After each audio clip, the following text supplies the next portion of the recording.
Thank you.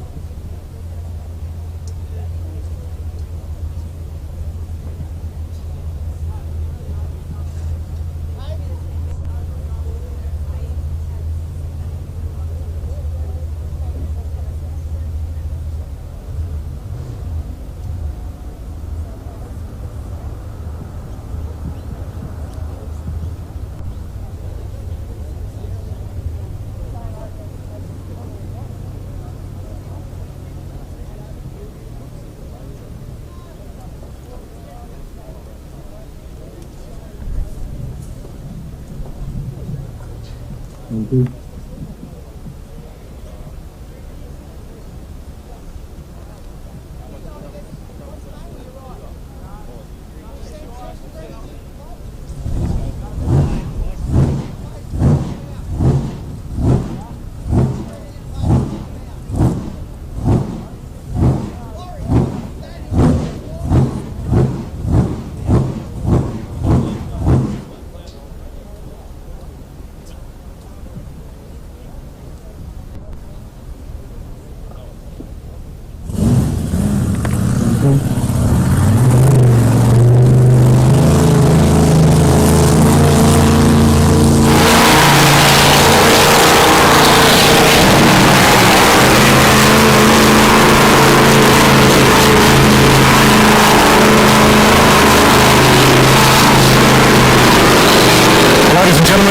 Welcome to the Manning River in Taree for the running of the 2023 Taree Powerboat Club Easter Spectacular. Of course, we're back in our traditional Easter weekend this weekend. Cast your mind back to this time 12 months ago, and we were in floods, and of course, obviously, nothing was being held. So I think we ran the meeting around 2-3 months later. It became the Winter Spectacular. So good morning to everyone who is here on the river bank this morning.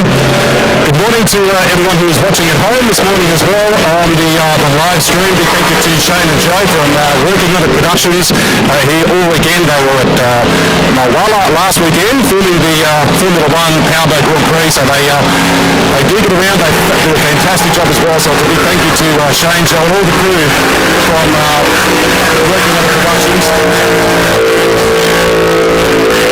Just at the moment, we are having a bit of a test and tune session. If you were here yesterday, it was pretty horrid conditions. We had all sorts of rain, wind and horrible weather, so not so many boats went out there yesterday, so we've got a couple going out this morning, including Bulldog and also Unfinished Business, who didn't go out there yesterday as well. So Bulldog looking very, very fast. Co-commentator this morning, Nathan Mills is with us, and Nathan, we're set for a big 2 days of racing here in Taree this weekend. Yes, good morning, Brent.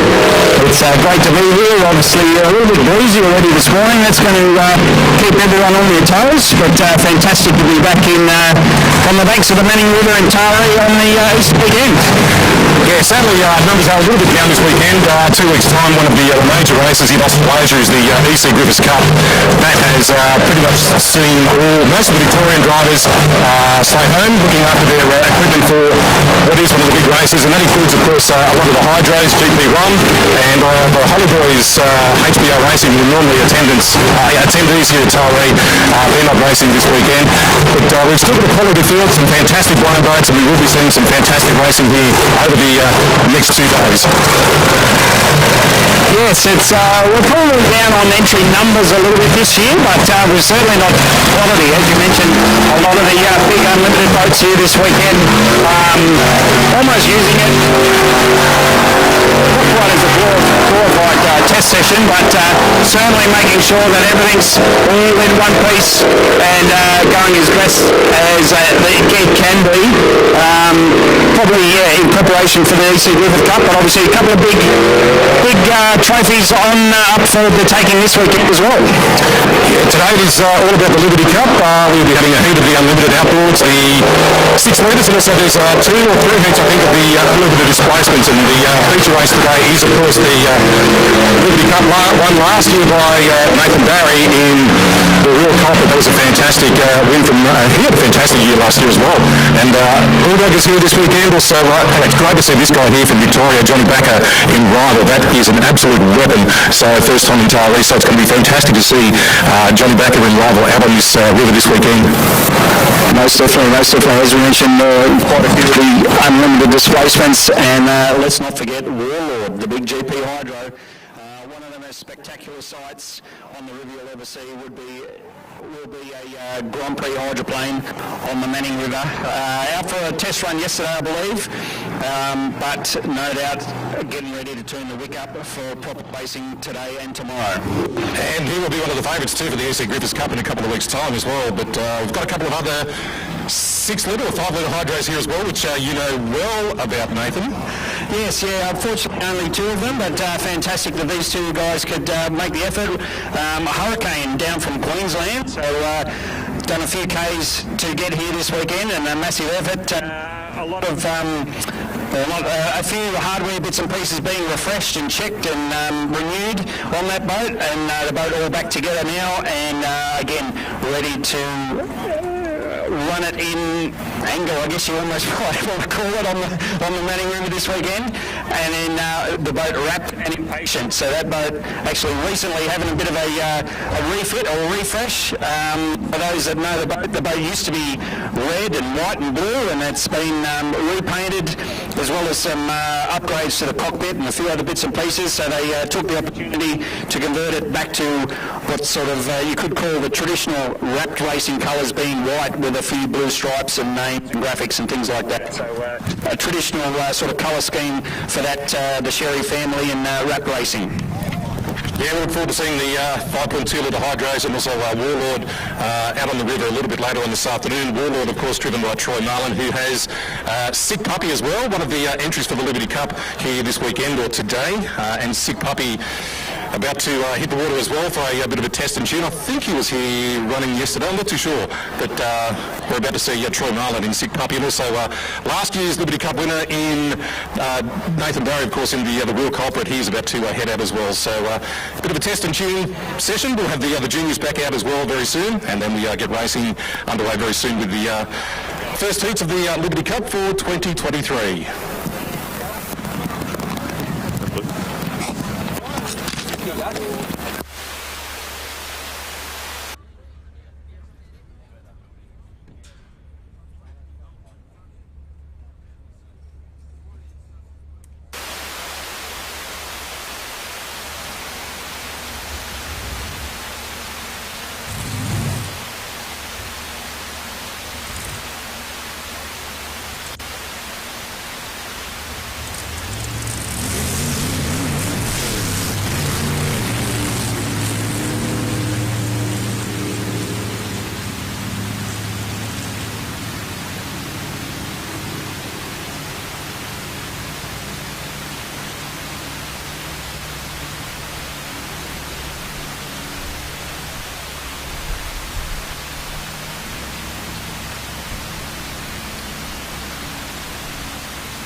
A couple of the big guns out there on the river, just having a bit of a practice run at the moment. Last year's Liberty Cup winner. Had a fantastic weekend last year as well. but of course being Nathan Barry in the real culprit, and the 6-litre Sick Puppy with Troy Garland out there as well. They both will be here competing in the Liberty Cup, which will be getting underway fairly soon with the running of the outboard class. But it's a quality field, Nathan, for the Liberty Cup this year once again. Yeah, it's. I'm not going to be so brave so early and try and make a call there, Ben. It's going to be a tough call to see who's sort of the favourite, who's looking good. But obviously we're getting a little bit of an indication here this morning with a couple of these boats going out and having a test run. As you mentioned, Nathan Barry, the culprit, winner of last year's event, and as you touched on, he was absolutely elated last year. I think, pretty sure it was his first sort of big major trophy win in that boat. Obviously his dad, Dean Barry, having some previous success in the boat, she's the culprit. But yeah, younger Nathan in the real culprit, having that first major win last year, and yeah, the team was over the moon, and rightly so, because a pretty special trophy is the Liberty Cup, named after Brian McCosker, who ran the boat Liberty. An amazingly well-liked driver in the pits amongst competitors and fans alike, and it's fantastic that a lot of these unlimited displacement guys and 6-litre guys hold the trophy in such high esteem. And obviously as an indication with the entrance this year, just an indication of just how much, how high regard do they hold Brian McCosker and the Liberty name in powerboat racing. Yeah, so many great stories about Brian McCosker. I remember we went to Tamworth, where he lived many years ago, just to call in and basically just have a bit of a squeeze, and we were there for half a day. He was telling us all about the boat and showing us all these trophies and pictures, and yeah, so a 5-minute chat turned into around about half a day. So he was such a great man, and this is such a great honour and trophy for the Brian McCosker Liberty Cup. So as we said, quality field, big field as well.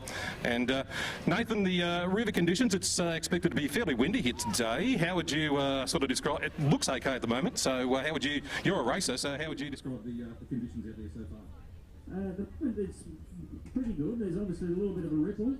We're obviously going to keep an eye on the strength and the speed of this wind. It's going to get interesting in this front straightaway. That's where the drivers are heading into the wind, so that's where it's going to be most lively. But then also you can probably see on the back straight on the other side of the river, the water conditions, I wouldn't say more ripply, if you want to call it that. Like, there's more ripples, but they're probably a little bit smaller.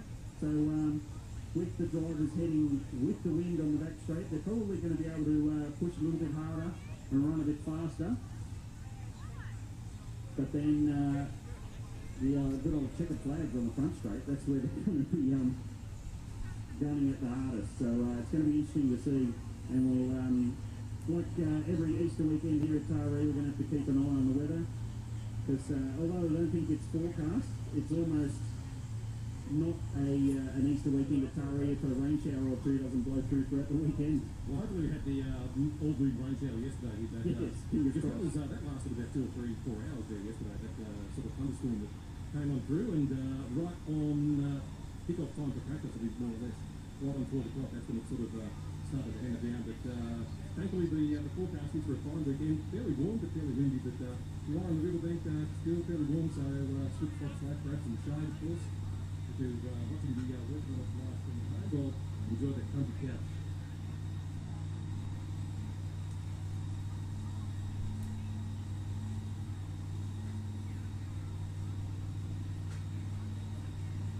So I guess before the full-on racing action hits the water, we'll take this opportunity to thank the sponsors and supporters of this event here this weekend. So as you can imagine, an event like this can't happen with lots of support from lots of businesses and people. So the Taree Aquatic Powerboat Club very much appreciates the support of the Taree Aquatic Club, also known as Sailors, McGrath Meats,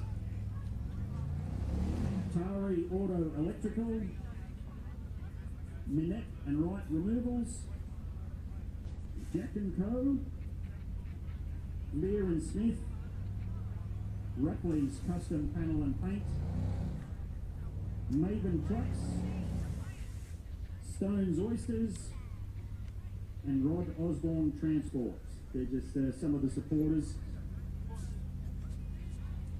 providing assistance for this weekend's action on the water.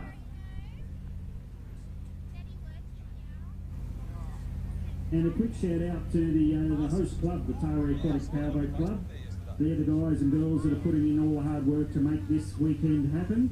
So obviously that club pretty much based here at Taree. So if you happen to be sitting on the bank and enjoying the action and think you might want to get involved, the Taree Aquatic Powerboat Club would be more than welcome for any new members or any new helpers for future events. As I mentioned, an event like this does not happen without the assistance and effort from a lot of people, and no doubt the club, Taree Aquatic Powerboat Club, would very much appreciate any additional assistance and help in the future.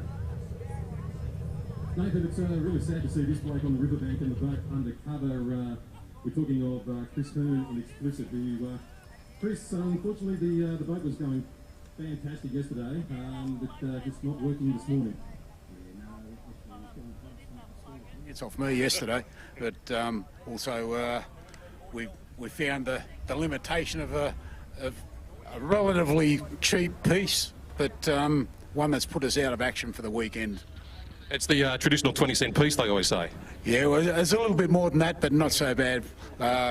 Basically, yesterday in testing, we were going faster than it's ever gone before. When it lifted off, it looks like it's broken the chain tensioner on it and slipped a couple of teeth and bent a few valves. So. Yeah, you mentioned on your Facebook page it's the fastest. You were doing just under 150 miles an hour. Of course, we speak in powerboat racing in miles an hour, so that's what, 230, 240 kilometres an hour. So I mean, you're shaking your head here just thinking about the speed you were doing. But I mean, this boat, it's just developed over the last few years, and it's really taken off, hasn't it? Yeah, it's. And also, I think we're probably the first ones that have used it for this form of racing, or the longer style of racing, where most of the development's been done for drag racing. We're just finding the limits of a few of the bits. Pretty confident now that once we get this out of the way, it should be pretty good, and be able to wind it back a bit. Don't need to run it as fast as we had it going yesterday. Yeah, we might just turn you around to the other camera here a little bit, but is the turbo, do you think, is that the maybe the future of boat racing? Is it a little bit, what's the advantages of the turbo setup that you have?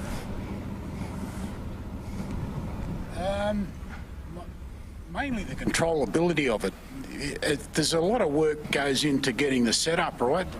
You've got to have everything matched to get that adjustability and drivability, but once it's there, you can turn the power up, turn the power down. You're not leaning on the thing all the time to do what you want to do with it. Yeah, and at the end of the day, it's a 6-cylinder, so it's one of the it's got to be one of the fastest, if not the fastest, 6-cylinder boat in the country. Yeah, we're very confident. Well, you see the back of the shirt. It's the fastest 6-cylinder boat in the world. Yeah. Mate, it's a great shame that you're not able to race this weekend, the Red Rocket Explicit. As you said, you were touching on 150 miles an hour yesterday, the fastest it's ever gone. Now you're out of the race. Can we ask you a prediction on who you think...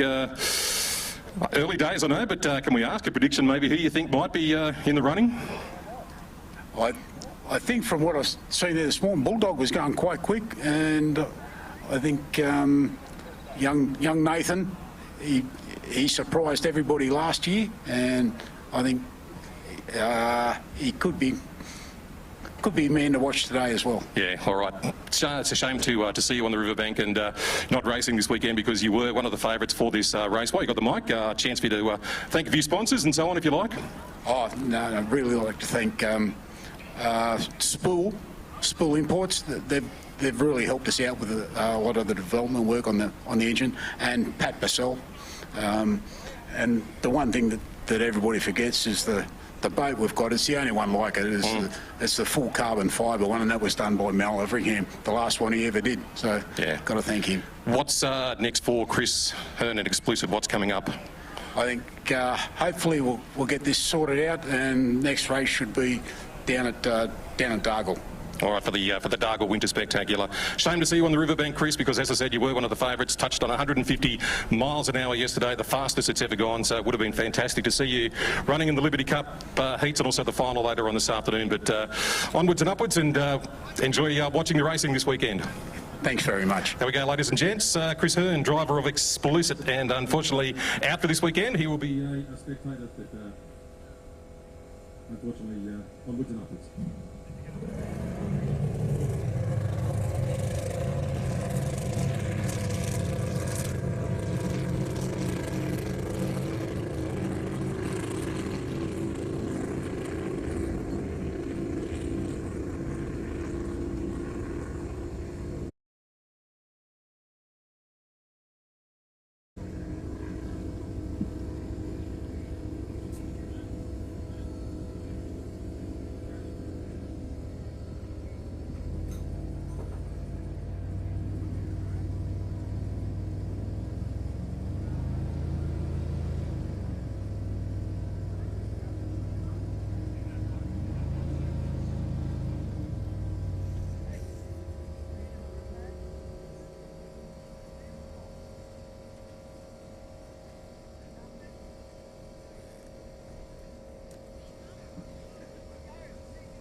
So Glenn, it looks like we've got our first race on the water, unlimited outboards. Looks like there's only one boat down in the start area. The flag is up, so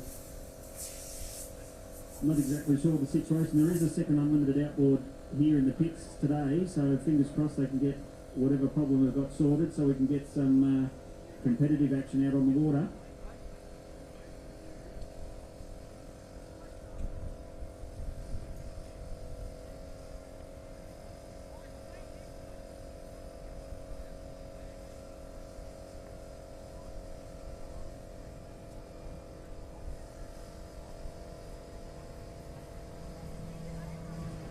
So 117 Motorsports, the boat right there, and we've also had some confirmation that this was the unlimited, or sort of qualifying heat, if you like, for the Liberty Cup. So that's why, even though there's up to the one boat, we're still conducting the race. We're going to take a race time.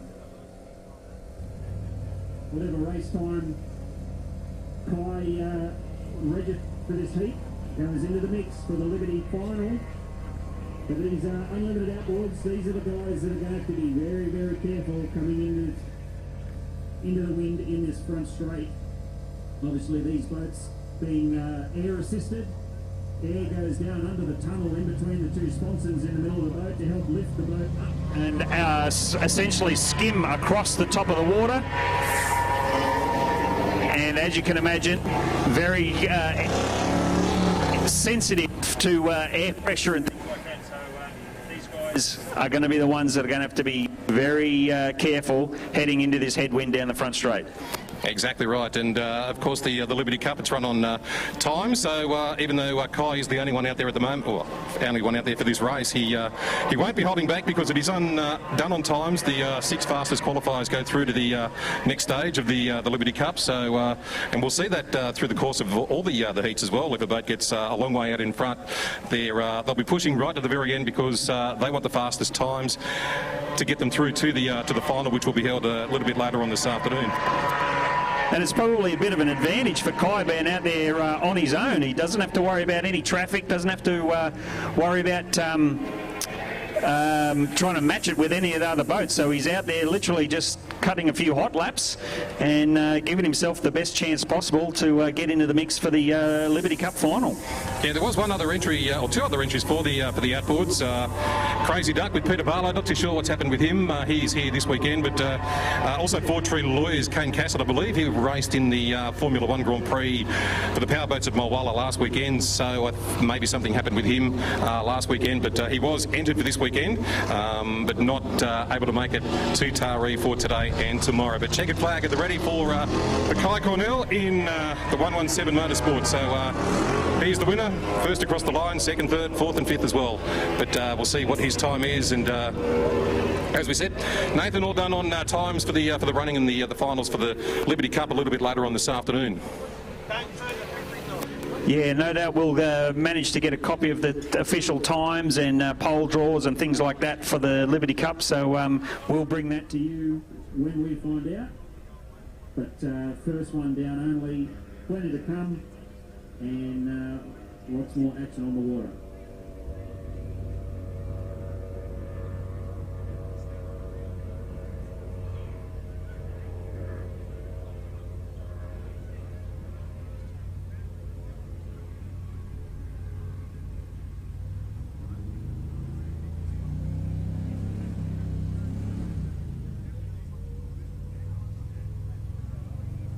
So Glenn, actually we just got shown a photo of the result of Crazy Duck, who was, as we just mentioned, was supposed to be out there for this first race, but courtesy of a test run yesterday, a small section of the block got air conditioned, you might say.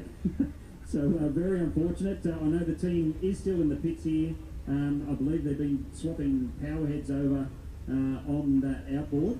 So fingers crossed they can get that spare power head bolted back on and get out on the water at some point this weekend. But yeah, it's certainly not something you want to see when you take the cowling off an outboard engine, and you can see the internals right there. No, it sounds very expensive, very, very sad, of course, for Peter, because he's been here for last 2 or 3 years now, so he's become a bit of a regular in that boat. And if you want to see a fantastic paint job, have a look at that boat. It is a fantastic paint job on that boat, Crazy Duck. So hopefully he can fix the problem and get back on the water sometime this weekend. We're about to see Nathan, a couple of the big guns heading up for the second heat. So this will be the first heat of the 6-litre boat. You see Image, also Lock and Load, both ready to head out. Lock and Load, of course, local driver for the local boats, Ryan McIntosh, and Image, Craig Lewis, all the way from Queensland. He's also one of the regular competitors here this weekend, so interesting to see how they go the course of the weekend. But Lock and Load, he's one of the favourites. He knows this course, and that is a super quick boat, so he'd be one of the early favourites, I guess, for the 6-litre section of the Liberty Cup. Yes, you mentioned 6-litre section Liberty Cup, but the last few years, with these NASCAR-style 6-litre engines coming into the class, these 6-litre boats are matching it pretty much toe-to-toe with the unlimited displacements. It basically just boils down to the race course and the conditions on the day, and obviously the driver's got a lot to do with it as well. But yeah, these 6-litre boats, you could almost call them the sort of supercars equivalent of powerboat racing. Is the 6-litre displacements. They very much punch above their weight in terms of outright speed and performance, and in some courses, especially the smaller, tighter courses, they've actually probably got a little bit of an advantage over some of the big, heavy blown boats. the bigger boats, they've got to back off earlier and slow down so they can get the big heavy weight hooked into the corner and around. Whereas the 6-litre boats are generally a little bit lighter. They can run faster, further into the turns, and obviously hook into the turn and get around the turn with a little less trouble, considering they're a bit lighter. Obviously, they lose out a little bit in outright speed towards the end of the straights, but if they get themselves in the right position on the course, they're just as much of a chance as any of the blown boats. And I think you were there too, Chris. Raymond Terrace a couple of months ago. The big spectacular that was at Raymond Terrace. We saw some fantastic racing.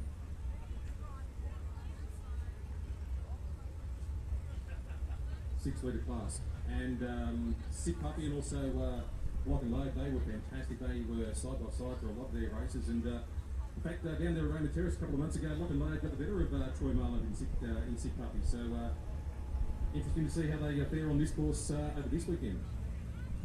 Yeah, that's one of the other fantastic things with this 6-litre displacement class is there's no absolute standout performer. Like there's the top 6 to 10 boats in the whole class you can throw a blanket over, and it's just very much down to, like I said, who gets the jump early, who gets the good position on the course, and who gets the best run of the conditions.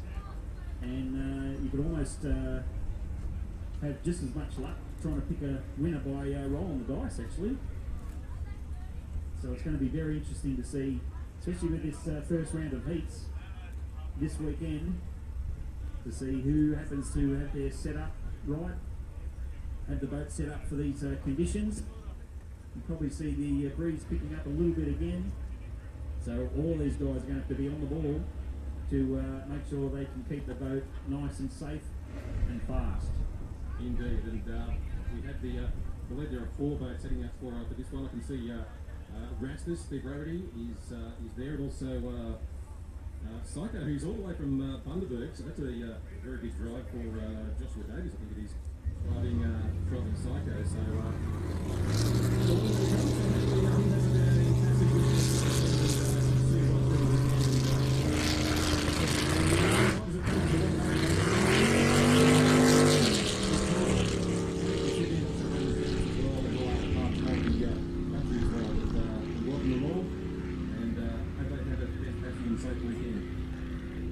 Yes, most definitely. You just touched on the fact that some of the interstate boats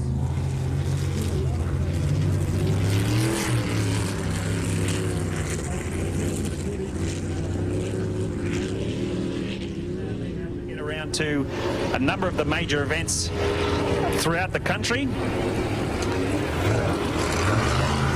And as you mentioned, the boat Sicko down from Bundaberg, Image down from Queensland, Lock and Load's probably the advantage being the one closest to home. And as you mentioned, this is pretty much his home tracks. Well, he'll be looking forward to putting in a strong performance here this weekend.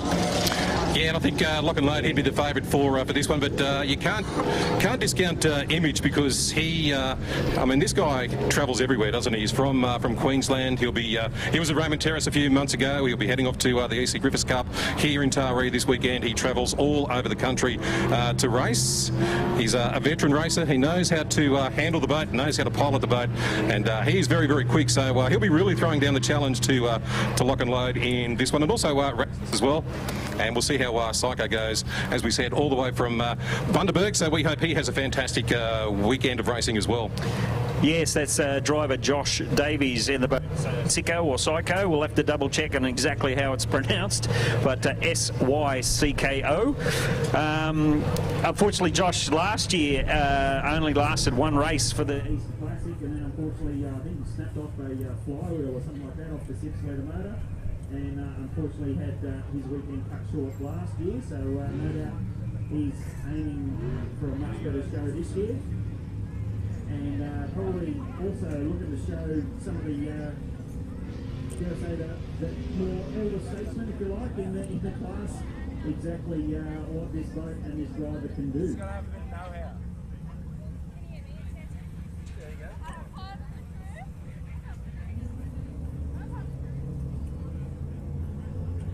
days we're waiting for the water to settle as best it can in preparation to bring these 6-litre displacements down onto the course. We'd like to thank some additional sponsors we've got to help make sure this weekend runs as smoothly as possible.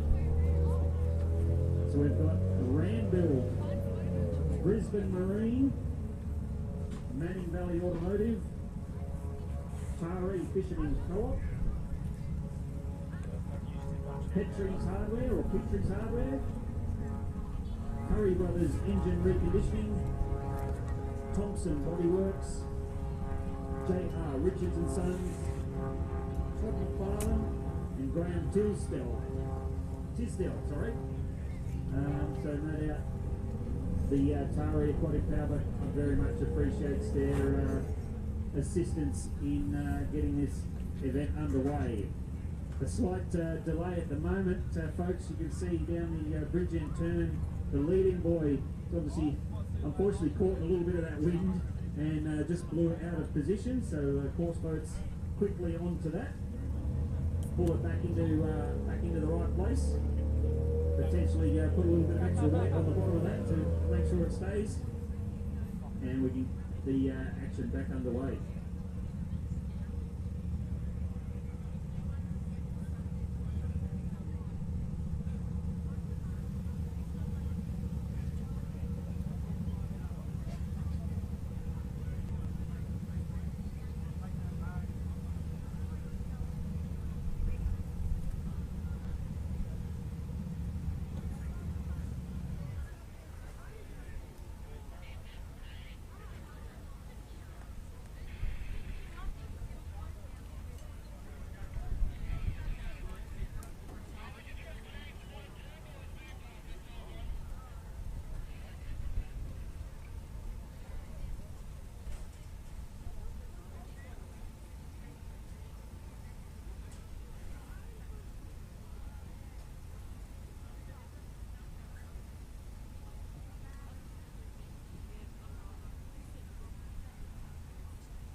So red flag still out on the course. Looks as though the course boat's moving off the course into its proper position. So fingers crossed the red flags will be pulled away soon and we can get underway shortly.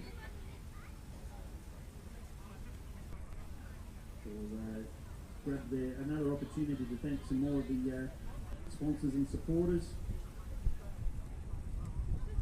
For this weekend we've got D's Screen Printing and Embroidery, Thomas Scaffolding, MG Glass, Manning River Marine and Tackle, Egan's Comfort Coaches, Young Building, the Sip Cafe, Kennards Hire, Taree Branch, the Mid Coast Council, and Mark Moore. So again, another very much appreciated list of sponsors and supporters for this weekend. So green flag is out. Start boat making their way down for our first heats of the 6-litre displacements. Field of 4 in this one, lock and load, and he's got a huge support crew here on the riverbank as well. White flag up, set for a start. One of the feature races. This is the heat. One of the heats of the Liberty Cup, and Images got off to a flying start on the outside out of pole 4. He'll have to hang on to that pole though as he goes on the outside. So Image in pole 1 will probably come out in front as they exit the Bridgeboy turn. So we'll see how they come out of the turn, out of the wash, and it looks like it will be the local boat of Lock and Load. Great start.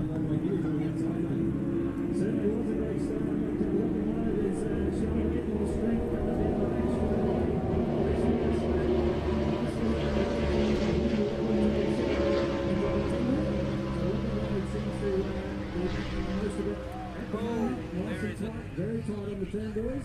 A little bit of a straight in from some of the other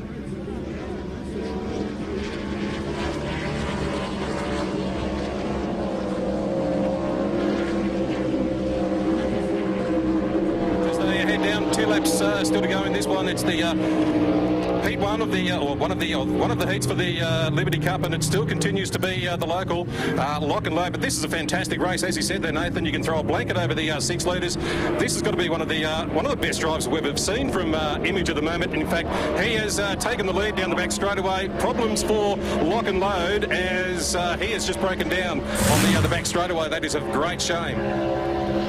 Yeah, a bit of a mystery there, and certainly no blue smoke or anything like that coming out of the Lock and Load boat. So unfortunately, out of the race nonetheless at this stage. The cockpit lid pops up, but 1 lap to go for the boat. Image, Rastus actually making a bit of a run on Image now. Whether Image has eased off a little bit, thinking he's got it a bit easier now. Lock and Load stopped, but as I mentioned, Rastus having a run, and the boat Sicko still in the mix as well. Yeah, Rastus having a fantastic run from Raymond Terrace.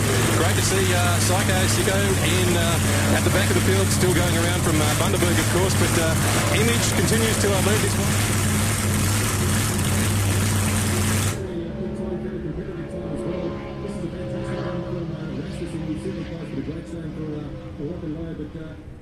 Checkered flag at the ready for progress. The Image is exactly checkered flag. Round of applause for flag.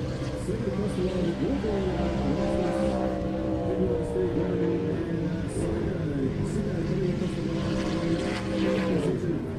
As I said, Nathan, fantastic for the first 2 laps. They were very, very nice. The first 3 boats in particular. But great shame for the local. We'll find out what's happened with Lock and Load, but hopefully, as you said, nothing too serious, and we could be back out in that water a little bit later on this morning and also this afternoon. Yes, well, as I mentioned, there wasn't any blue smoke or anything like that. So obviously, with this the wind, the water's very choppy, and unfortunately, traditionally, race engines and powerboats, it's a touchy relationship at best of times. And so with this extra chop and bounce and banging around on the water, it could be something as simple as a wire let go or a connection not as tight as it needs to be. So fingers crossed it's something relatively as easy as that. But yeah, still a great race, as you said. We saw the 2 boats neck and neck out the front. And then when Lock and Load had to pull up, the boat Rastus thought he was in with a chance and picked up again, but then I think Craig Lewis in Image saw him coming and managed to keep the nose cleanly out in front for that last lap. And as mentioned, the boat Sicko or Psycho, we're going to have to get clarification at some point today so we can get it right moving forward. But yes, always there, always just waiting for his chance. If any of the other 2 at the front sort of had a bit of a hiccup and he was ready to pounce if he had to. Mate, but it's fairly choppy conditions. How do the drivers, what do they have to do to sort of adjust to the conditions? I mean, obviously, do they slow down at all, or do they just back off a little bit, or how do they handle the? Do they do any different driving techniques with the tropic conditions? Yeah, well, most of these boats, especially the displacements, they're kind of like your traditional ski boat, configuration and ski boat style. But pretty much all of these boats have an adjustable cav plate or cavitation plate on the back of the boat, and that's the closest thing these boats have to a brake, if you like, being on the water. And those cav plates can actually go up and down a little bit. Like, it's only a case of millimetres or centimetres as an absolute maximum. And basically, as the boats are moving forward, if they keep the cav plate down, which is basically it's connected to their left foot, like a left foot pedal. They push on that, it pushes the cav plate down, which essentially drops the nose of the boat down in the water a little bit more. So obviously, heading down the front straight into this wind, they're going to want to keep the nose of the boats sort of more firmly planted on the water. And I mean, in perfect conditions, that would actually slow the boat down because there's more boat in the water and therefore more drag. But in these tropic conditions, that's exactly what you're going to need to be able to control the boat as best you can. Obviously, as they head down the back straight, they might let the cav plate up a little bit so they can get the nose up out of the water and get the boat, again, get the whole boat sort of up out of the water so there's less drag. But the flip side with that is obviously they're still heading down into water where there's waves and chop and even the odd little white cap, as you can see. And so they're still going to have to be very careful of that. And then, funny enough, I mean, the throttle as well. Obviously, as you put the power on, the boat's going to behave differently as if you're backing off and, reducing power. So, as you can imagine, these guys are going to have to be on the ball 100% of the time, no matter what. Yeah, it's a fine art, and some of the speeds they're doing. I mean, the blown boats, they're touching on 230 km an hour. The 6 litres, they're around the 200, 190, 200k, 210. Yep, yeah, most definitely. Yeah, in sort of the old school, the old days, if you like, 125, 130 mile an hour. Some of these 6 litre boats, and no doubt if you talk to some of the drivers, they're probably getting a few more than that. But and then some of these blown boats, they actually today's conditions might actually suit the blown boats a little better. Obviously, as I mentioned a bit earlier, there's the bigger boats and the advantage this weekend being heavier. So those boats sort of down in the water a little bit more, hopefully a little bit more control in these tropic conditions.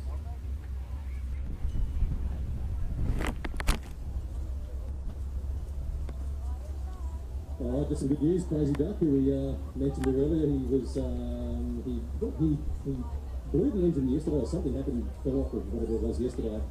But he has fixed the boat and was just doing a bit of a warm-up there on the bank here earlier, and he will be back on the river very, very soon. So, and as we said, it is a fantastic range job on this thing. So if you get the chance to check out Crazy Duck, have a good place to look at, because it is a fantastic piece of gear. If you see, he will be back on the river racing very, very soon. Yes, it's funny, you sort of actually describe it as something fell off. It was, yes, it was a section of the crack case. Basically, something went wrong, and either a piston or one of the comrades, basically punched its way through the side of the crack case of the engine. So, as I mentioned, those guys were now being swapping power heads, as they call it, in the outboard classes, essentially swapping the engine block, swapping that over, and bolting a new one on top of the midsection, on top of the gear case. And as we mentioned, that boat has successfully swapped motors over, and we'll be back on the red for a bit of a test run today. And fingers crossed, we'll be back out on the water.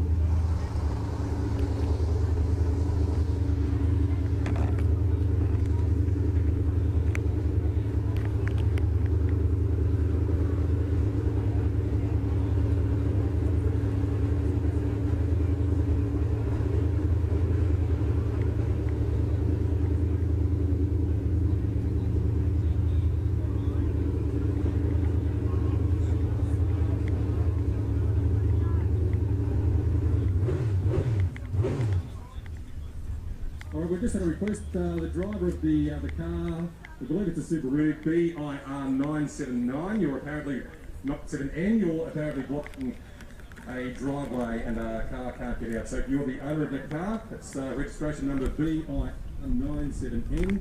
If you could please move that car as soon as possible. Thank you very much.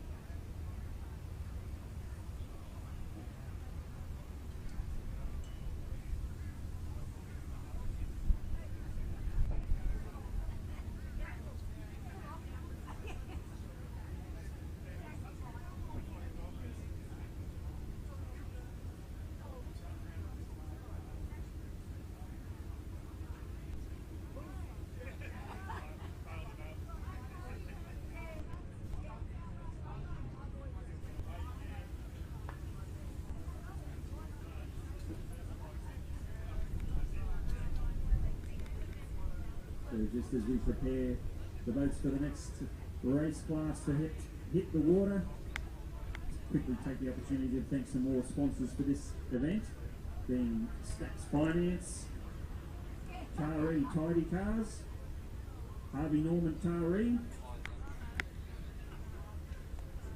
Willow Joinery, Ray Bridge, Deerwater Marine, Taree Radiators, the local pest expert, Wingham Beef Exports, Earl's Turf, and the Taree City Bulls. So again, thank you to those sponsors. Hopefully, Glenn, my partner in crime, he's gone for a bit of a walk in the pit area. Hopefully he's able to grab one of the drivers and get some insights, quite literally, from the driver's seat.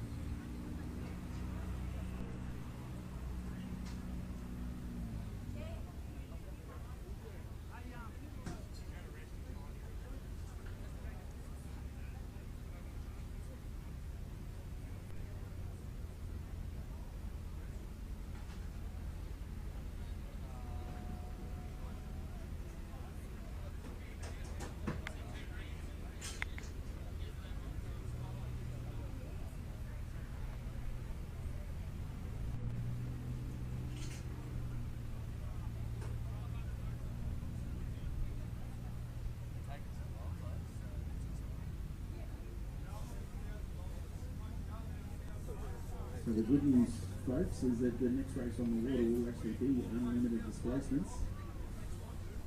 So we're waiting on the boats, well, sorry, the boats preparing to get into the water. She's the Culprit, Bulldog, and Rival. So again, another good mix of unlimited displacements. And I believe this race is the first qualifying heat for these boats for the Liberty Cup. So again, as the races progress and we understand which boats qualify for the first big prestigious trophy of the weekend, we will keep you posted.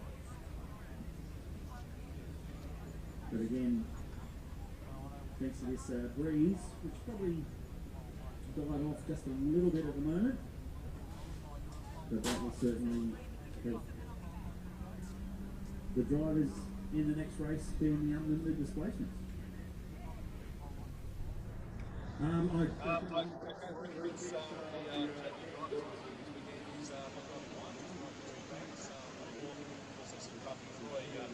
of the favourite sons here at Taree. Great to have you back in Taree once again this weekend. Thank you. It's good to be back here at Taree and bring a lot of opportunity to people and show for the crowd. We saw Warlord on the river yesterday. Absolutely flying, getting ready for the Easter Cup in a couple of weeks' time. Yeah, that's great. And hopefully we'll put on a good show this afternoon as well. And show Taree what we're there. All All right, the Easter Groups Cup event, it is the pinnacle of powerboat racing in this country. The likes of GP1 racing over the weekend. Obviously, you're one of the favourites for the Easter Groups Cup. How are you feeling going into or heading into that weekend? Yeah, we're trying to get there just after this weekend over and done with, and then get to Yarrawonga if everything goes right. I'll be able to get a race and then hopefully get a trophy. What's it like for the people on the riverbank and everyone who, us who have never driven or never will drive a boat? What's it like stepping in sick puppy and then stepping into wallboard? What's the essential differences? One is a little bit faster than the other, and just totally different, totally opposite to each other. Totally opposite, because one is a GP Hydro, one is a 6 litre, and the 6 litre racing. This is a fantastic racing from yourself also. What the load of Raymond a couple of months ago. That was great to see. Yeah, no, that's fun. The 6 litre guys really going hard. He's really picked that big class. Yeah, he's been in the top 2 or 3 of that. He's doing pretty well. Madness, we've heard rumours, we've heard whispers that a brand new one is being built. What's the story? I know he's pretty good on board at the moment, so yeah, we're just waiting for boats we've got just to get the 6 litre ready for my young bloke next year before we start racing. Once we do a few more things we've got going and then we can kind of. What about a couple of sponsors like the bank and also in merchandise on sale this weekend? No, we've got no merchandise this weekend. No, we've got effectively the oils.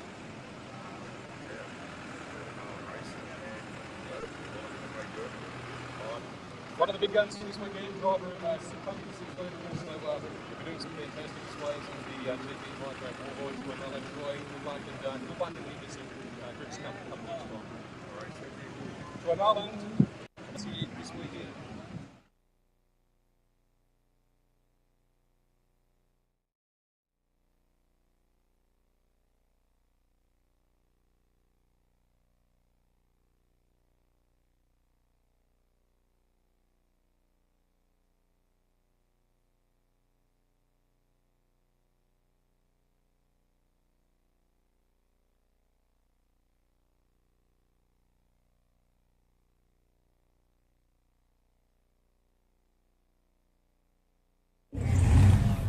Again, the Liberty Cup, obviously a bit earlier in the weekend, being run on one today. So certainly lots of prestige and profile, and not to mention bragging rights to be run for this weekend first and foremost.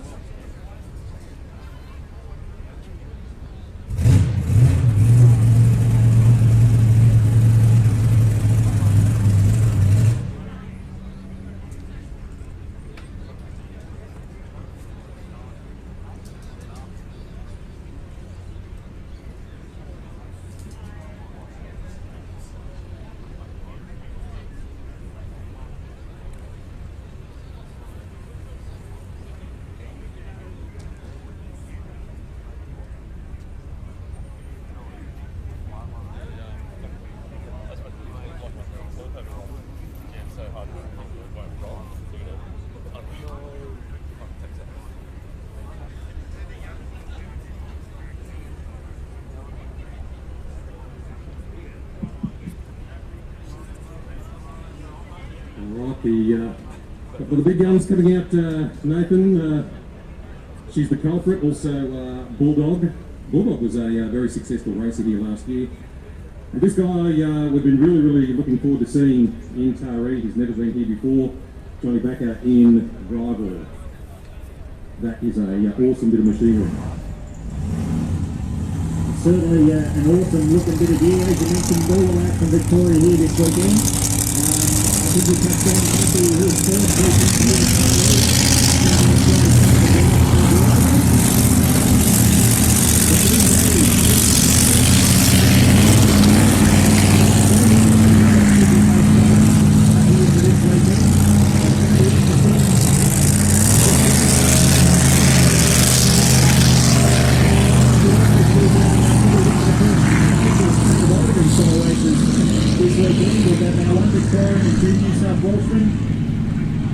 So we'll see how these guys go. There is a second heat of unlimited displacements coming straight up after.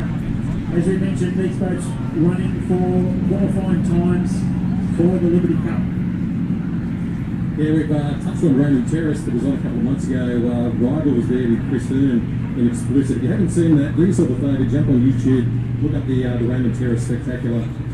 These two were side by side for the entire race. It was a fantastic race, and I think it was the female went across the finish line. So three laps side by side, Rival and also Chris in exclusive. To not narrow a tighter course down there, of course, at Raymond Terrace, but it was side-by-side racing, and they put on a fantastic show. So if you haven't seen it, jump on YouTube, have a look at the Raymond Terrace Facebook page, and also just on YouTube there somewhere, Raymond Terrace website, and have a look at that, because that was one of the best boat races you'll ever see between Rival and also exclusive. And great to have Rival here, first time in Taree, and all the way from Victoria, of course, one of the Taree's favourite son, Dean Barry, and she's the culprit. And Bulldog has been a regular here as well over the last few years, and that team, Bulldog is absolutely flying as well. Very quick in practice this morning, and this is going to be probably one of the races of the weekend. It's going to be very, very close between these three. I think there's absolutely nothing in it between all three. Yeah, it's certainly going to give us a good indication of how these guys are going in preparation for the bigger trophies, and as we mentioned, which boats are going to be able to handle these slightly breezy conditions here this weekend so far, that's for sure.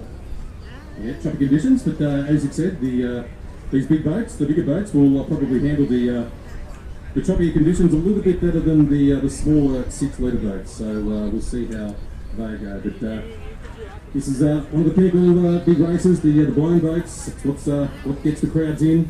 We've got three fantastic boats in this one. So not too far away. This is one of the blind boat heats, or the unlimited displacement heats for the Liberty Cup for 2023. Yeah, it's fantastic to see, and so you probably noticed with this first sort of round of racing for each of the classes, as the boats get pushed off the ramp, they actually head down to the bridge end turn and basically give the boats the best opportunity to get everything warmed up properly. You just saw them not so much idling along, but very much only quarter throttle or something like that, as these guys do their last minute preparations to get everything in order in preparation for the flag drop. And so later on in the day, you'll see as the boats get pushed off the ramp, they'll probably head straight up into the start area as opposed to doing a warm-up lap. So it's only the first sort of round of racing in each class will the boats do that first warm-up lap. But as mentioned, it's all in order to get everything ready, the engines and the oil and everything right up to race temperature. So as they come down the front straight away and that flag drops, they can literally smash the pedal and put it to the middle. Go for it. And as we said too, it's not done on first past the post, it's done on time. So if the boat is out in front by a long way, he won't be holding off, because they're looking for the fastest times for the Liberty Cup. So it's all about the clock in this, in preparation for the final of the Liberty Cup a little bit later on this afternoon. So I'll be going hammer and tong with these three boats, around 230 odd k an hour, 145 miles an hour down this front chute, and a lot depends on what happens in that first turn. But white flag is up, so we're not too far away from this one. Most definitely, and as you mentioned, it is based on race time, so there are 2 heats of the unlimited displacement. So even if the boat in third place here, they've no excuse in backing off. They've got to still keep it run as fast as time as they possibly can, because for whatever reason, if the boats in the next heats are slower race times, the boat that finishes this one third could still get up and make it into the final. So it's all based on race times, and we're about to get down to the serious business. White flag down, and here the horsepower as they really begin. Have a look at that rival team.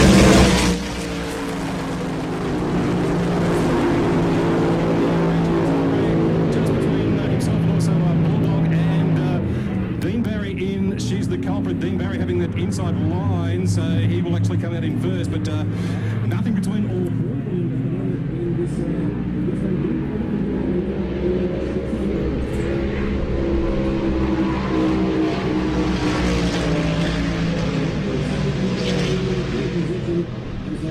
to the top of the field.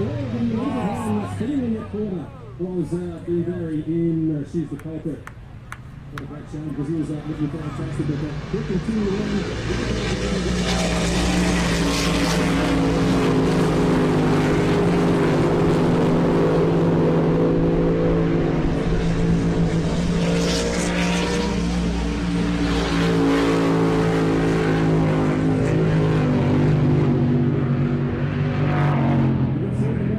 getting the nose up and the power down onto the water quicker. Unfortunately, Rivals pulled up and pulling off the course, so very unfortunate there. So Bulldog, the smallest dog in the fight, you might say, is showing them a clean pair of heels so far.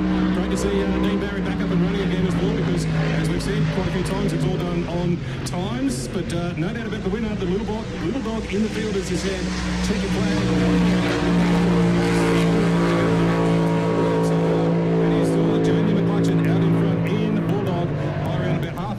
Half a lap in front of Dean Barry, but shame for Rival driving all the way up here from Victoria, but I'm sure he'll get that thing fixed, and also She's the Culprit now not playing fair as well, so he's having all sorts of trouble. One left standing, that is the Bulldog. Yeah, we touched on it goes on a race time, so Bulldog, even though he's the only boat left running around now, he's still got to keep the pressure on to register a fast race time to ensure he gets into this final. But he's doing a fantastic job. Gets the nose up a little high, bounces down and around, rocking and a roll. But away he gets going, and checkered flag for Jamie McCutcheon and the Bulldog. Yeah, great race. He had a great year last year, Jamie, won the Jeff Stevenson Memorial. I believe he was second in the Liberty Cup last year, so looking to go one better this year. But about the other two boats, Rival, he was looking fantastic, and also She's the Cop, absolutely flying as well, making Barry looking very, very good. But these bad boats, the blind boats, they're so finely tuned, aren't they? So,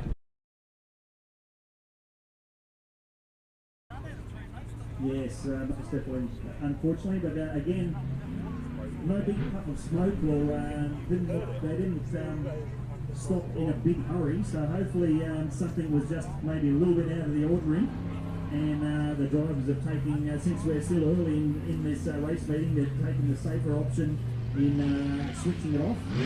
So fingers crossed that's all it is, something minor. But as we saw in that race, She's the Culprit out in front. A bit of an unfortunate dive into the ocean end turn, if you want to call it that. And the front of the boat sort of hooking down deep in the water, and essentially the back of the boat spinning around, taking it out of early competitive contention. As we saw, Dean got back underway and was still trying to register a race finish, but unfortunately some kind of an issue causing him to pull out. But they're certainly not taking anything away from Jamie McCutcheon and Bulldog. Managed to take the checkered flag and what appeared to be a relatively handy race time. So the boat running very quickly on these breezy conditions. Yes, it's a very, very quick boat. He's the Bulldog, and Jamie, as we said, was second in the Jeff Stevenson. He won the Jeff Stevenson last year, second in the Liberty Cup. So Rival, he was looking very, very fast down the outside, and She's the Culprit as well. Dean Barry was having a fantastic run as well. But hopefully they can fix those boats. We'll get them back in the water a little bit later on this afternoon. And also tomorrow too, plenty of big races on the tomorrow. Today is all about the Liberty Cup, but tomorrow we'll have the likes of the Jeff Stevenson Memorial, there'll be a couple of beats of this Jeff Stevenson Memorial, and the Vic Curry displacement as well. The Barry Chaplin for the bad boats, that is on tomorrow as well. The Commodore's Cup for the 6 litres.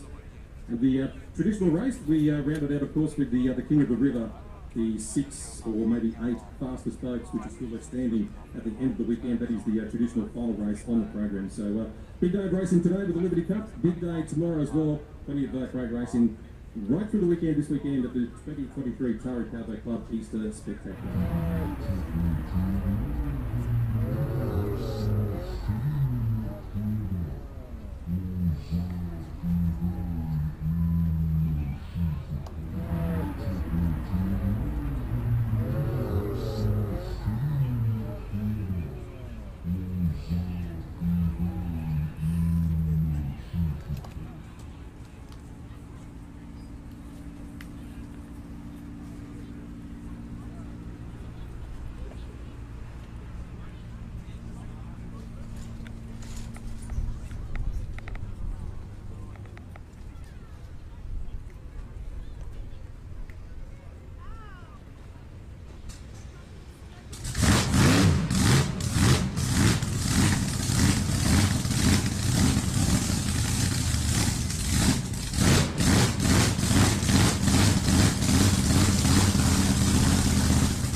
All right, just a bit of a break of the program at the moment, so just having a little wander around. Plenty of merchandise on sale.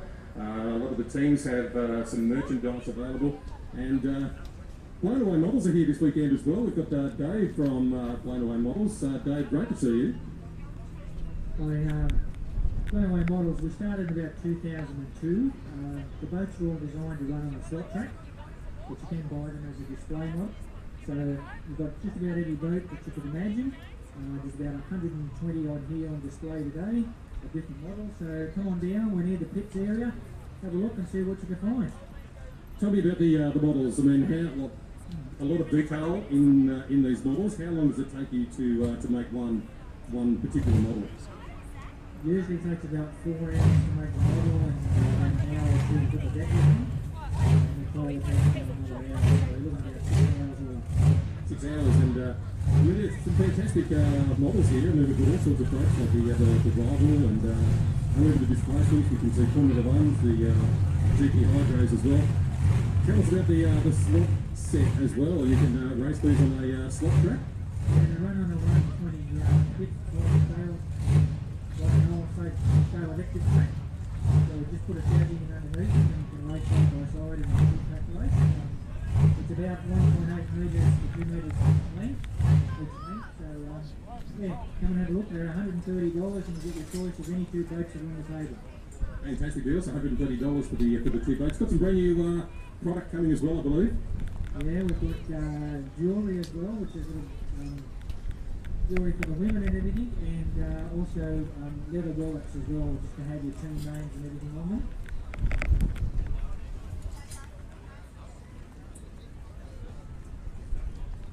Sorry, real leather, real rawhide leather it is, yes. The boss is spoken, real leather. The boss is spoken. So grab a little memento for the weekend. Grab one of these Blown Away Models, $130 for two, and these are great for the kids, aren't they? The slot boat racing set, that'll be a fantastic thing to take home this weekend. Yeah, look, kids enjoy them. I think also that the dads and granddads like to come down and bring the kids along. So we also got a tub full of little $2 life boats, which is made out of the same stuff. So kids will just go in and go up as well. That's stuff, all right. Thanks, Dave. Blown Away Models here all weekend on the riverbank, right next to the pits at the 2023 Tari Club Easter Spectacular.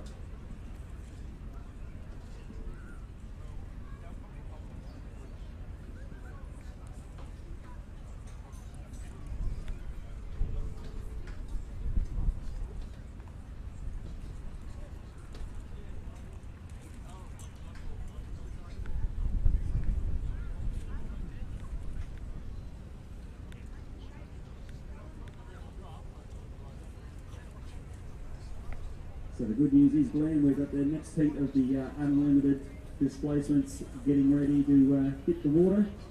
Quite literally backing down the ramp now. We've got the boats, the real culprit, unfinished business.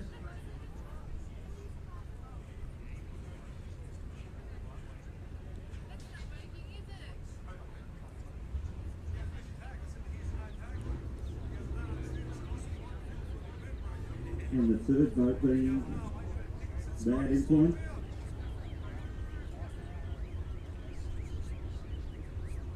That's right, I just want to double check Bad Influence. The third boat in the second heat of unlimited displacements, qualifying heats, we believe, for the Liberty Cup.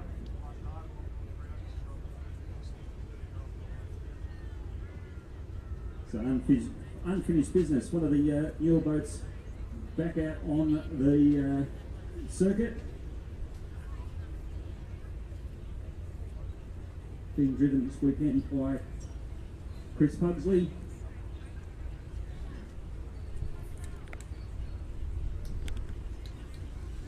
Bad Influence being driven by Darryl Quinn and Nathan Barry at the wheel of the real culprit. So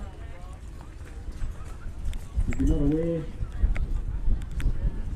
Nathan Barry and Dean Barry, father and son race team. Dean Barry being at the wheel, she's the culprit in that previous heat, and now Nathan Barry in the real culprit about to hit the water.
So we touched on the second heat of the unlimited displacements about to hit the water.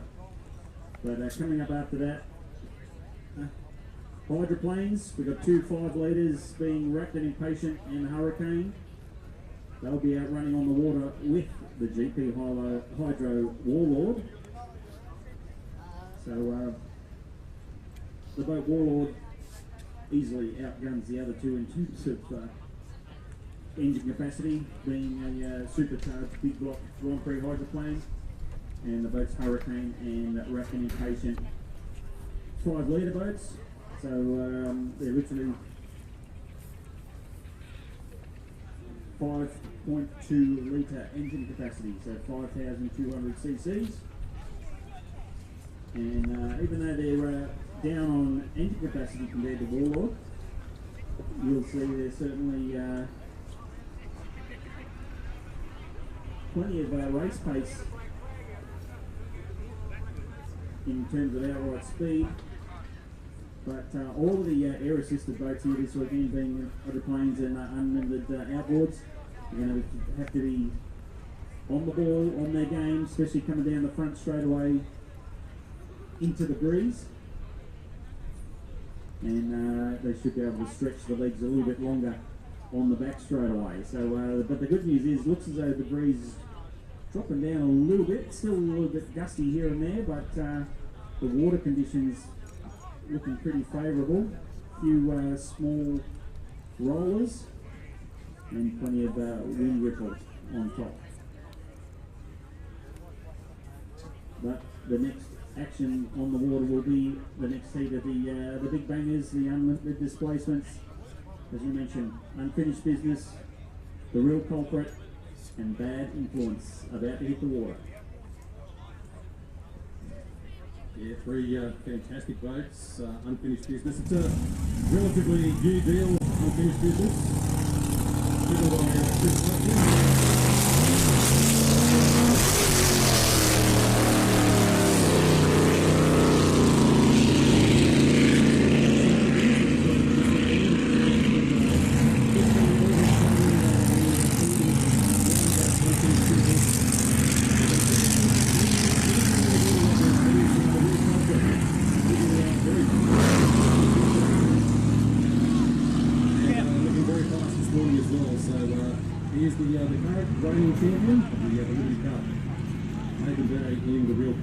this will be a fantastic race, and that influence was the memory was a late entry into the weekend, but he would be a bit of a smoky, bit of a dark horse, won the Milton Gold Cup not too long ago.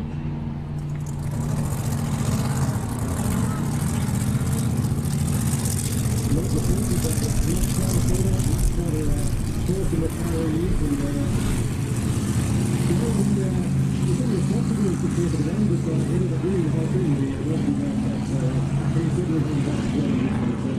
So the best doing this with the real culprit, that influence was that unfinished business next week of the Liberty Cup 2023. So no doubt the Bad Influence team looked on with the great interest in that previous heat with the boat Bulldog. The boat Bulldog in a similar situation to the boat Bad Influence in the sense that the boat,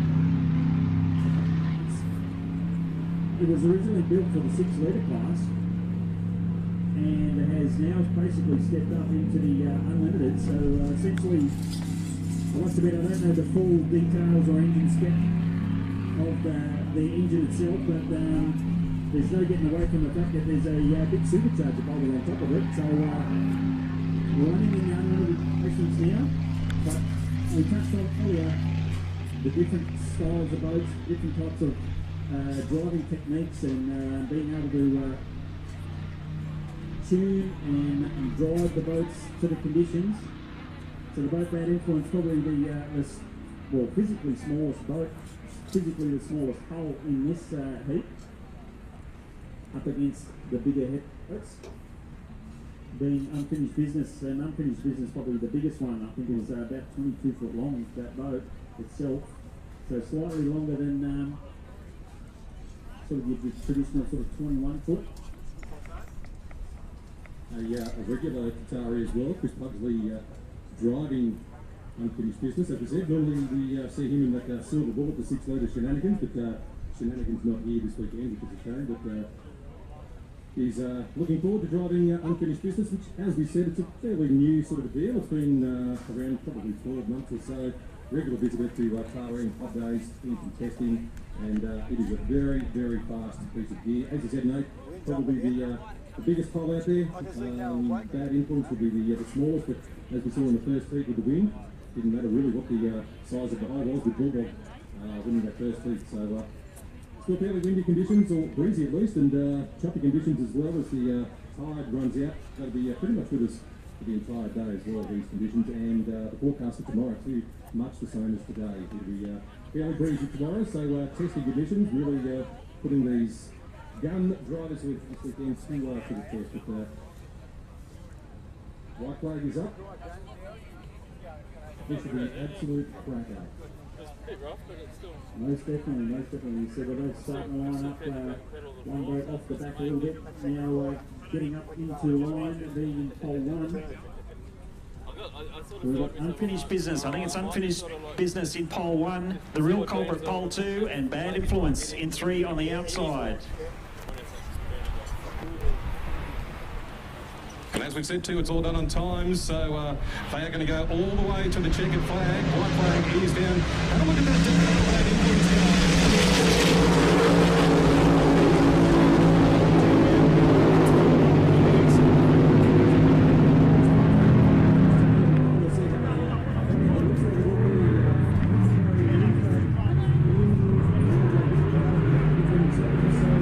Influence.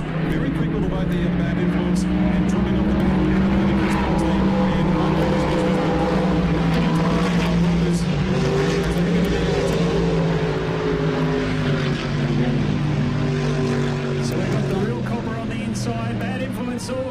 Close there.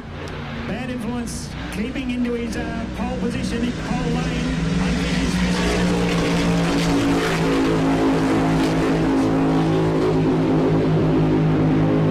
But the Real Culprit now back under full acceleration down the front straight away. But it looks as though Bad Influence has been able to get the power down.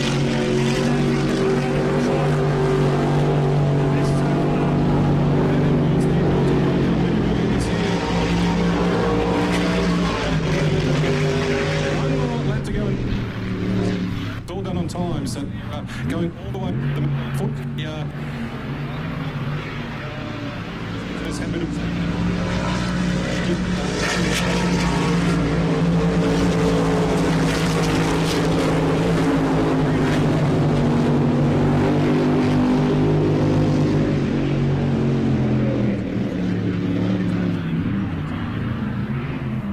so the yellow flag out.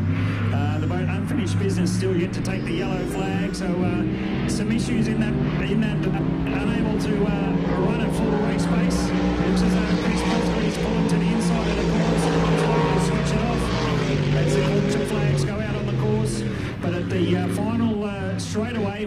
Daryl Quinn in bad influence. Who's the clean pair of heels so far. Just being careful as he goes past that small boat. Second flag in front does Daryl Quinn.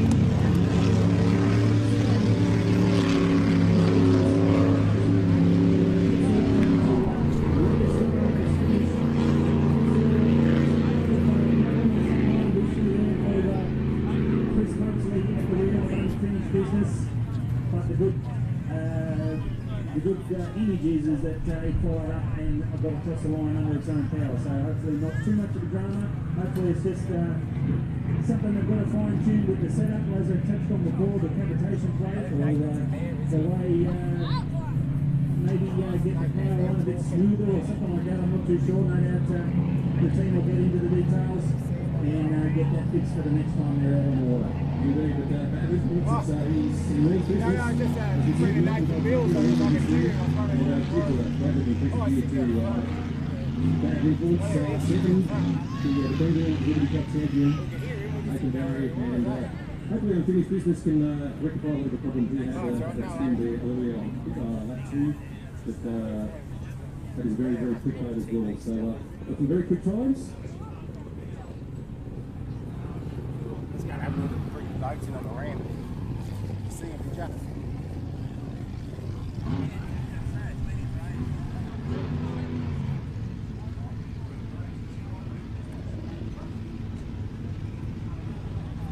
Yes, so hopefully we'll get wind of the qualifying times as these boats get progressed through the qualifying heats, and we find out exactly who makes it through to the Liberty Cup final. But a good mix of unlimited displacements, 6 litres, and unlimited outboard. So it's going to be interesting, especially if this breeze keeps up, which chances are it will. So it's going to be interesting to see whether it's a leveler or cause some disadvantage for anyone in particular once these boats sort of get mixed in with each other, if you want to call it that, in regards to the configuration of boats and boat styles. So as I mentioned, once we get wind of who qualifies through to where, we'll let you know as soon as we can. Indeed, we'll leave the times up to the officials, but we've seen some very, very racing, some quick times, especially with the engines on the river. Again, the message there, Nathan, we're going to be with us through the course of the river. Let's do our work and thank a few sponsors who are here for the weekend such as this without the sponsors, so please do support the sponsors. A big thank you to the likes of Brand Build and also Salos, major sponsors, Dax Finance as well, DS Screen Printing and Embroidery. Big thank you to Atari Fighter Cars as well, Thomas Scaffolding, supplying all the scaffolding here this weekend, Carly Auto Electrical. Also thank you to Manning Valley Automotive, one of the big sponsors here this weekend, Harvey Norman, the furniture and electrical department, Willow Joinery, also Edit and White Removals, and NG Glass as well. So they're just some of the sponsors who are here this weekend. Big thanks as well to all the tractor drivers, the crews, the rescue crews who are out on the river all day in the sun, in the wind, and the will to the love as well. The officials as well in the towers, so a big thank you to them as well. Plenty of stall holders here this weekend as well, so please do support the stall holders on the riverbank this weekend. And some merchandise to check out too. Plenty of merchandise on the riverbank, so you can take some t-shirts and stubby holders from various teams who are here this weekend. I know the culprit has quite a bit of gear, Bulldog as well. So they're situated on the riverbank. So one-to-one models who we talked to not too long ago as well. So plenty of gear, plenty of merchandise to take home this weekend from the Powerboat Classic Tour 2023.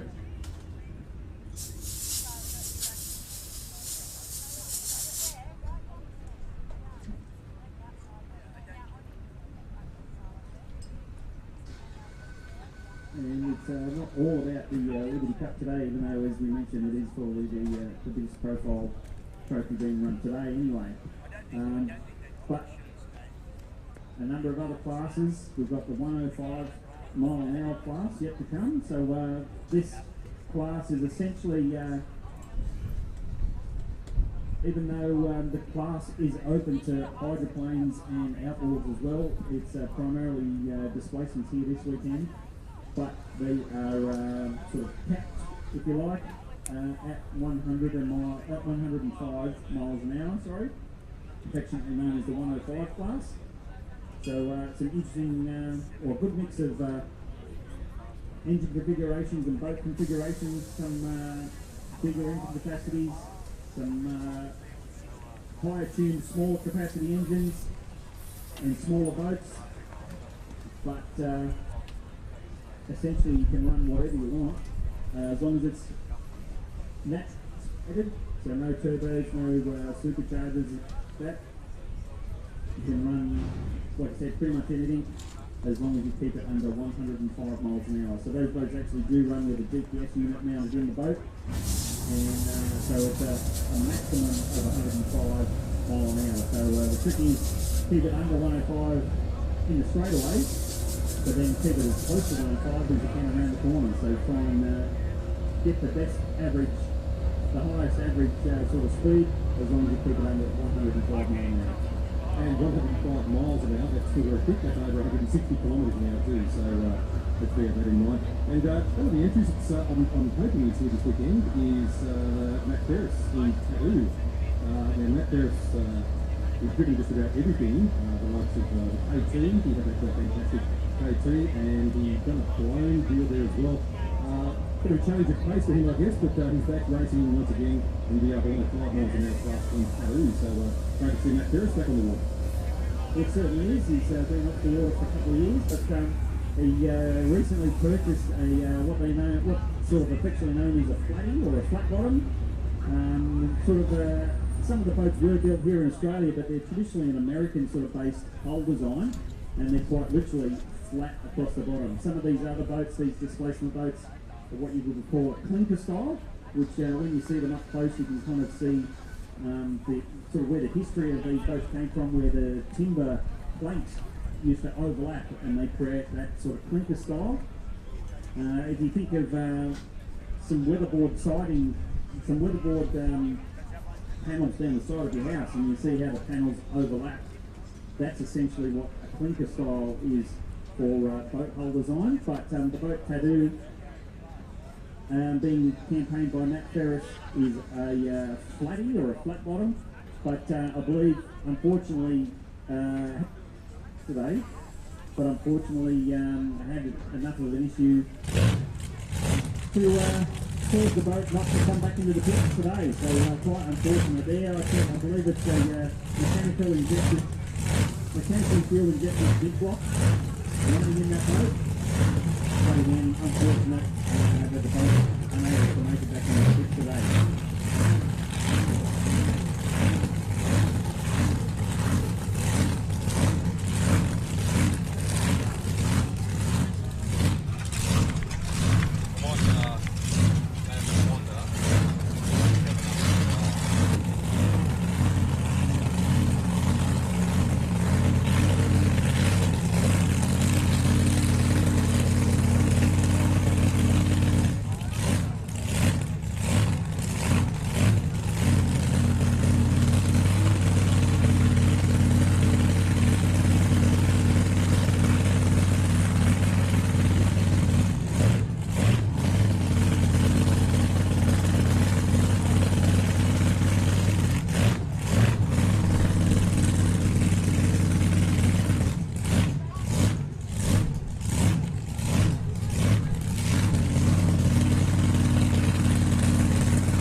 those two boats still have.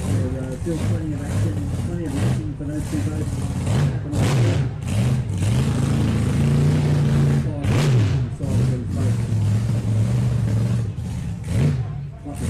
Being, like I said, the name of the knocking series for some 5.2 litre hydroplanes. And the two that are here this weekend being Hurricane down from Queensland, one of the fastest boats in the 5 litre class, a very stout fuel injected engine in the back of this powered hydroplane. And very capable, driven Graham Boxy Malloy. And then the second boat being Wrapped and Impatient, being campaigned by young Blake Sherry. I touched on earlier that boat, Wrapped and Impatient, recently having a bit of a refit, recondition. Some alterations made to that boat. And some other repairs and improvements made to the boat at the same time.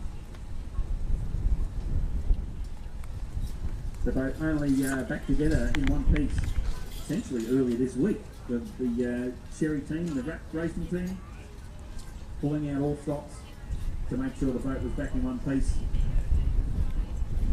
And did have a little bit of a technical issue, or mechanical technical issue in the warm-up run on the trailer this morning, with the team frantically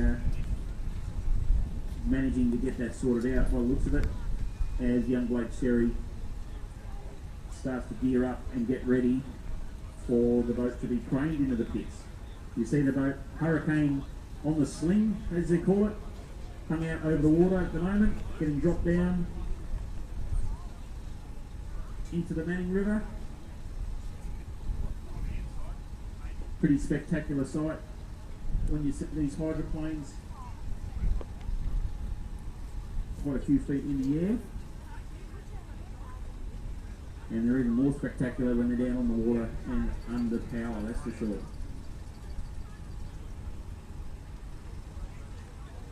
So these boats, these two small hydroplanes, were on the list on the race board, being run with Warlord, the GP Hydro, but the Warlord boat's getting ready by the looks of it, so I'm not too sure if it's going to be able to be ready in time to hit the water at the same time this morning.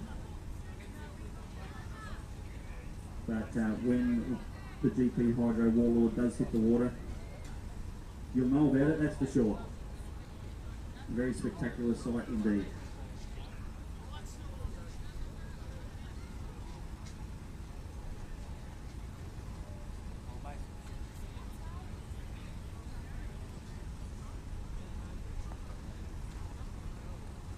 So these hydroplanes, another class of boat that are going to have to be very careful as they run on the river with these the wind conditions as they are. So they're going to be running very gingerly and very light on the water into the breeze.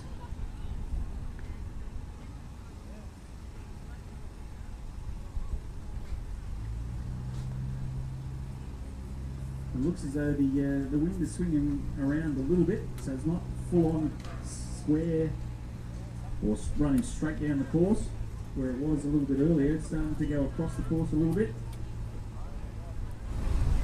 But again, the drivers are going to have to very much be on their toes to keep these boats fully under control.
So as I mentioned, the second of the 5-litre hydros, wrapped in impatient, getting lifted up on the crane as I speak, getting lifted into the water. As mentioned, the GP Hydro Warlord was potentially looking to be running on the water with these guys. The Warlord is being prepared, but what happens to the rigging trying to run against the two smaller boats. We'll see in a minute. You can see the white boat wrapped, getting lifted off the trailer and onto the water. For those regular spectators that come regularly, you might recognise that boat. You recognise the shape of it, but that boat used to be primarily red with some white and blue on it.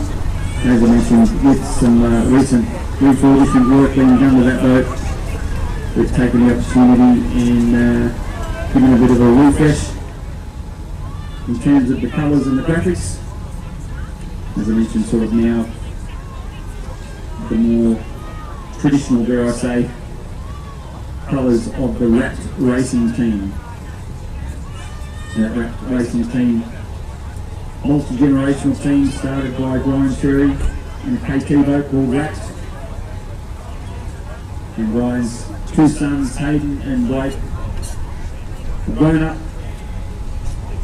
first starting out in the junior classes, but more recently stepping up into the 5-litre hydroplane class.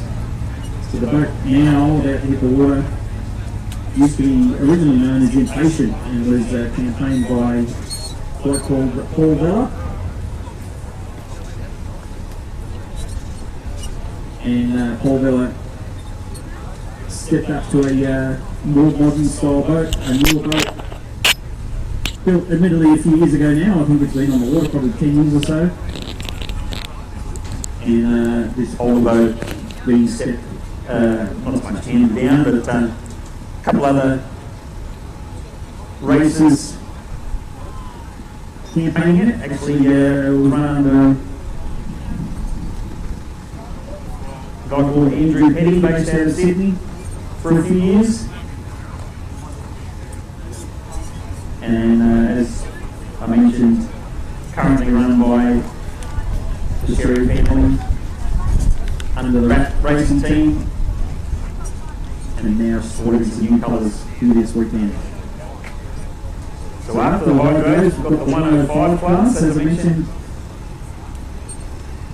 the displacement style in-water boats. They can run whatever engine combination you like, as long as it's naturally aspirated, as in carburetted or fuel injected. You cannot run supercharging or turbocharging, as long as you keep it under 105 miles an hour. So that'll be the next race on the water after the hydros, I believe.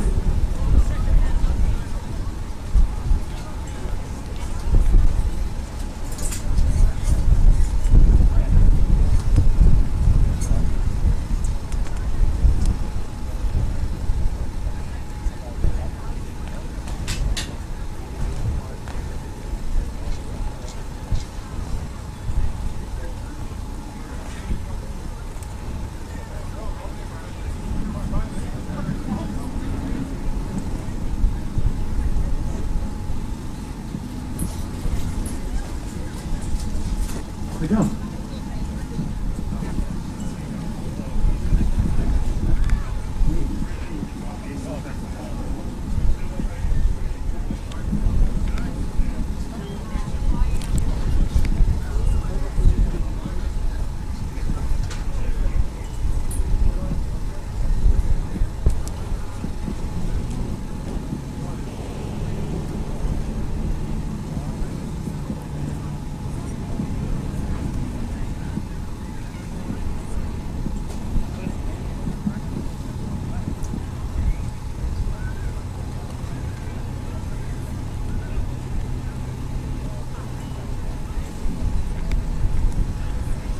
This is all of them racing. It's going to have to be a little bit longer. You can see obviously down the bridge turn, pulling the lead out, buoy as we call them, and back into position. So obviously there's wind Causing a little bit more havoc than just turning up the race course.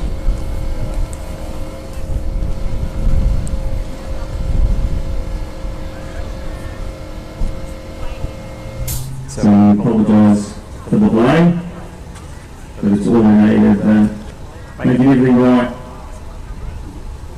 for the next race on the water.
I think the black models guy, he's a relative local, and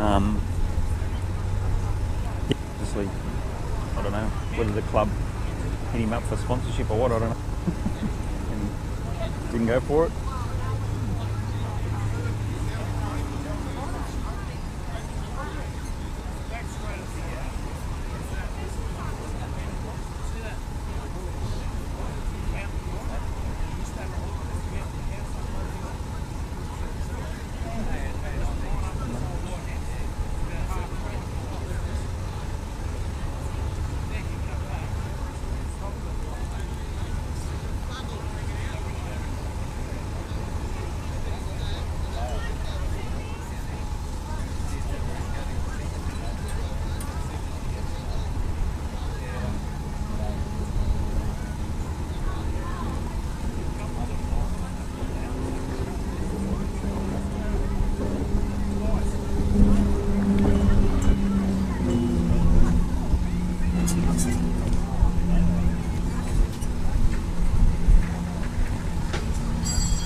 Wrapped out over the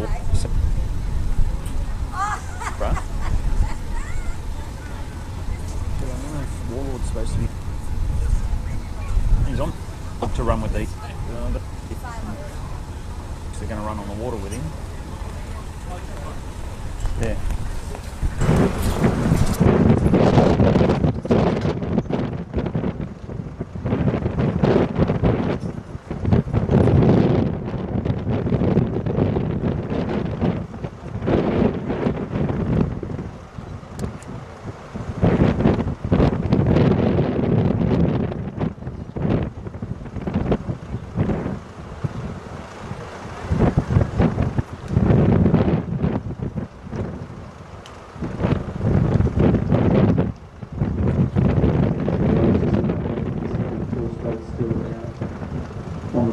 fine-tuning those turn buoys. Obviously, this wind causing a bit of unwanted havoc.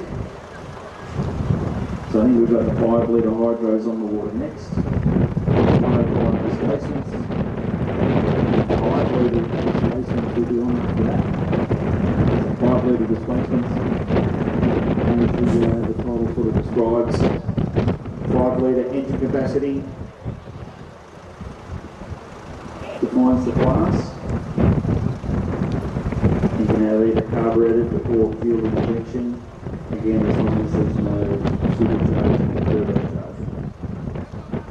And so with the 5 litre class, you can see a mix of open cockpit boats or open boats, and portos and boats with the reinforced cockpits. And they've just been a wander through the pits. Drivers, but they're very, very busy at the moment. I expect a lot of broken boats already, but today the driver will be back on the water. He has a bit of an oil issue, and he's pretty confident that he'll be back out, and confident as well. He's pretty confident that he'll be returning as well. So, a couple of broken boats, but hopefully they'll be back on the water a little bit later on this afternoon. Well, as you mentioned, a couple of boats stopping now on the race course in their earlier heats.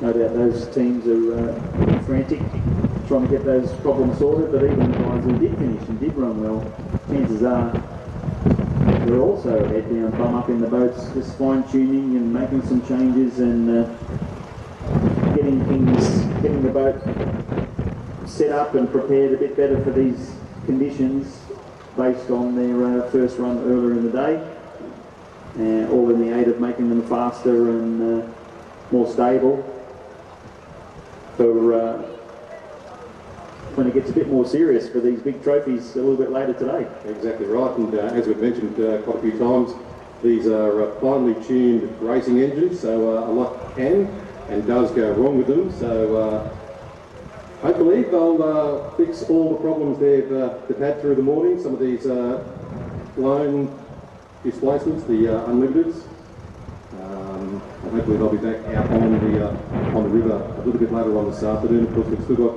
great racing still to come. I think we've got another couple of heats for the Liberty, and then the final later this afternoon. I believe Warlord is heading out very, very soon. We can see Troy Marlin, he's all kitted up, ready to step out there. So Warlord will be, that'll be a spectacular sight, and of course he'll be competing at the Easter Rivers Cup in a couple of weeks' time. So more or less here for a bit of a test and tune, just to get that boat ready for that big event in 2 weeks. So Troy Marlin and Warlord will be out there very, very soon.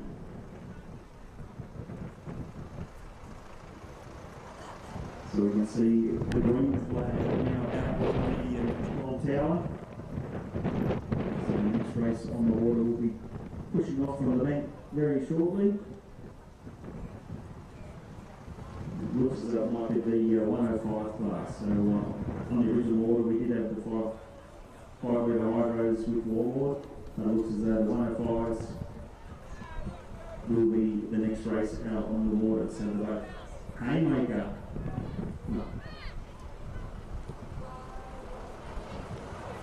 Well, just a chance to thank a few more sponsors. Well, we have at the moment, of course, the 2023 Easter Powerboat Classic. A big thank you to Granville and also the Sailors, also Many River Marine and Tackle, Tarry Fisherman's Cove. And of course, we always say, please do support those to support this powerboat race meeting this weekend. Jack and Co as well, also Ray Bridge, Egan's Comfort Coaches, Victory's Hardware as well, Shearville Marine, Leader Smith, a big thank you. Young Building, also Curry Brothers Engine Reconditioning as well. Curry Landowners, our local sponsor.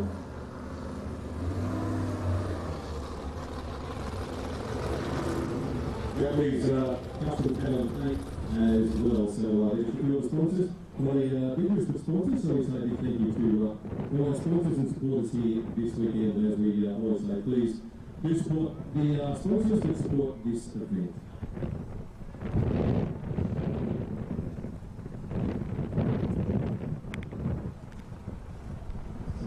there's actually some slight confusion there.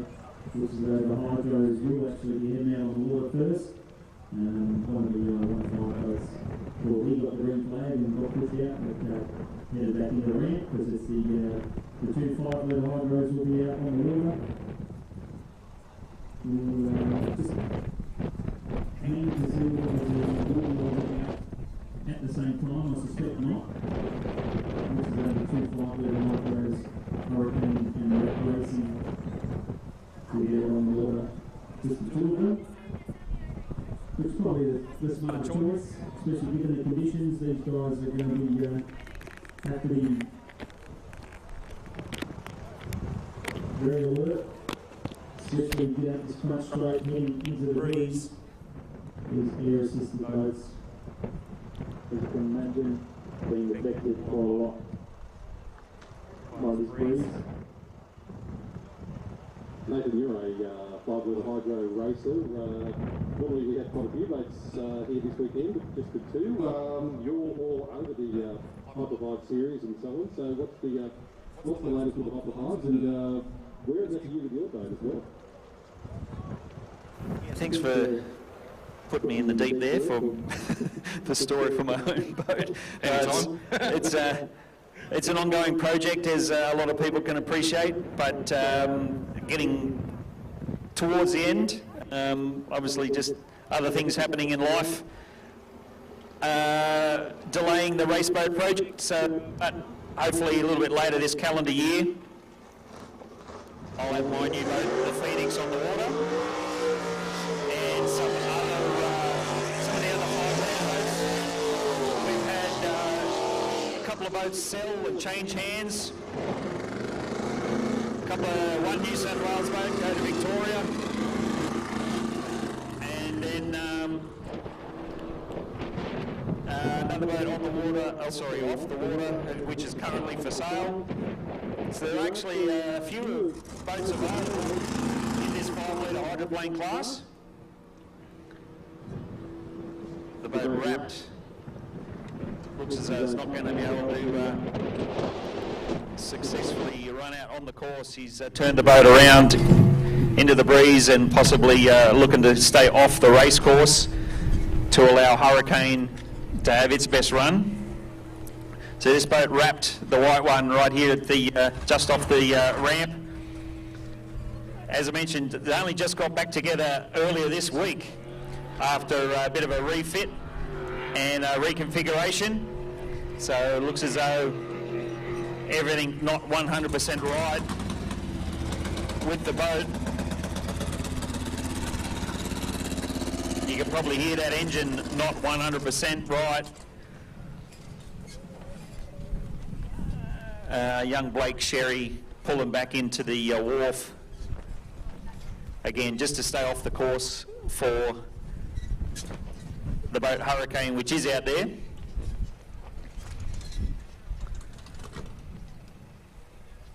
The RAP racing team were working feverishly this morning trying to work out what the problem was. They were changing spark plugs, checking the ignition system, fuel system. But it looks as though there's, I know that boat actually runs electronic fuel injection and electronic dash. So obviously something, either an alert warning or some kind of light or some kind of indication that everything's not right. So unfortunate there. But the boat Hurricane still out on the water.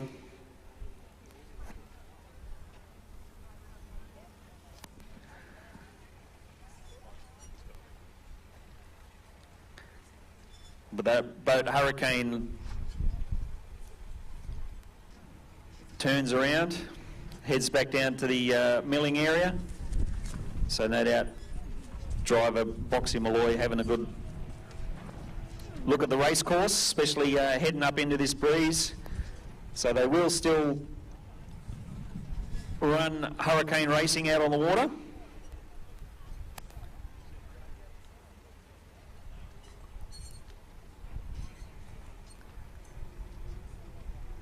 But as we mentioned, unfortunate non-starter being wrapped racing. No doubt once they lift that white boat wrapped back in on the trailer, they'll spin the crane around, hook up the GP Hydro Warlord for a slightly different taste of hydroplane racing. And when I say different taste, I mean supercharged big block V8 Grand Prix hydroplane. So Hurricane out on the water.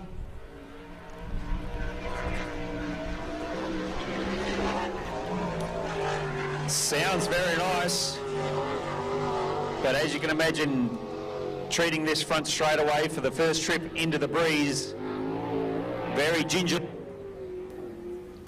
Bit of a squeeze of the throttle as he got towards the end of the straightaway, feeling a little bit more comfortable.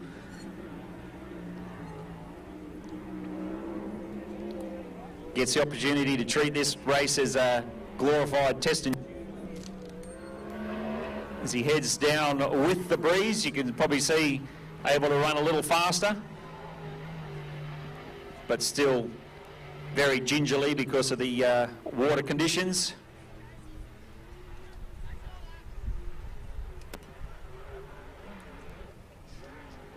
You'll see that wall of water come off the turn fin of these hydroplanes.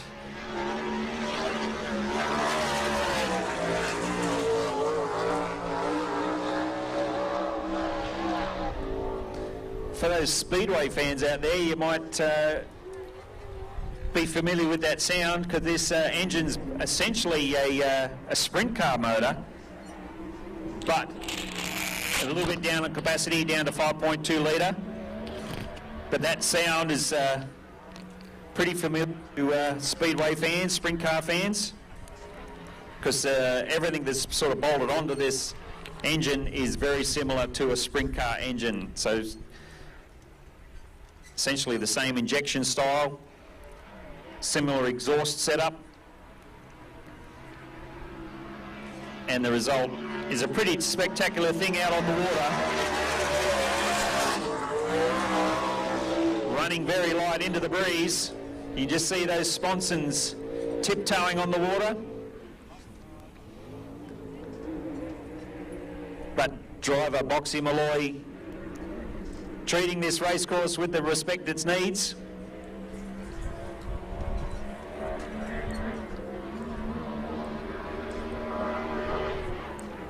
And a pretty sweet sounding setup for the Hurricane 5.2 litre hydroplane. A little unfortunate that he's out there by himself, but as we mentioned, a pretty spectacular sight nonetheless. So he comes down to grab the checkered flag.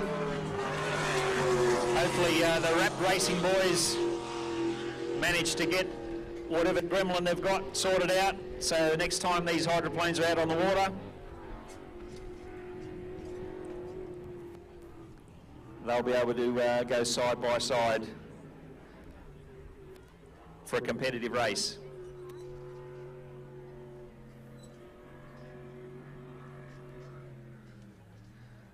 So you hear Hurricane backing off the throttle under black flag conditions.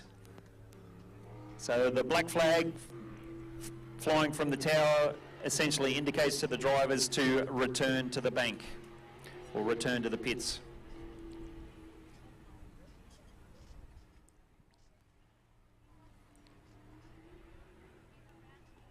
So again, hopefully we'll see Hurricane out on the water later today, and ideally with his compatriot Rap Racing, we'll be able to join him.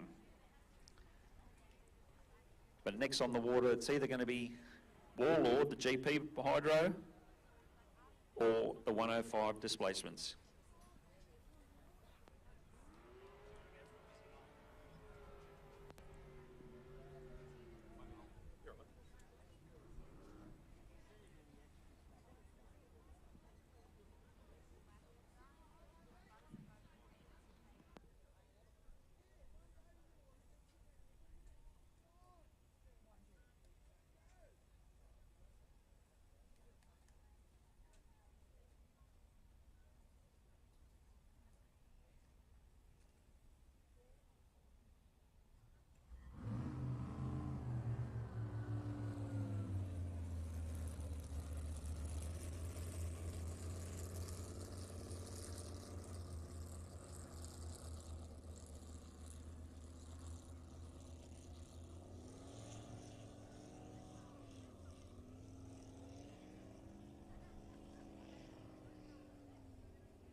So there will be 105 boats out on the water. The boat disturbed, unable to make the start.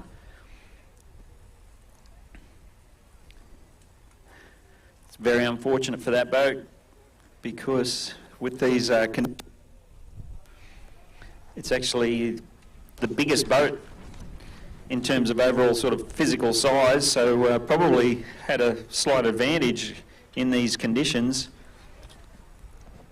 being slightly bigger, slightly heavier, able to manage the chop a bit better.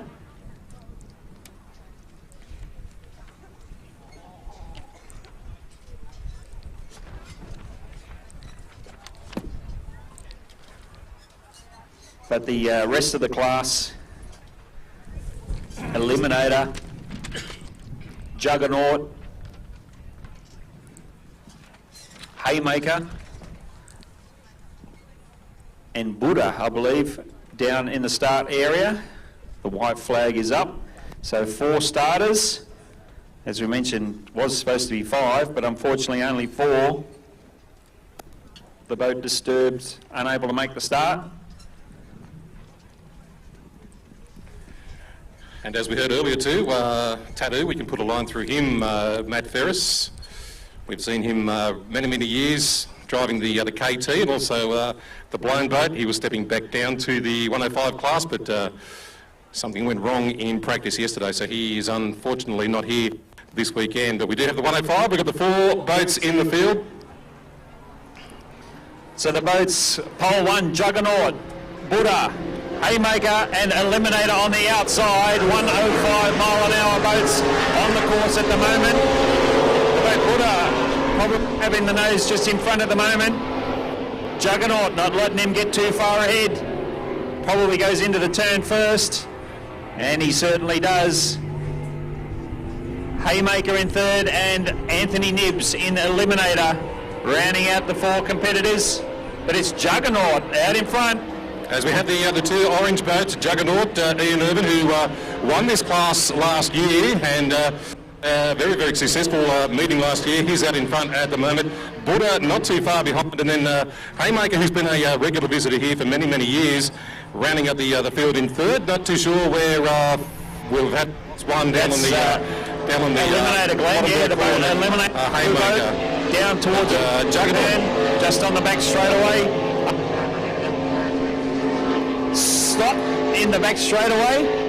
So no doubt, hopefully these guys, as they come out of that turn, will be able to see the boat, and plenty of room on the inside by the looks of it as the boat slowly drifts out a little wider. But these 2 orange boats, Juggernaut and Buddha, out in front. Oh, a little bit of smoke by the looks of it in the Juggernaut boat, so they're not looking good.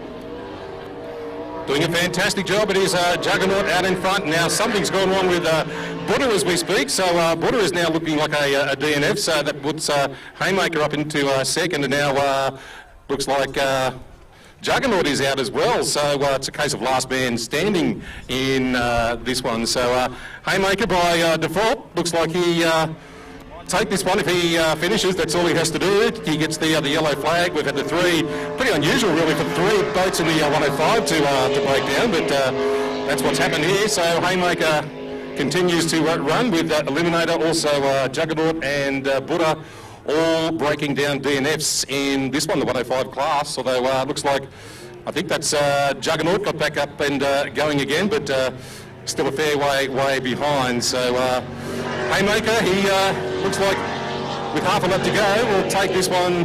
Well, they don't want to put the curse on him as yet, but Haymaker, Gussie Vivers. And we just had a pop down there from Buddha, so from Juggernaut. So well, he got going for half a lap, but some issues there for Juggernaut. But last man standing, checkered flag at the ready. It looks like it will be Haymaker, Gus Vivers taking out the checkered flag in this one, the 105 class. Unfortunate situation there, certainly not for Haymaker. Fortunate for him. Comes through to the finish line to grab the checkered flag. But as we saw the boat Juggernaut, he was heading down the back straight in that previous lap. with a bit of blue smoke blowing out behind, and as he went round the turn, came to a stop, and then tried to get the boat going again. We saw a little bit of a blue smoke again as he started it up, but an unfortunate, potentially mechanically damaging issue. Not too sure what happened to Buddha. Didn't appear to have any smoke or any other sort of major dramas, but obviously pulled pin at the end of the back straightaway there. So as we mentioned, which left Haymaker to be able to take the chockies for the whole class. Yeah, chockies for the Easter, and pretty unusual. I mean, the 105 mile an hour class, usually they're fairly reliable pieces of gear, so for 3/4 of the field to not finish, it's a little unusual, but congratulations to Gus Beavers in the Haymaker winning this one, the 105 class. And hopefully we can get the rest of the field repaired. Disturbed, who didn't get on the river, or he's on the river but didn't get going.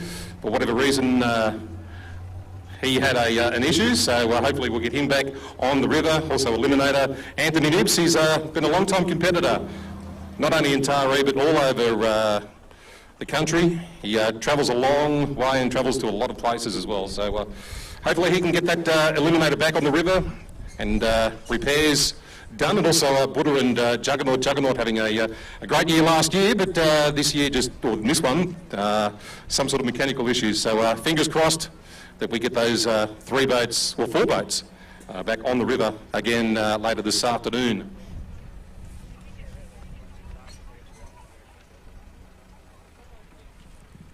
Yes, as we mentioned, even the boat Disturbed, who was unable to make the start, hopefully they'll get their problem sorted out as well. So it'll be a slight delay as we get these stricken boats towed back into the pit area, the ramp area. But we can also see the boat Warlord getting ready to get lifted up on the crane, dropped into the water for one hell of a on-water display.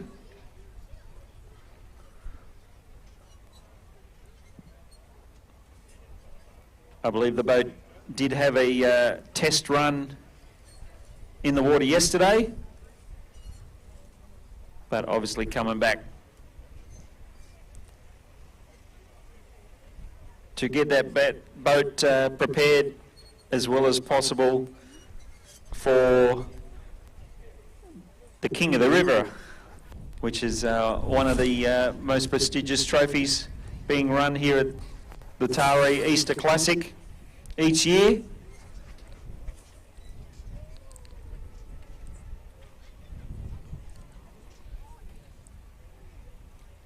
But also most likely getting things in order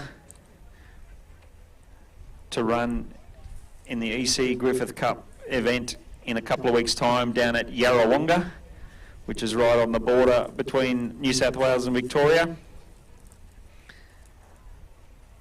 A major race meeting being run down there in a couple of weeks' time.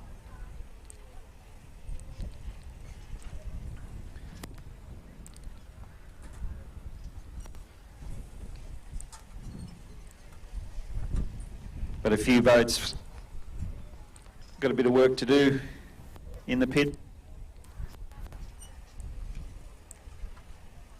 to make sure they get through the rest of this event as best as possible.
Okay, just while we've got a spare moment, got one of the star drivers here this weekend, Chris Pugsley, who is in business blown alcohol displacement. Chris, great to have you back in Taree once again. Thank you very much for having us. Fantastic looking boat, this one. The development of it's only been about 12 months or so it's coming along. Yeah, look, it's very early days, both for the engine and the boat. To be honest, there's a lot of work to do, but we're slowly trying to sneak up on it. It's going to take a while before we get it right, I think, but I guess it's just work in progress, yeah. Now, you went out for a run there earlier. What happened in that one? Well, we just tried a few changes. We normally run a skid fin on the cavitation plate on the boat, and we decided we'd try and run one without it to see what it'd do, and the results were pretty average, so we're putting it back on. Now, we normally see you in the silver bullet shenanigans. No shenanigans here this weekend? No, so Tim and Stacey, the cylinder heads are off that engine at the moment, and they're just giving the engine a bit of a freshen up, and we'll probably have it ready to run the Australian 6 Litre Championships at Dargle. Right, but it's great to see you in unfinished business. The difference between the two boats as a driver, is there much difference driving a 6 litre boat to the bigger blown unlimited displacement in unfinished business? Yeah, my word, there is. It's probably like comparing a go-kart to the Queen Mary, I'd suggest. That's a good comparison. The 6 litre or the unfinished business, I mean, it's a bigger boat. It's a little bit bigger than the rest of the boats in the field, isn't it? Yeah, it's not much longer. It's physically bigger, I guess. It's just the boats are, an average 6 litre boat probably weighs about 800 kilos, where this is probably a tonne heavier. So there's so much more momentum rolling in there the corner, and just changes the whole characteristics of the handling of the boat. They're just a totally different animal. All right, we're going to see you back out in the river this afternoon. Yeah, we're working on it. The boys are flat out, and Deb have made a big effort to try and get this thing here this weekend, and it's been a bit of a battle, but we won't give up. We'll just keep pushing on, and hopefully we'll learn something by the end of the weekend. All right, good stuff. Fingers crossed. Hopefully you are back on the river this weekend. And one of the great drivers who was here this weekend, long-time racer, Chris Pugsley. So, Chris, good luck for the rest of the afternoon. Thanks very much, guys. Thank you.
All right, we've got Daryl Quinn in the pits as well, driver of Bad Influence. Daryl, looking fantastic out there earlier. That was a great heat result.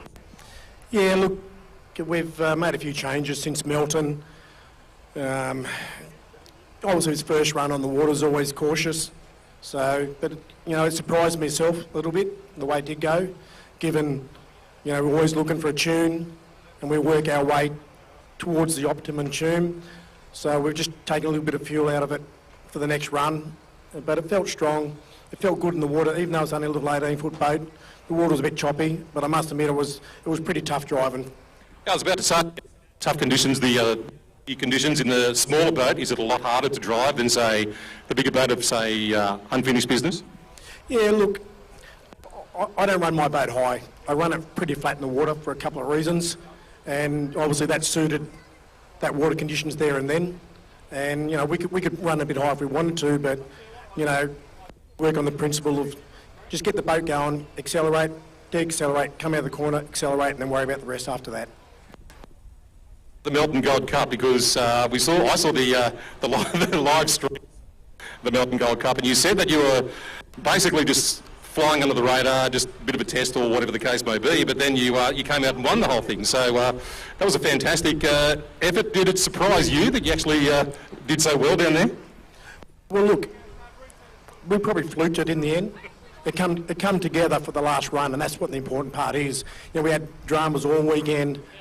I kept on blowing airlines. I actually pulled the cav rod out of the arm. I had no cav pedal in one race. I lost the air bottle system twice for the cav system, so I was driving off my left foot, old-fashioned way, so it made it quite difficult to drive. And then it all just fell into place for the final. You know, we dropped the water pump belt in the qualifier. The water temps got up there a bit, and it hurt the engine, but we thought, oh, look, let's just run it anyway and see where we are. Yeah, you decided to run it, and look what happened. You ended up winning the Melton Gold Cup, which the big races on the Australian Powerboat calendar, so big congratulations. Yeah, look, I always like going to Melton. I always do like short tracks. I like long tracks as well. It's always a challenge, doesn't matter where you are. And, there's special moments down at Melton, so that was the third Gold Cup for us, and they're all cherished. Doesn't matter which event they are, they're all cherished. Up here many years as well, so Taree is obviously a place you like to race. Yeah, look, and we had some really good runs here in 2013, 2014. Obviously 2013 was the year that we won the Liberty Cup, and you always dream of bigger and better things, and you just got to the race fold out and don't panic and just do what you got to do. Just plan your race and see how it all goes. Here for the Liberty Cup this afternoon, you won your boat looking fantastic on the river, so good luck for the rest of the afternoon, good luck for the rest of the weekend. Yeah, look, if we finish the weekend with boat going still, we're happy. Good stuff. Darryl Quinn, bad influence on the river this weekend.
unmistakable sound of the GP Hydro.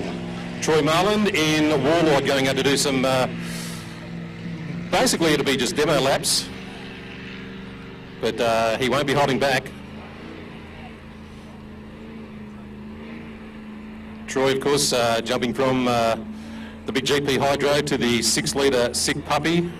So a lot of racing for Troy over the course of the weekend, but he's one of the best in the business is Troy Marland, and he'll be in 2 weeks' time racing at the EC Griffiths Cup. So great to have him here in Taree this weekend. He's a member of the Taree Club and loves racing in Taree as well. These craft capable of speeds up to 280 kilometres an hour. So they absolutely fly. We probably won't be seeing those sort of speeds this weekend from Troy. I do remember speaking to Grant Harrison of GP1 quite a few years ago, and he said the Taree course is just a little bit too short for them to get up to the top speeds of that 280 kilometre an hour mark, but they still get fairly close, maybe around 240, 250. So interesting to see what Troy will do here, but it's the big GP of Warlord, and probably the best thing to do is to let's just sit back and enjoy the sound and the noise of GP Warlord.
All right, as I said, it's a great sound. It's a great sight to see as well. Troy Marland in GP Warlord.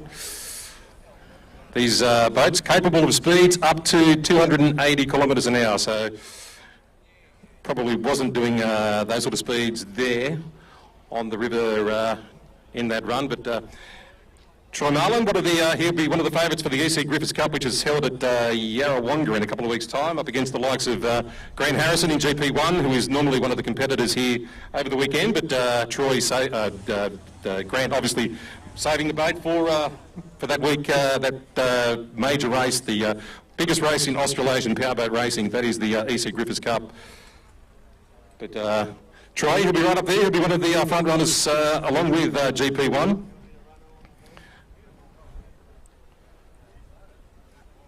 And great to see him up here too, putting on some demo runs, and he'll be jumping between that boat Warlord and also the 6-litre displacement of Sick Puppy.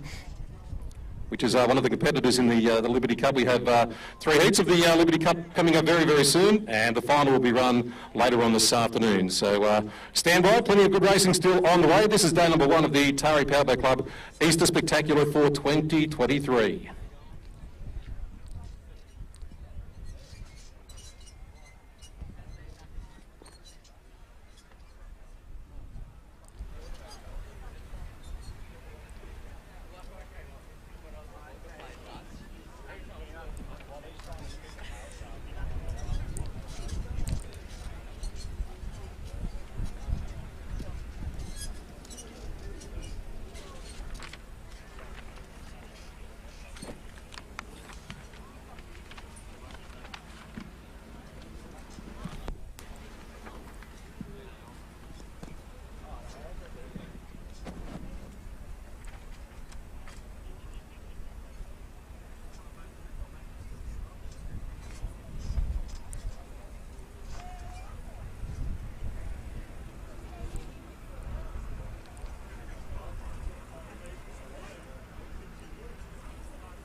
Just if you're in the pits too, the Westpac Rescue Helicopter appeal is going around looking for donations. Of course, the Westpac Rescue Helicopter, they do a fantastic job, so if you can help out in any way, whether it be $1, $2, $5, whatever you can afford, please do help out with the Westpac Rescue Helicopter, the charity bucket which is going around on the riverbank this morning and this afternoon. So if you can please donate some money, whatever you can.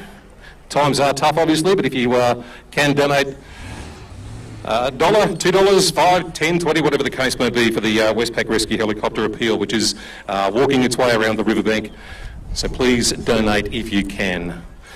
Big thank you to sponsors as well. We have a big list of sponsors we're helping out this weekend. The Sailors, also Randbuilt. Big thank you as well to J.R. Richards and Sons. Maven Trucks, Kennard's Hire as well. Also Maven Wing and Beef Exports, Stone's Oysters are a sponsor this year, thank you. Mid Coast Council, Todd McFarlane, also Earl's Turf, Rod Osborne Transport. Big thank you to Mark Moore, Graham Tisdall, and the Taree City Bulls have got the canteen running up on the River Street in River Street at the top of the pits there. So please do support the Taree City Bulls with their canteen. DS Screen Printing, also Taree Tidy Cars, McGrath Meats, one of the major sponsors this weekend. Brisbane Marine as well. And also Taree Auto Electrical and Manning Valley Automotive. Many sponsors. Harvey Norman as well, so a big thank you to all the sponsors who are here this weekend supporting the Easter Classic for 2023. Big thank you as well to Joe and Shane with the working on the live stream, doing a fantastic job as they always do. Just had a look there, and there's actually a viewer in Las Vegas, Nevada, who's watching this live stream. So a big g'day to you over in Las Vegas, Nevada, watching the live stream. So it's going right around the world. Plenty of people watching in all parts of Australia as well. So a big g'day to everyone who is watching the live stream on their comfy lounges this afternoon or morning, whatever the case may be over in America, evening. Hope you're enjoying the coverage. So big thank you once again to Shane and Joe from working on it live and stream, doing a fantastic job.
these ones?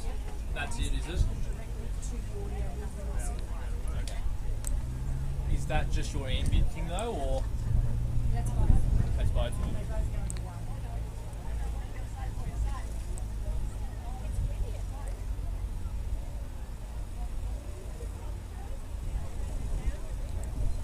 Hope something happened.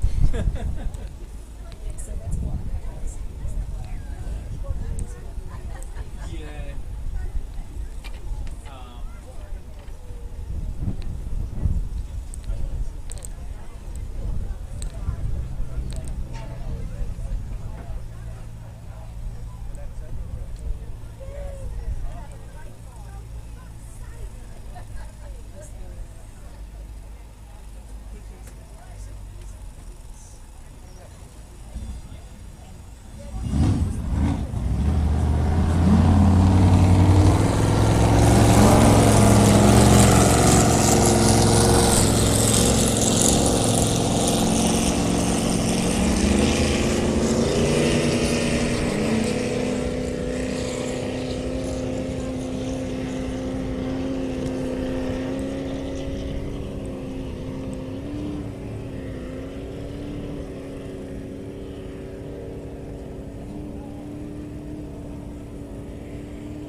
don't. Look, the only reason is I just drove past there and there's about 4 people that dropped my cars. That's right. And I'm the one that's going to have to come up and investigate it. And I've got to scrape some dead person up in there. Yeah, so it's all along up here.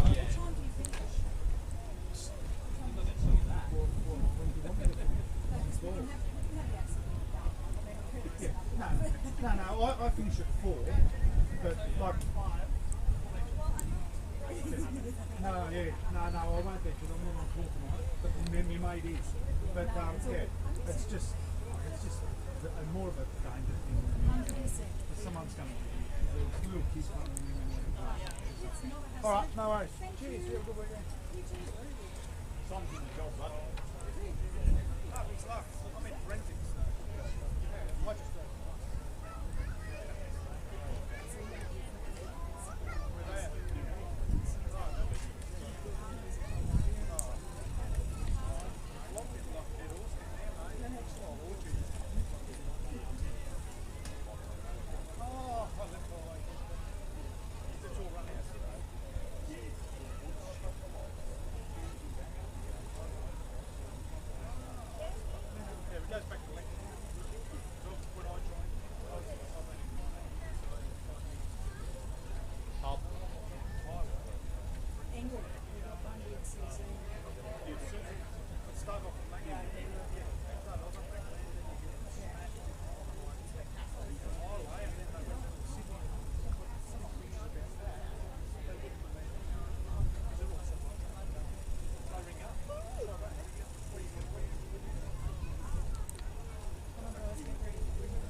5-litre displacements. The flag has dropped and away they go. Out in front, Cranky on the second place. Melody and Hot Lemon on the inside.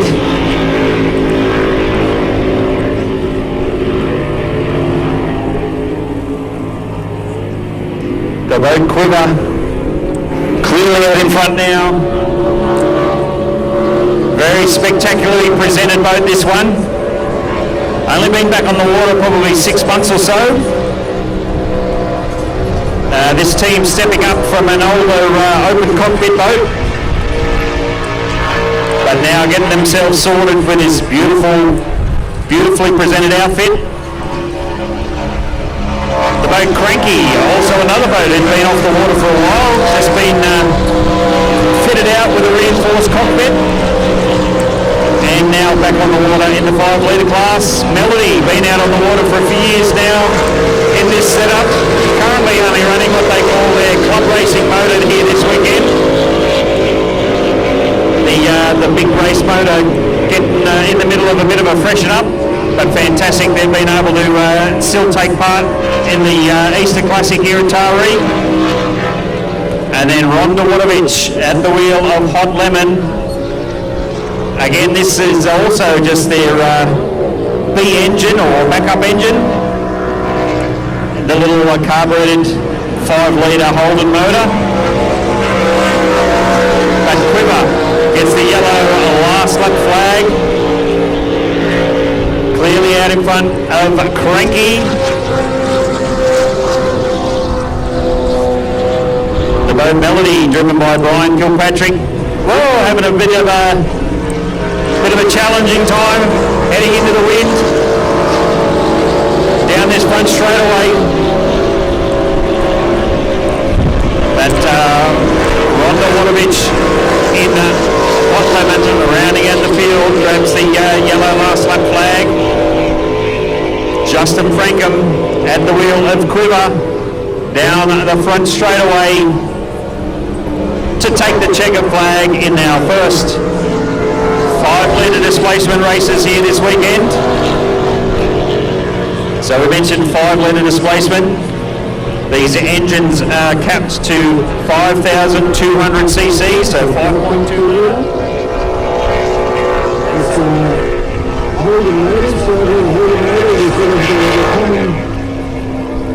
In this class, some 5-litre sheds, really, and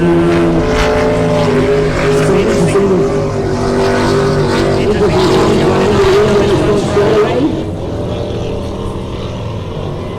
and Hydroplane rounding out the 4 starters and 4 finishers in the final class. So well done. Great to see all these guys still under the power and heading back to the pit under their own steam.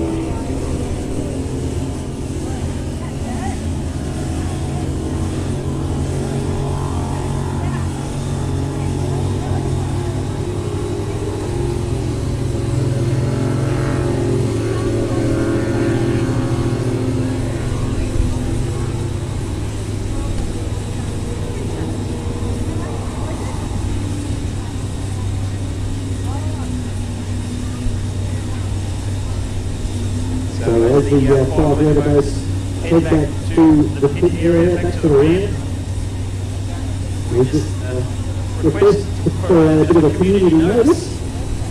So anyone on the bank who happen to have parked their car in a slightly dubious position or in somewhere they're not supposed to, you might want to get back to your car and move it and park it in a proper allotted space. So if you know you would potentially push in a friendship with the local council or the local officials, if you wouldn't mind moving your car,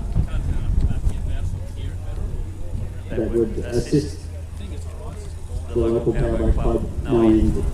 Indeed, I think they're talking about really speed, so if you maybe parking at that position, it's a $300 fine, we've just been told, so you've got around 10 minutes to move your car. So if you are one of those that are going to be parking in a leisure position, best get used to get moving, move your car, because we've been told you've got 10 minutes or so, and it's a $300 fine. And we don't want to see anyone walk away with a $300 fine this weekend.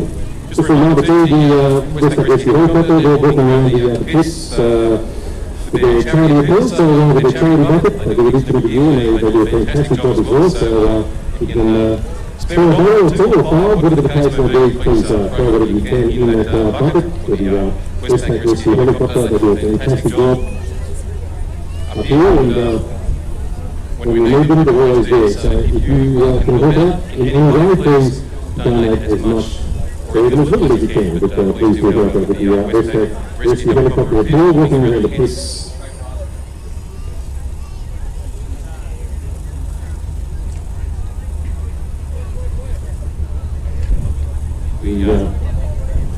The Liberty Cup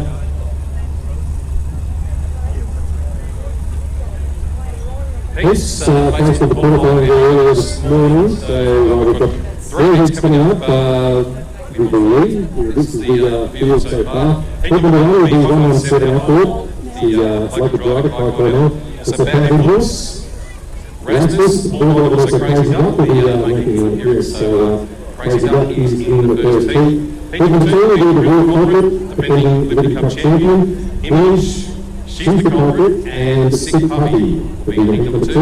And heat number 3 will be Unfinished, Lock and Load, and also Rivals. So that is what we have been told. That may or may not change, but fastest 6 go through to the qualifying rubber on this afternoon. So still very, very excellent in our card this afternoon, and we'll be back up and work again tomorrow. Around 46 races on the card scheduled for tomorrow, including the jet students and the Memorials, the big parade, and also the traditional end of meeting King of the River, which we look forward to each and every year. So, hope you have great racing. Hope you enjoy the racing. Whether you're on the river bank or on the CompuCat lounge home on the live stream video, we thanks for working on it. Most of the weather is a little bit windy, but at least we've got sunshine, unlike yesterday. So, weather gods are up on our side. So, more racing to come as we continue the Easter Powerboat Classic for 2023.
Always have them there.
it's great to see the Formula Future drivers, also known as the juniors, out on the water doing a demonstration display run. For those that aren't initiated, the juniors are split into 3 categories based on driver age and engine capacity. J1s being the youngest drivers and the smaller boats, J2s and J3s. So J3s, the oldest racers, with junior drivers are eligible up to the age 16, I believe.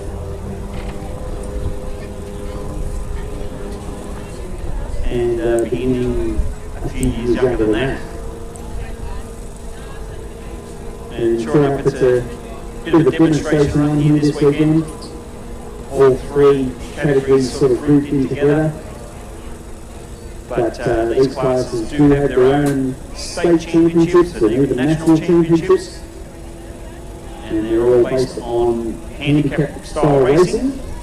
So even though you might not have the fastest boat or the fastest driver, as long as you're consistent, you're in with a really good chance of taking out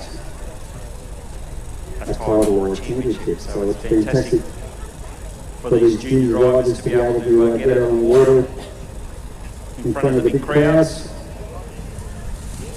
and take part in these major race days.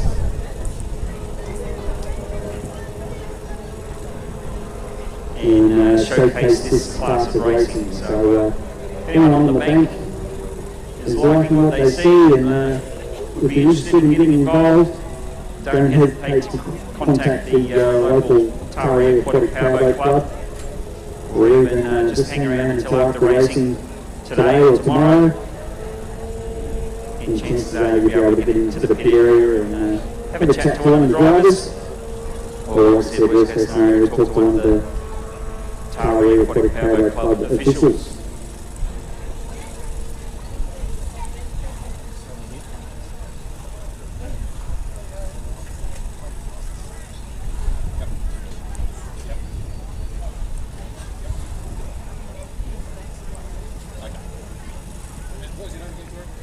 Mary, that's it.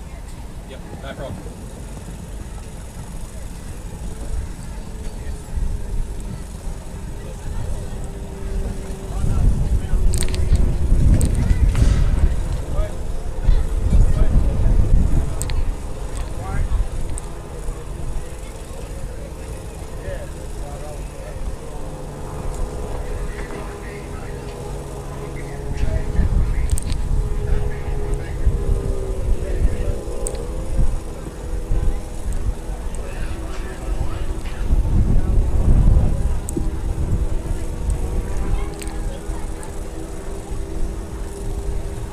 Before we watch the juniors going around, a set of keys have been found in the pits, so if you've lost a set of keys in the pits, just in front of the whiteboard, please come up and see Mary. It could be Mary McCullen, if you can describe the keys, they're yours. So everyone in the pits, please check if you've got all your keys.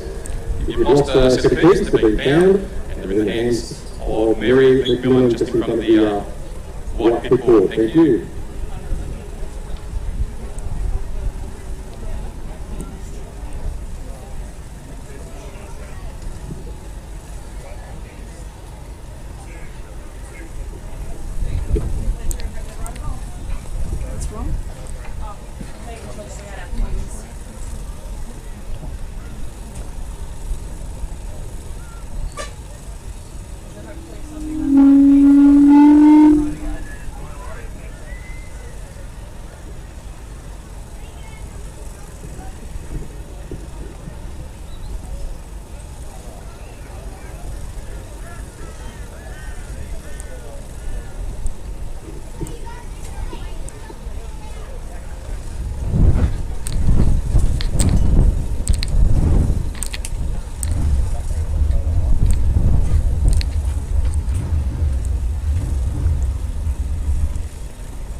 Yeah, it's up to you. And the thing is too, Yeah. So you know what it's all about. I've raced once, 100% successful.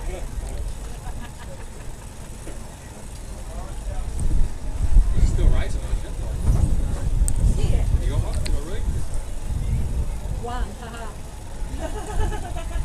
One for one day of the week, one for another day. Yeah.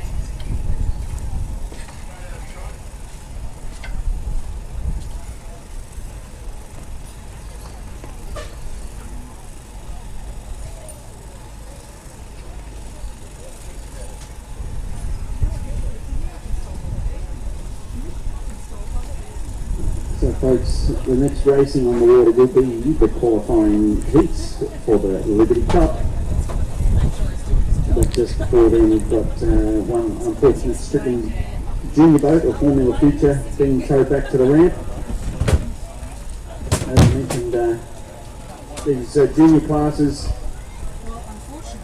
do have competitive racing and state championships and national championships and things like that. Obviously just a demonstration event here this weekend, but the boats competing here this weekend, we've got Little Hole Shot, Living the Dream, Dusty 2, Copper Top and Gremlin.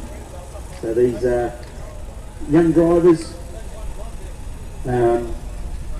very much into their racing, no doubt just as much, probably if not more, than their dads and mums and uncles and aunties and anyone else who is involved in the senior racing.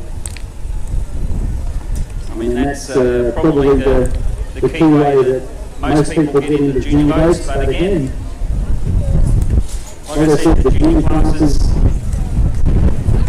the actual racing is based on a handicap race times. So you don't need to be the fastest in the country, you basically just need to be the most consistent. So as long as you're consistent, finish all the races, do the best you can, and you're in with a real good shot. Or doing well in this type of racing. So it's a fantastic initiative. It's been running in Australian powerboat racing for quite some time. Quite a few of the senior drivers you see out there at the moment first hit the water as a junior driver or a Formula Future driver, and as they've grown up in the sport, they've continued on into the senior classes. And some of them now in the top echelon of the sport. I do believe Troy Marlin, the warlord and sick puppy fame here this weekend, actually started in the junior classes himself. And as he grew and matured, stepped up through the classes, and now running one of the country's top 6 leader boats and piloting one of the country's top GP boats, and probably the most notorious, if you like, for being the driver of one of the country's top unlimited displacement boats in Madness as well. So just goes to show this junior racing, junior classes, quite literally a nursery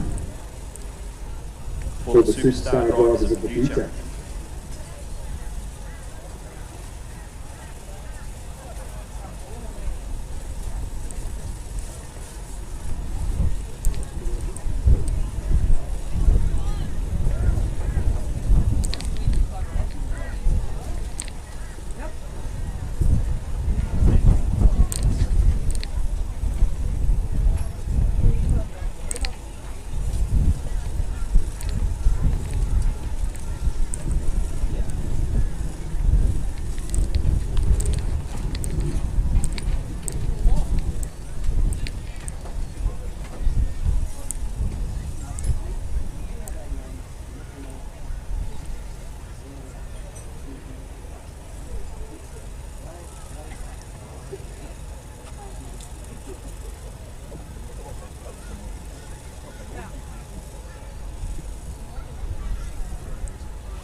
complete. Yeah.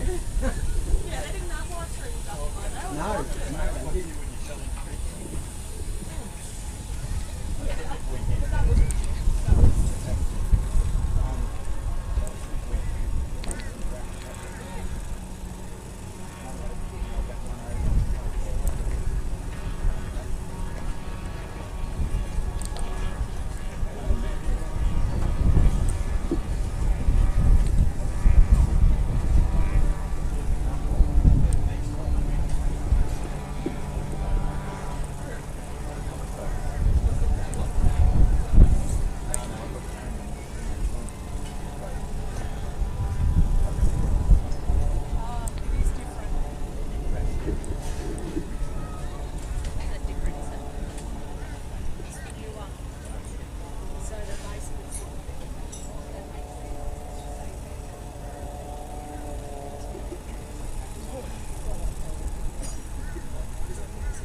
So we've got the juniors on around, Jamie Watson joins us in the pits with Bulldogs. Jamie, bit of an up and down sort of around so far this weekend.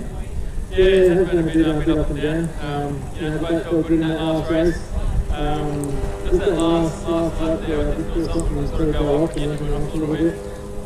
We found a big crack in the manifold, so it's just let all the boost out and it's lost power and pumping fuel out.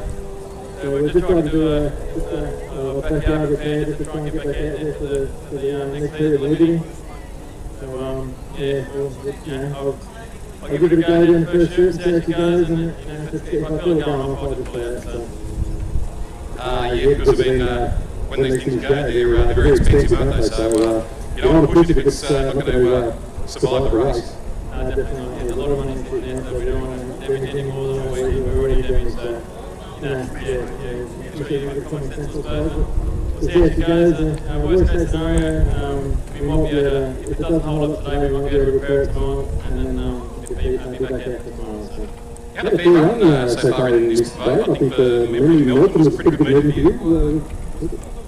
Not Melton, but somewhere else. But Raymond Terrace was what I'm thinking of. Raymond Terrace was a fantastic raceman down there. He went very well.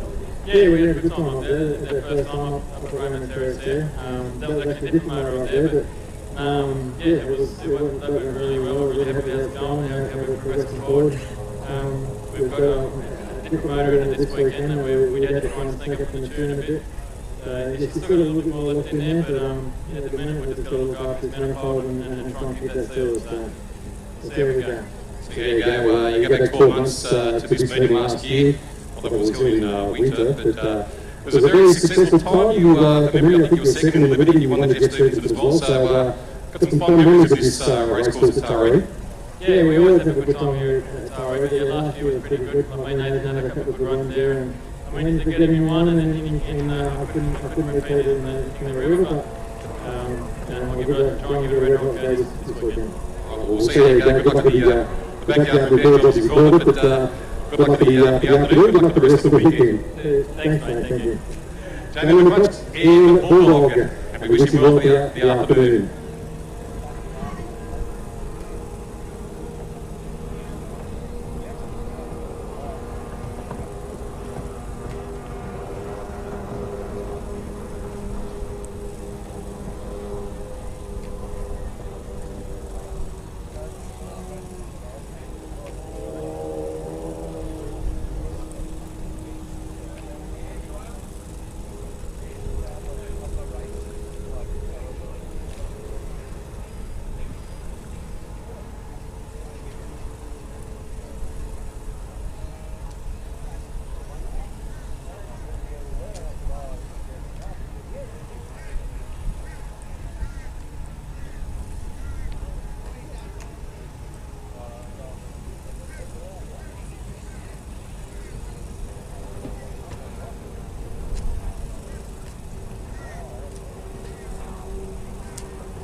footage of the weekend, Corey.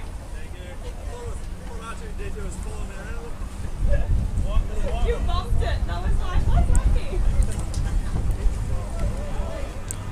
That's the opposite. So yeah. Close. Same property.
folks, our third and final demonstration run for the junior boats is underway. And the entrants in the first qualifying heats of the Liberty Cup are making ready on the ramp. So once these juniors complete their run, we will have the first of 3 qualifying heats. So we might have given everyone a bit of a bum steer earlier because we thought some of those early races were qualifying heats, but they were just regular class racing as part of the Easter Classic. And now we'll be moving into the actual qualifying heats where the officials will be taking race times of all finishers. And as we mentioned earlier, it is on race times, so there is, like we said, 3 qualifying heats. The first heat we will have the boats 117 Motorsport, Bad Influence, Rastus, Bulldog and Crazy Duck. The second heat will be the real culprit, Image, She's the Culprit, and Sick Puppy. And then the third heat will be Unfinished Business, Lock and Load, Rival and Sicko. So some good matchups in some of those heats.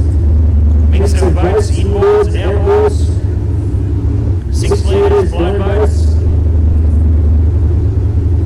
But as we mentioned, it is just the qualifying times. So even if your heat you haven't finished before across the line, if your race time happens to be the 4th fastest out of everyone, then that's it, you'll get into the final. So you'll see each of these guys pushing as fast as they can all the way to the checkered flag.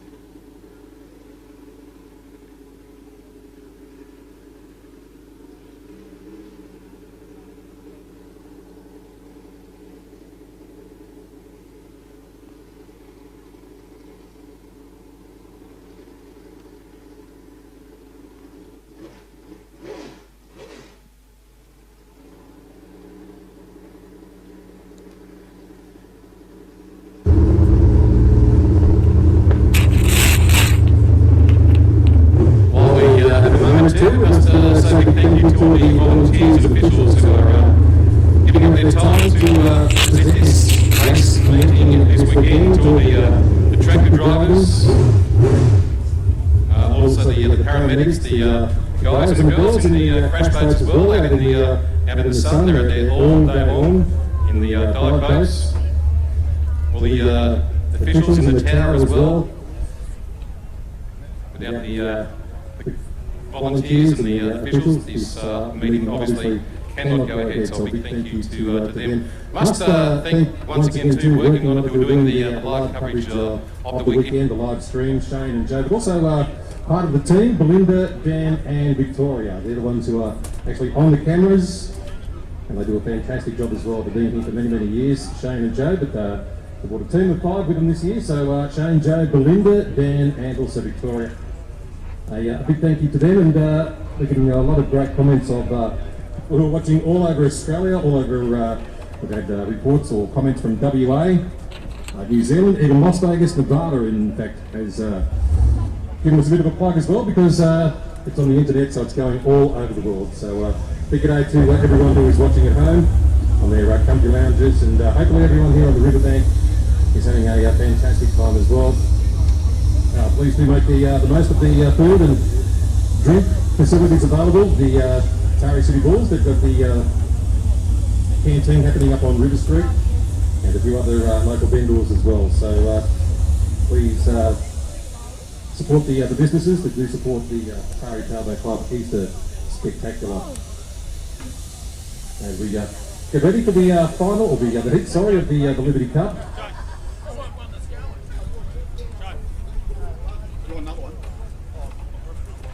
And as we said, 3 heats based on the 6 fastest times, so the leaders will be going all the way to the finish line because it's all dependent on time. So heat number 1 is Kai Cornell, 117, the outboard, one of 2 outboards. Bad Influence as well, Rastus, Bulldog, which has had a bit of a catch-up job, and also Crazy Duck, which we didn't see in the initial run-in this morning, but he's got his problems repaired, so Crazy Duck will be in heat number 1. The real culprit, Image, she's the culprit, and Sick Puppy in heat number 2. And just the 3 boats, it'll be Lock and Load, Rival, and also Sicko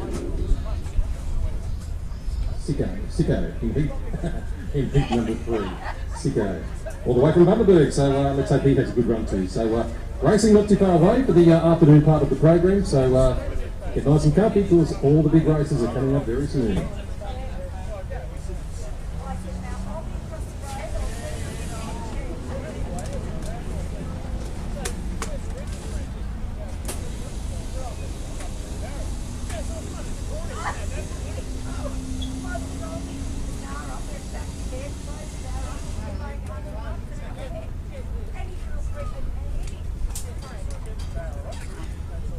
Do you want one?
He went to school with his grandmother.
So good sign, we've got the first of the boats backing down the ramp into the water.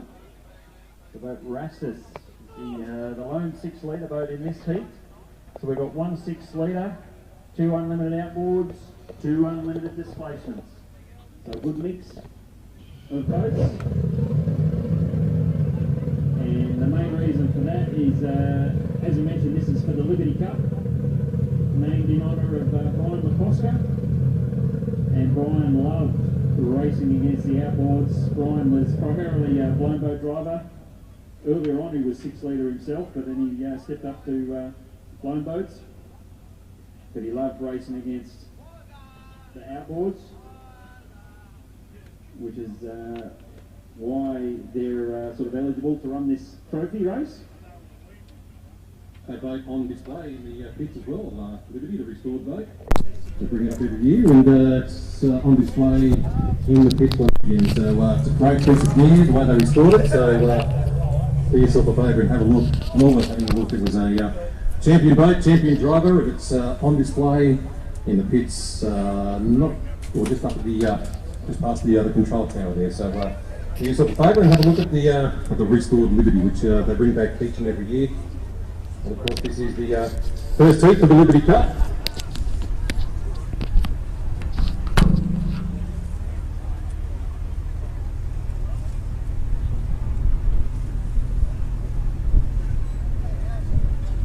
Yes, as you mentioned, that restored boat, Liberty, fantastic tribute to Brian. As we touched on, well liked by his competitors, race officials, club members, and especially spectators.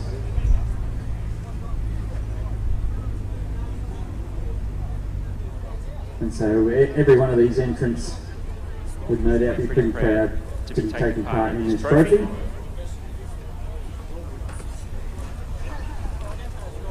Just waiting on the final.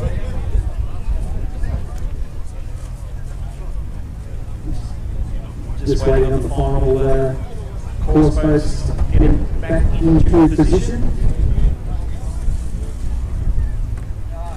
before this first qualifying heat will be pushed off from the ramp area.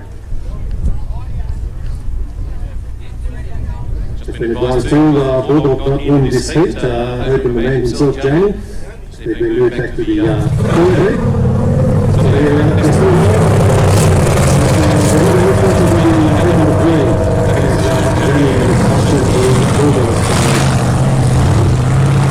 So four boats into the heat, which is probably the fairest way.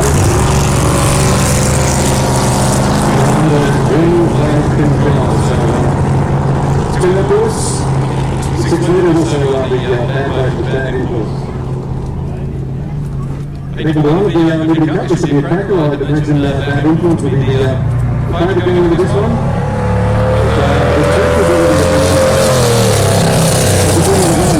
The corners, they make a strong stand in the corners, just breaks it up.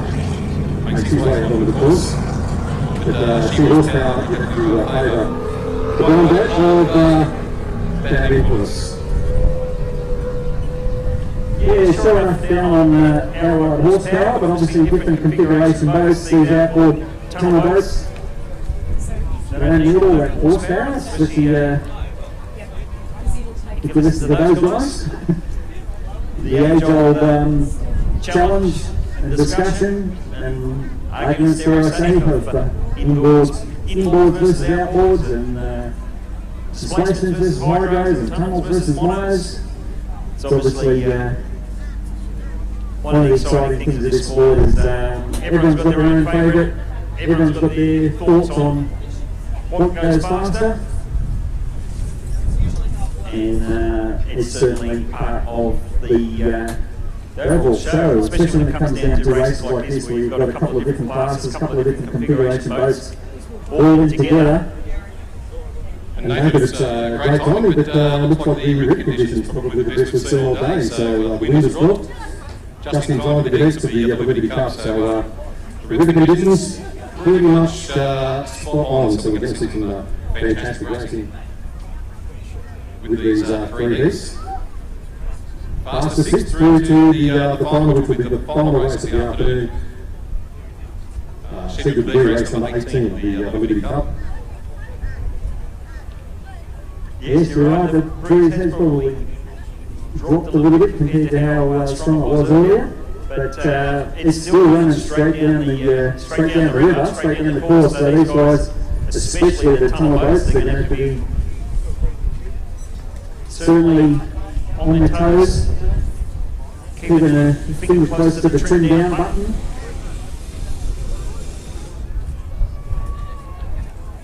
To give themselves the best chance of, as we mentioned, registering a fast qualifying time to get them into the final, which, as we mentioned, the fastest 6 boats from these 3 qualifying heats. And the first one will be getting underway shortly, so the white flag is up. They're making their way down to the course proper. 2 Formula Ones. So the 6 metre and the under the displays for the bad influence. So as we said, it's about this. People who want to be the Liberty Cup for 2023. Flag is in and away they go.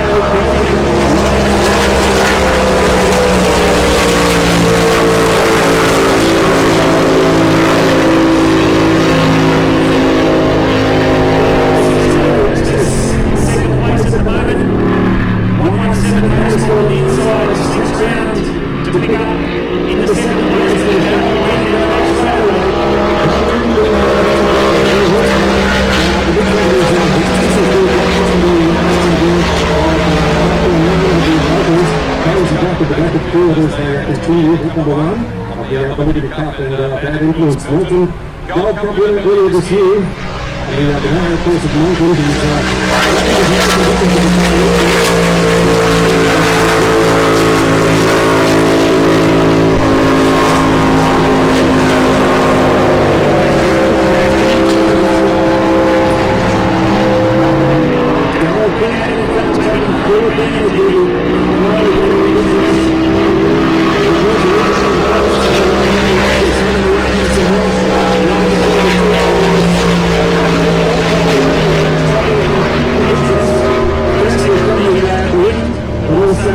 from boats in France, so very nice, very smooth.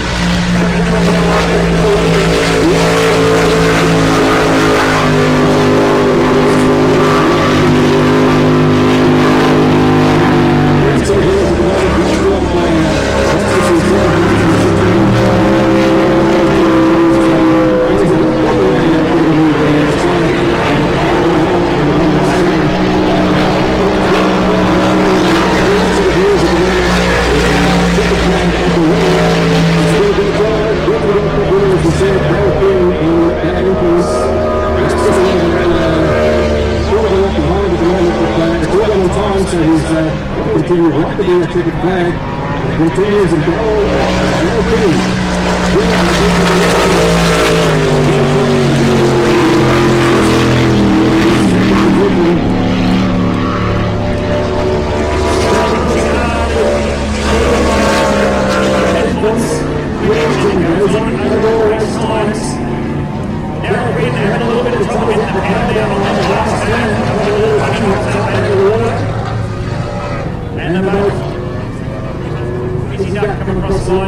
complete the first qualifying heat. A little bit down on race time compared to the other two, but as we mentioned, Darryl Quinn with the best chance so far leading to the first qualifying heat. We've got a few more below displacement boats to come. We've also got a few more 6 meters, so it's going to be interesting to see. But well done to Peter Zala in Prix. As we mentioned, that was his first race of the day. He was busy changing power heads on that outboard earlier today, which made him miss that first one. But great effort by the team to get out on the water ready for this first qualifying heat. And I'll have to leave it to the officials to see who called third and fourth place out of those two. 117 was in front.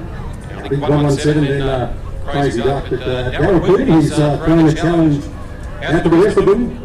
It'll be a fairly quick time too, I imagine. But some big bangers coming up in the next race, the Real Culprit, also Stupid Culprit, Sick Puppy and Blues. So we've got 2 6 litres and 2 bad boats in the second heat of the Liberty Cup. So it'll be a great battle between the two culprits. I was about to say, most definitely it's going to be interesting. Father and son race team. Yeah. And being Liberty Cup winner, champion. Yes, exactly. So that'll be a great race. As we mentioned, Bulldog has been moved. He was to be in that first race, but Bulldog has been moved to heat number 3. And he will join Lock and Load, Rival, and also Sicko in that third and final heat. But heat number 1 winner, Darryl Quinn, as we said, all depends on the time. So he may win this race, but still might be at the bottom. Exactly. So could if 6 other boats register a faster time than him, even if they finish 4th in the heat, all 4 of those finish times, race times could be quicker than what Darryl just did, although admittedly that's going to be a pretty tough ask. He had a very smooth, very fast run. No doubt all the other drivers were out on the bank checking out the competition and seeing how everyone's managing to navigate these current conditions. We touched on the wind here on the meeting, and it's been a bit up and down all weekend, and it continues to be sort of swinging around a little bit too. It's some points in time it's running straight down the river, other times it swings around almost 90 degrees across. But as mentioned, all of these guys needing to stay on their toes to be able to constantly read the water conditions throughout this race program. It's RE, but as one of the year always throws a few curveballs in with the weather, so we've got fine sunny weather today, though windy, but that's pretty much what we'll have tomorrow as well. But thankfully we had all that rain yesterday and it's gone, so we're set for 2 fine days of racing. So a lot more to come, big races still tomorrow, including the jet speeders for Memorial, the Big Curry as well, and the King of the River. So backing up tomorrow, so 2 big days of racing. Most definitely. We touched on the qualifying heats for this Liberty Cup being open to outboards and inboards, or inboard displacements. But the good thing with the King of the River, it's pretty much open to, it's pretty much an invitational for anyone. So any of the boats that happen to show plenty of pace and be on their game come Sunday afternoon could potentially be eligible to run in the King of the River. So that will be interesting.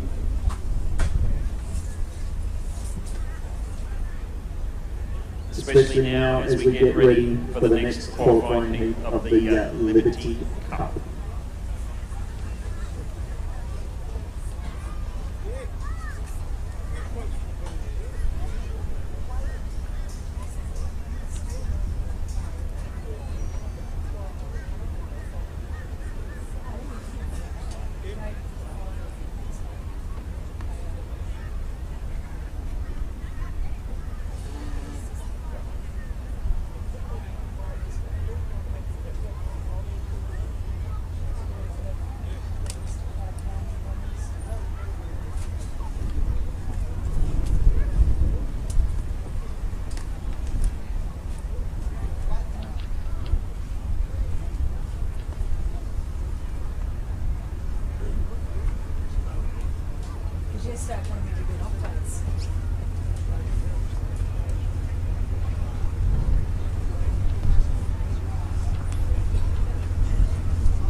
just getting ready for Heat B, or Heat 2 of the Liberty Cup. As we mentioned, the real culprit, lone boat, Image 6 litre. She's the culprit, lone boat, and Sick Puppy 6 litre. So 2 6 litres, 2 lone boats. Everyone, lots of pace, lots of speed, lots of capability. This should be a very quick heat. As we mentioned, it is qualifying times. So if all 4 of these boats register, a fast race time, then there's a good chance that all 4 of them would make it into the final. So as we mentioned, even though if you happen to be 4th on the track, on the course, it doesn't matter. It goes on the race time. So these guys will be pushing as hard as they can all the way to the check flag. So the green flag is out and they will be pushing off from the ramp. First boat, Image, down from Queensland this weekend.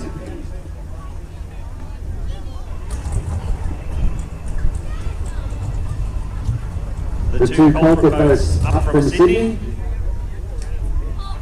And Sick Puppy also coming south for this weekend.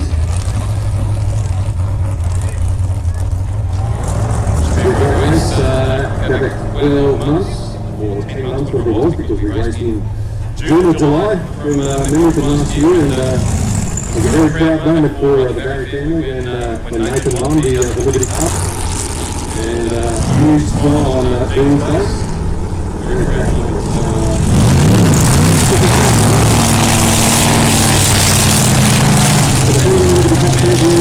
Nathan Barry in the real culprit, the orange boat, of course, all days was the culprit.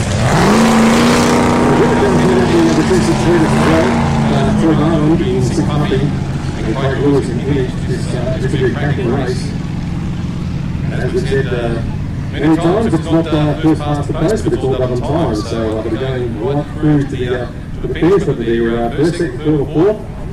Won't be a case of cruising across the line. It's handling tail all the way to get that fastest time to qualify for the Liberty Cup final, which is the final race on the program later this afternoon. So stand by, heat number 2 of the Liberty Cup, not too far away.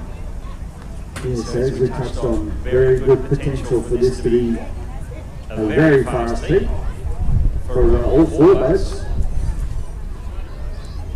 But we can obviously say that for each of these 3 qualifying heats, plenty of good boats, good names, good riders, good teams, all capable in this prestigious trophy.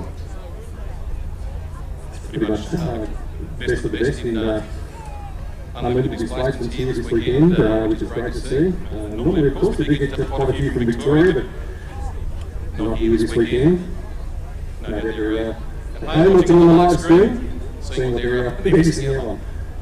But big day to all the other crews in Victoria who are watching this weekend, getting ready for their big race meeting in a couple of weeks' time. But Liberty Cup is what it's all about here this afternoon.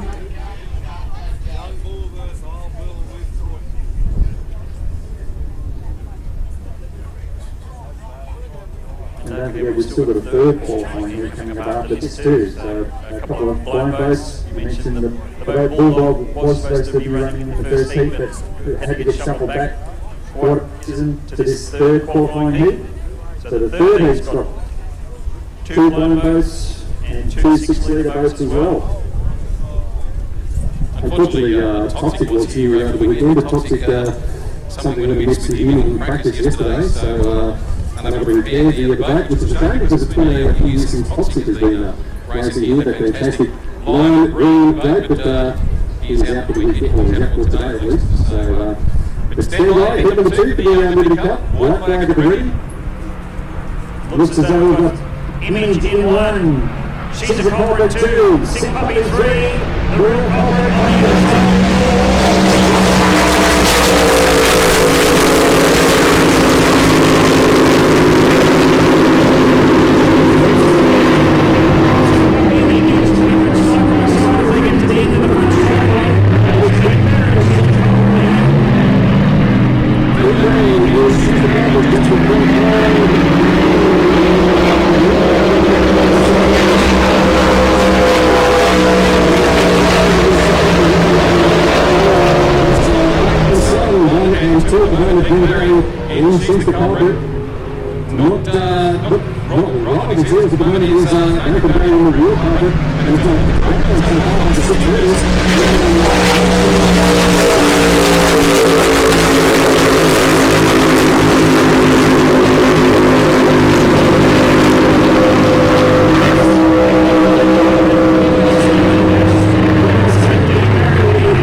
From what we could tell, what we hear from here is down like the engine of a big red, potentially free red, so if something's happening to the box or the drive line or propeller or something, we'll obviously we'll let you know as soon as we find out. But unfortunately, for both of those team Hydroplanes showing plenty of speed and pace on this Manning River Export.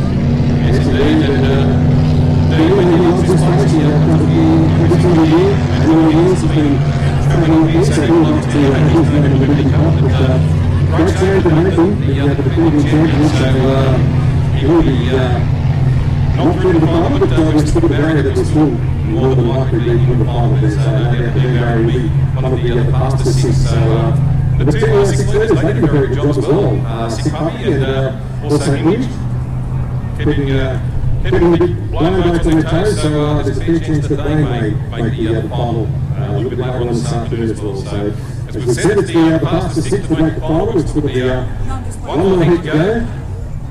And then we'll see the working officials as to who has made the final for the Liberty Cup this afternoon.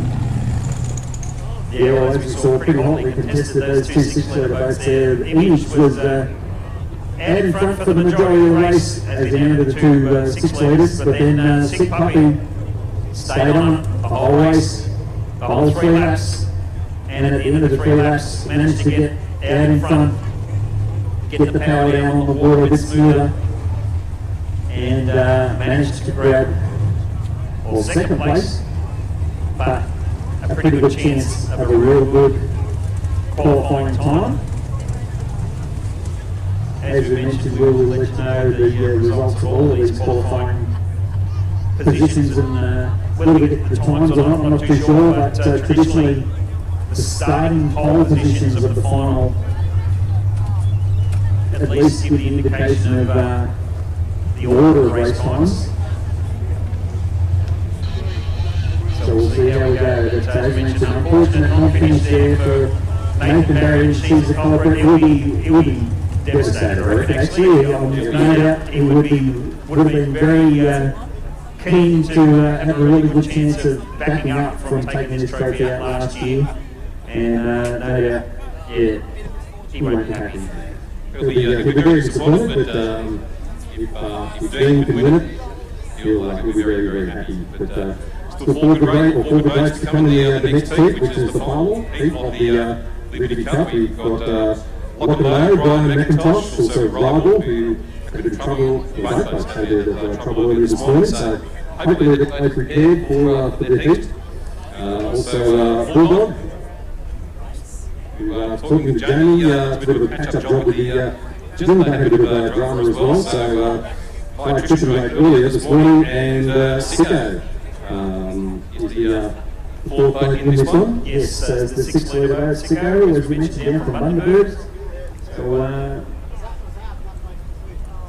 taking full advantage of the big effort needed to get down here to be part of this event. Throwing his hat in the ring to be part of the Liberty Cup.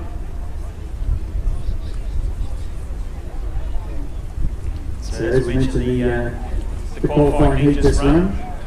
2 blown boats, 2 6 litre boats. We've got the same situation with the third qualifying heat. 2 blown boats, 2 6 litre boats. The Barry just coming back to the pits. Undertake, give him a round of applause because he is the defending champion. Couldn't get the job done, unfortunately, this year. As we said, it didn't sound like a big overhead, so getting gearbox, drivetrain. But great shame because he was right in there. He had the chance to defend at the final, but engine issues. Shaking the head is not real bad. Bit of an indication things aren't good, which, like I said, we suspected, given the evidence that we heard.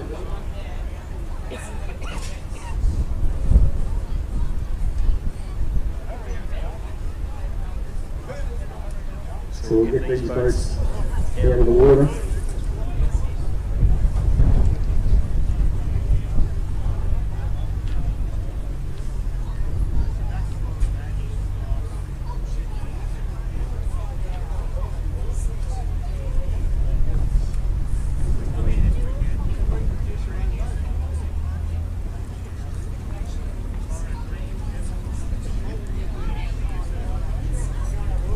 So 2 qualifying heats down, 1 to go.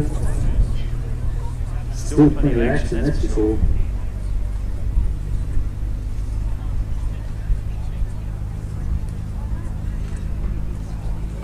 Oh, we said 2 blown boats, 2 6 litres.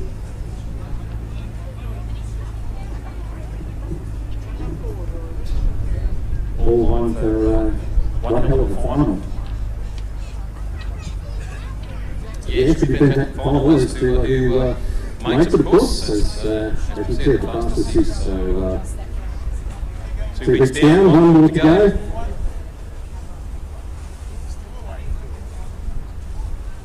Didn't sound real good, but hopefully Nathan can get the World Cup back into the river tomorrow because we've got some big races happening tomorrow, including the Jet Stevenson Memorial, Big Curry as well, and the King of the River. King of the River, which everyone looks forward to. The Barry Chaplin as well, for the unlimited unrestricted. And also the Commodore Cup, which is also one of the feature races on the program. That is for the 6 litre injectors. So big races tomorrow. We've got 26 on the card for tomorrow. If you've enjoyed it today, which I'm sure you have, you can join us once again tomorrow.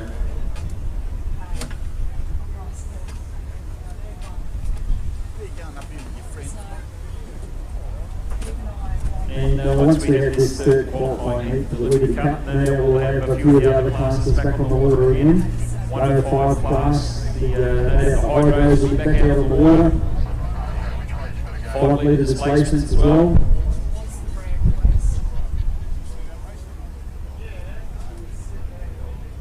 Which will also allow these Liberty Cup boats, the boats that qualify for the final. We'll give them enough time to get everything ready for the Liberty Cup final, which, as you mentioned, Glenn, was going to be the last race on the program today. As you mentioned, still plenty of action, still plenty of other classes to run here this afternoon.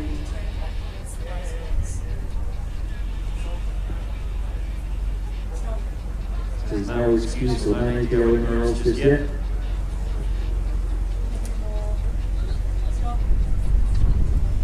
Plenty of racing action to come this afternoon, and as you just alluded to, lots more to come tomorrow too.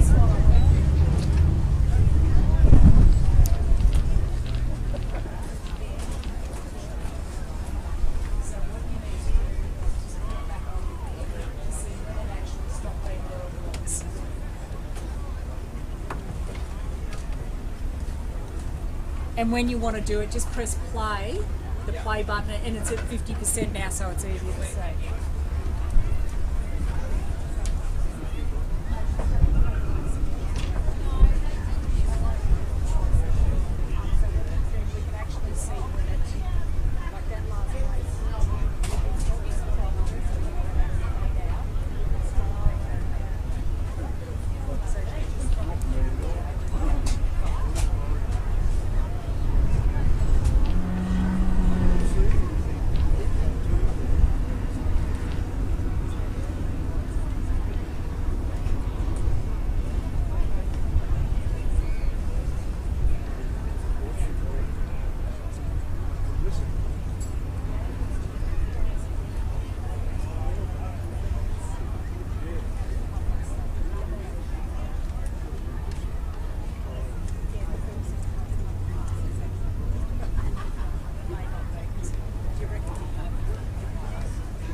Which one was the leading or just the yellow one? Yellow.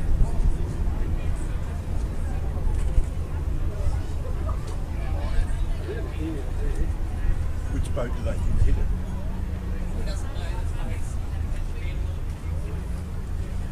I was going to say it was the usual boat.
we've just got these 4 boats backing down the ramp now. You can see the green flag tower, green flag on the wall through the ramp. These 4 boats will be pushing off from the ramp any second. As we mentioned, 2 blend boats, 2 6-litres. Lock and load. One of the fastest 6-litres in the country. Bulldog, one of the fastest blend boats in the country. Rival, also one of the fastest blend boats in the country. And Sicko, young Josh Davies, working himself up to be one of the fastest 6-litres in the country. So relatively new to this class, and he has had this boat for a couple of years, but continues to competitive, still pretty new to the class, still feeling his way. Swimming in style and making his way through the pack. As we touched on, didn't originally intend on entering the Liberty Cup, but finds himself throwing his hat into the ring. Should be interesting to see how this one goes, too, maybe, because really the ball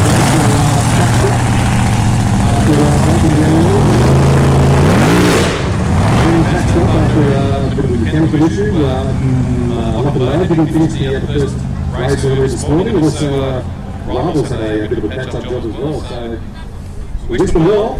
Hopefully they all finish. And Sicko could be on the chance. But as I said, of course, the other fastest is, so we wish them all the very best. Got the Lock and Load fan party right next to us. Give us a big cheer. Yay! Lock and Load is a big fan for us. So, lots of support. As we mentioned, pretty much local racetrack, obviously, here at the main river, so fantastic to see the support. I think it'll seal up. I'm going to push into it.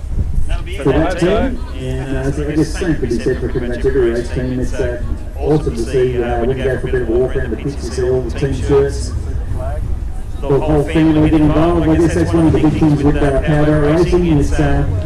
It's pretty much a family endeavour, considering the amount of time and effort that the owners and drivers and engine builders need to put in. You certainly need the buy-in of the family and support crew. And obviously these events don't happen without the help of lots of sets of hands and encouragement from wherever you can get it, really. But yeah, fantastic to see the support for these teams. And as Ryan's mum just said, lots of money. We can sugarcoat it as much as we can, right? Pretty much comes down to that quite a lot as well. Indeed it does. Should be a crack at that, the third and final, I think, of the Liberty Cup for this afternoon. Lock and Load, Rival, Sicko, and also Bulldog will be starting, I believe, on the outside. So she's got the long way down, the tough job, starting from P4. Yes, you mentioned about flag is up, Jimmy flag is up. chasing something after the first race. They did finish the first race and finished it pretty well. That's the Bulldog I'm talking about. But for whatever reason, like I said, they've got bumped back to the third qualifying heat and are having to do it from the long way around from the outside pole in this third heat. We'll see how it goes. He said it was a bit of a backyard repair job, so but then we have Rival, who's also had some issues earlier this morning. Great to see Rival coming up here. Johnny Dacker, all the way from Victoria, first time here. Great looking boat too. So let's wish him all the very best. Also, Ryan McIntosh, we wish him, the local, all the very best as well. Beautiful, Lock and Load, Rival, Sicko, and also Bulldog. Third final heat of the Liberty Cup. Here they come first, lined up. The start boat straightens up onto the front straight, the flag is down, and away they go.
This is only this morning and I had a bit of a catch-up job, so we're going to treat the event here, I'm sure the back of the Liberty Cup final this afternoon, as we said, it's all on the times, and the 6 fastest times. Back up to Ryan on Locken Road, which showing a lot of pace, a lot of speed, but unfortunately the mechanical edges and the Brendan's and also the Bulldog jam in the clutch and a big as well, so right down from Rival, but down too as well from Sicko, all the way from Bundaberg as he's in open, so we may make the qualifying 6 fastest for the Liberty Cup, so still in the hand with the time keepers, the judges will get the results very, very soon. Yes, we'll certainly bring those results as soon as we find out. All of these folks will get back to the pit area and Lock and Load and Bulldog potentially have a little bit more investigations to partake in to work out what's going on. But Rival sounds pretty healthy so far. That's good. I hate to put the commentators together on it anyway. Oh, yes, there we go. Great to have him up here because he's never been to Tarry before. And he's come from Victoria. We've been competing in the Easter Group Cup in a couple of weeks' time as well, and he was at Raymond Terrace about 2 months ago. Had a fantastic race with Prix in Explicit, but unfortunately he's out for the weekend.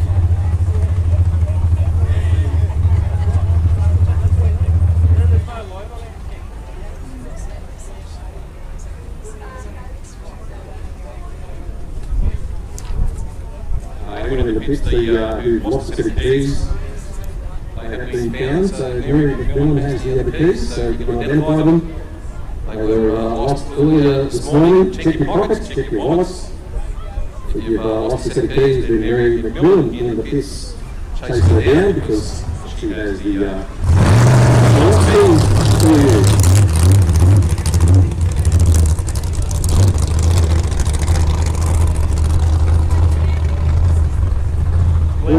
Had a quick chat with Josh Davies, the driver of the Sicko boat in the pits earlier. Admittedly, the first priority was to get that clarification on whether it's Sicko or Psycho, which we managed to sort that out. But I was interested, that boat powered by an LS-style shed motor, so sort of a more modern generation of Chevy engine compared to the, dare I say, the traditional small block shed. And the interesting thing he was saying is that it's been quite a hard task to get that engine up to speed and keeping it to 6 litres. He said because all of the LS components, and especially for cars and things like that, they basically just put a big crank in and set the displacement up to 7 and 8 litres, whereas this race class in boats, they've got to keep it to 6 litres, so it's quite a challenge trying to get some go fast parts, especially at an affordable cost, to get some speed into that boat. So obviously after that run, a nice demonstration of he's not doing too bad. He's getting that boat going, and at this stage reliable. He had to drive home early last year. He had I think it was a flywheel in the engine broke and actually caused some damage and put a hole in the bottom of the boat. So a big, quite a lot of effort, quite a lot of new parts and things have gone into that boat to get it back into one piece on the water. And the good news is it seems to be working out for him so far this weekend anyway. Got a big smile on his face too. We can see him here from our position, and he's looking very, very happy. So it's been worth the trip from Bundaberg to come down here today. So we don't know if it's going to be the final. I suppose there's a fair chance he may make one of an outside pole. But we'll find out those 6 fastest times. As soon as we do, we'll pass the times and the results on to you. The broken boats of Lock and Load and Bulldog get towed back in, so it's a great train. 2 very quick boats. But, as we said, they had a few troubles earlier this morning, patched the engines up to the best of the abilities of what they could do in the pits. But it looked like they were all going to finish there for a while, but right at the very end, that's when Bulldog broke down, but the Lock and Load brake train came in as well. He was hoping obviously to do a great job on his local course, in front of his local family and friends and so forth. So hopefully he can get that engine repaired back on the river tomorrow.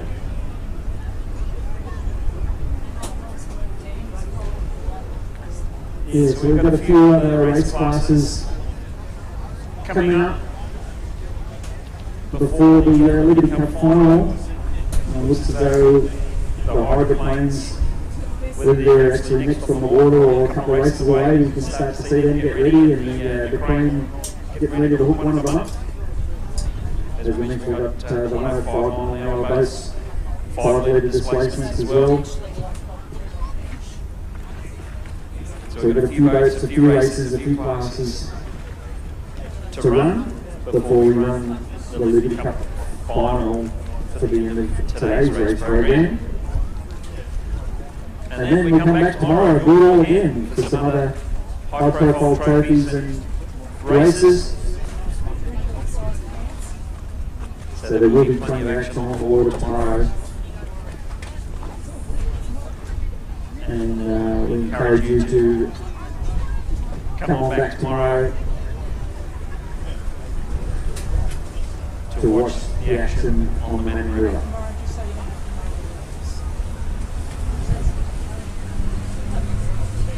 Probably a good opportunity to thank some of the sponsors for this event, which include the Tari Aquatic Club, also known as Salos, obviously a big supporter of the Tari Aquatic Powerboat Club, McGrath's Meats, Tari Oil Electricals, Minette and Wright Removals, Jack & Co, Leah and Smith, Rapley's Custom Paint and Panel, Maven Trucks, Stone's Oysters, Rod Osborne Transport. Thank you very much for your support. And if you're requiring any of the services that those businesses offer, we encourage you to get in contact. Wish we had another one. Yeah. Aren't I supply?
great. But from Rob, all the way from Victoria, John, first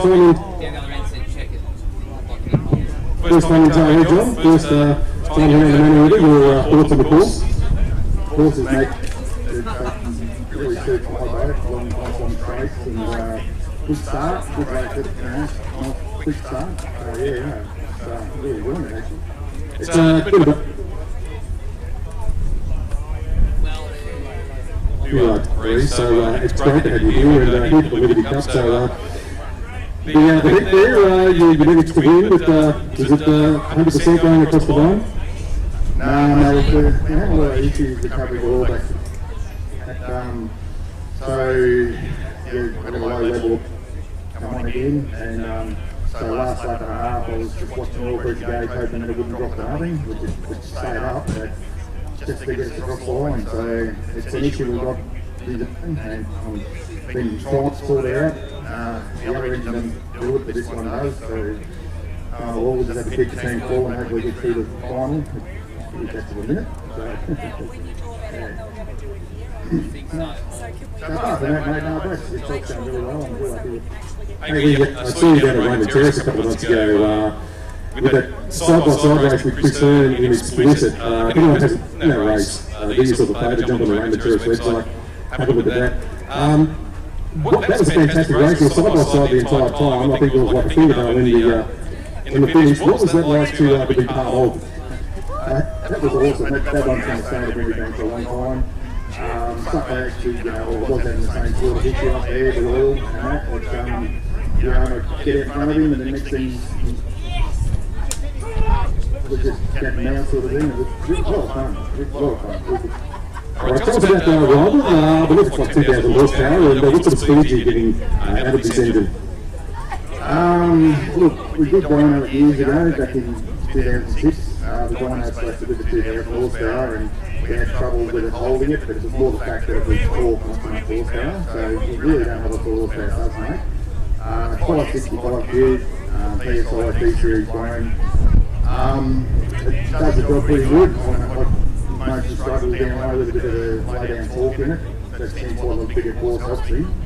So I'm not exactly sure what horsepower it is, and speed-wise, we did GPS at one time. We ran 152 down Grand Agent practice sessions. We could be doing that, I don't know, and to be really honest, I don't actually really want to know, because we're doing everything, building riders, driving all that sort of stuff. If you had a spare and shit, on up there, your mind will take over and start lifting the foot, so I don't want to do that, right? All I know is I seem to have to keep up with them or even catch them, so that's it. And of course, when you mentioned 152 powerboat racing, we talk miles an hour. That is 152 miles per hour. So that's pretty quick. Probably around 240 km that week, something like that. Alright, so the Liberty Cup final this afternoon. I'm not too sure who's actually made the final. I'm pretty sure you'd be in the final, but it's a pretty tough competition. Yeah, it's been good. Like, everybody stepped up a little bit, so you've got to keep on your game. You haven't got to sort of muck up a bit of a corner and someone will go past you, so, which is what you want. It's good racing, so I really enjoy it. And I don't want to win the distance because I really want to race, competitive in my class and see where I'm at. And up next to you and for Ryder, the Easter Grid Cup in a couple of weeks. I'm not sure if I'll get there because I'm actually got a month away, and we want to get to the Mark Watson and from the trip that I'm on, I have to go straight to the Mark afterwards and meet the boat team there, so I don't reckon I'll have time to hit Yarra in, unfortunately, this year. Well, it's great to have you here, first time in Prix. John Becker in Rival, and I'm sure you'll be in the final this afternoon. Big races tomorrow, so you'll be back again tomorrow too, hopefully. Yeah, mate, yeah, as long as everything keeps going where it's going. We did bring another engine with us, hopefully we can't actually use it, but we might be looking at some more later though, because we're getting on all of them, so anyway, we'll find something if we need it. We'll find you tomorrow to make sure that you're on the course this afternoon and tomorrow. Great to have you here for the very first time, and good luck in the Liberty Cup finals this afternoon, good luck tomorrow as well. From Victoria.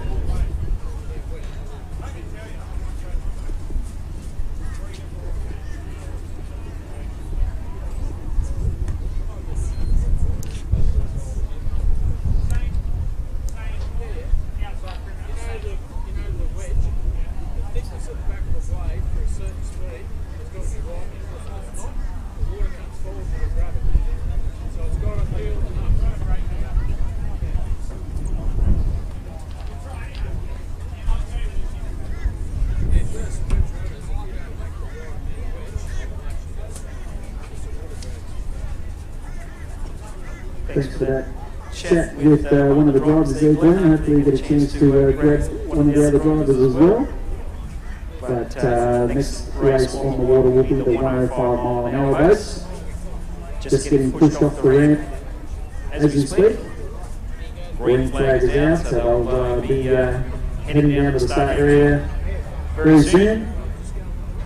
The boats Buddha, Eliminator and Haymaker.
For this 105 class, we're hoping to be seeing the boats Juggernaut and Disturb, but they haven't made it out on the water. So Juggernaut had some pretty heavy oil bleeding issues in the first race he had, so obviously major enough to cause the boats to stay in the pit area this afternoon. Fingers crossed he'll be back tomorrow. So that just leaves the 3 105 starters, Eliminator, Buddha, and Haymaker. Normally a very reliable class, the 105s, but earlier this morning we saw just the one finish in the 5 or 4 boat race that we had, so we've lost a couple now to the rest of today, which is a shame, but we've got Haymaker, Eliminator, and also Buddha.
eliminator.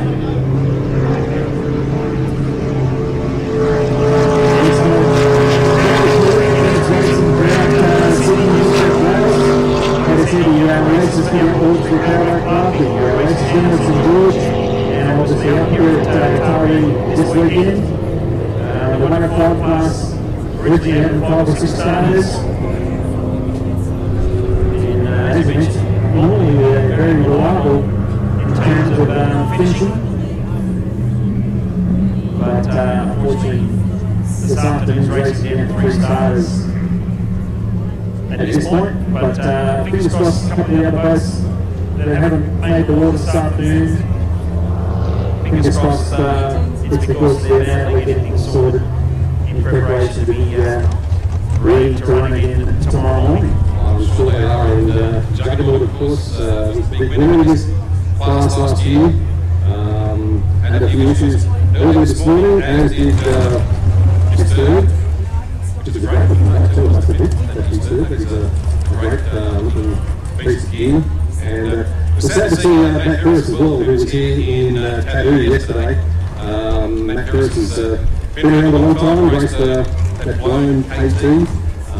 Also had the Tattoo boat as well, the unlimited displacement boat. So he's raced a whole lot of different craft over the years, sticking back to the lower fives, but unfortunately he had a few issues in practice yesterday, so he is not here this weekend, but that's the lower fives.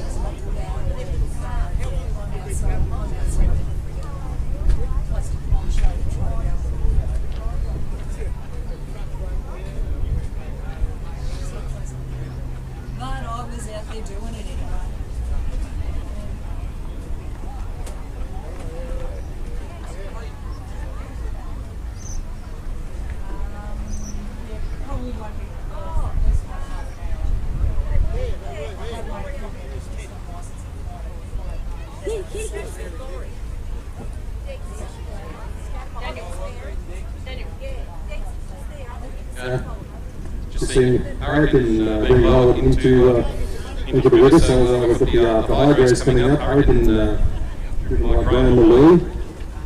We should be seeing Lake Cherry as well being wrapped in pages.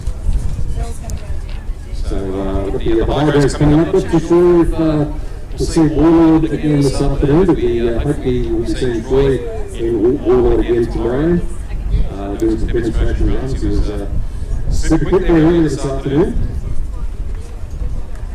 And yeah, we'll look to go around until the final of the Liberty Cup for this afternoon. We're still waiting on the officials to give us the 6 fastest qualifiers for the final. And as soon as we get the word, we'll pass it on to you, Shakur.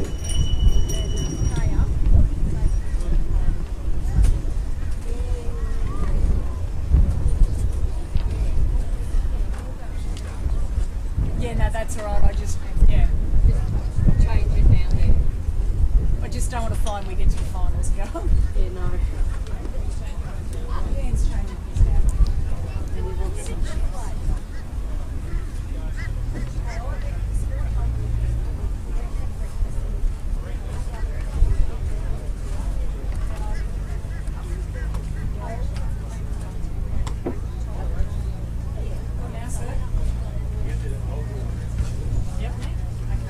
So what we want to do is we want you to do an honest move with this.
So we're waiting for these two 5-litre hydros to drop down in the water off the crane. Another big shout out to some of our sponsors and supporters for this event. Rain Build, Brisbane Marine, Manning Valley Automotive, Taree Fisherman's Co-op, Prix Hardware, Curry Brothers Engine Reconditioning, Thompson Bodyworks, J.R. Richards and Sons, Todd McFarlane, and Graham Tisdale. So again, thank you very much for those supporters. We've got the boat Hurricane in the water already, and the white boat Rat, who did manage to get out on the course earlier today, but they managed to find out what the problem was. Turned out to be a wiring issue. With this boat having a bit of a recent refurbishment, touched on before that earlier, this boat having a bit of a change of race colours at the same time. So the boat getting painted in solid white with the Rat Racing name now applied to it. But it turns out there was a ECU issue. They had to update the ECU when they refit this boat out, and there was actually a bit of a mix-up in relation to the injector drivers in the ECU.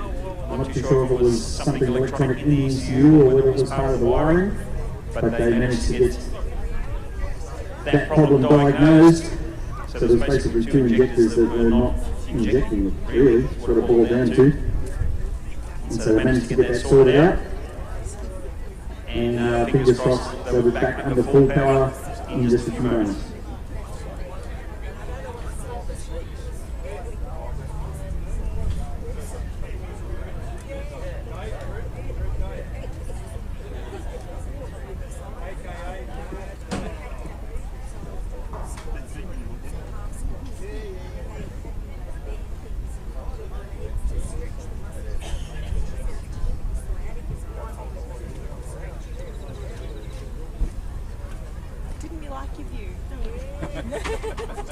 Trying to save you, darling. It was smack bang centre of screen. You should have went like that.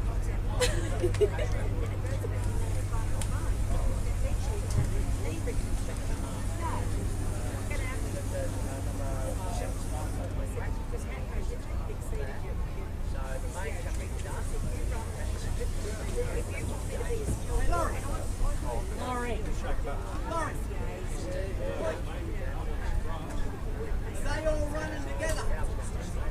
The hydros and the 5 litres all together. Good to know. Good to know. Good listen. Gary? So it turns out the two 5-litre hydros have been ready on the water for a couple of minutes. We waiting for those to push out, but we've just found out because they're actually running with the 5-litre displacement. So it basically becomes 5-litre open class this next race.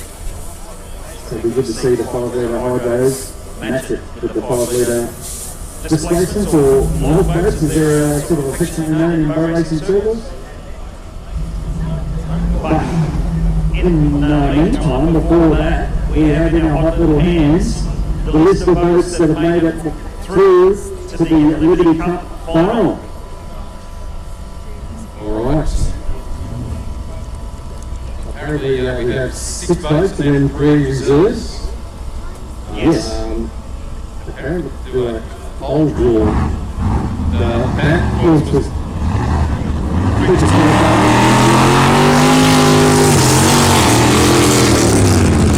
that influence was the fastest qualifier. Sheep the Culprit was the second.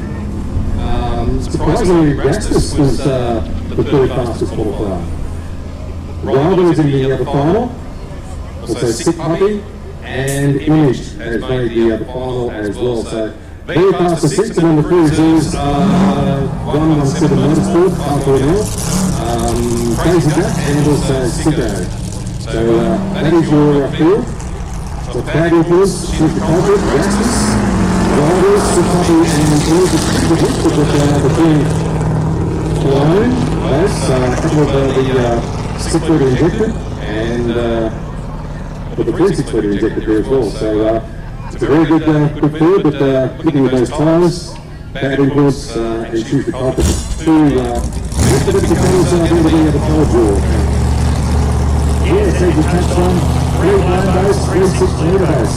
And even though we've just given an indication on their qualifying times in regards to that order of the boats, but the way this trophy is organised or is written up is you just qualify to the final, and then all 6 boats will actually draw their pole number out of the barrel, so to speak. So even though that influence registered the fastest race time, that doesn't mean he starts on pole 1. Anyway, he actually started at 6. Wouldn't you love that?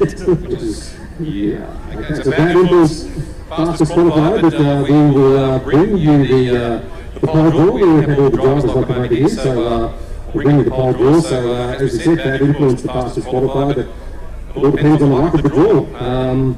As we say, he could be the fastest qualifier, but he may pull out number 6. So we'll see how it goes. But that's the field so far. Bad Influence, Choose the Culprit, Rastus, Rival, Sick Puppy, and Image.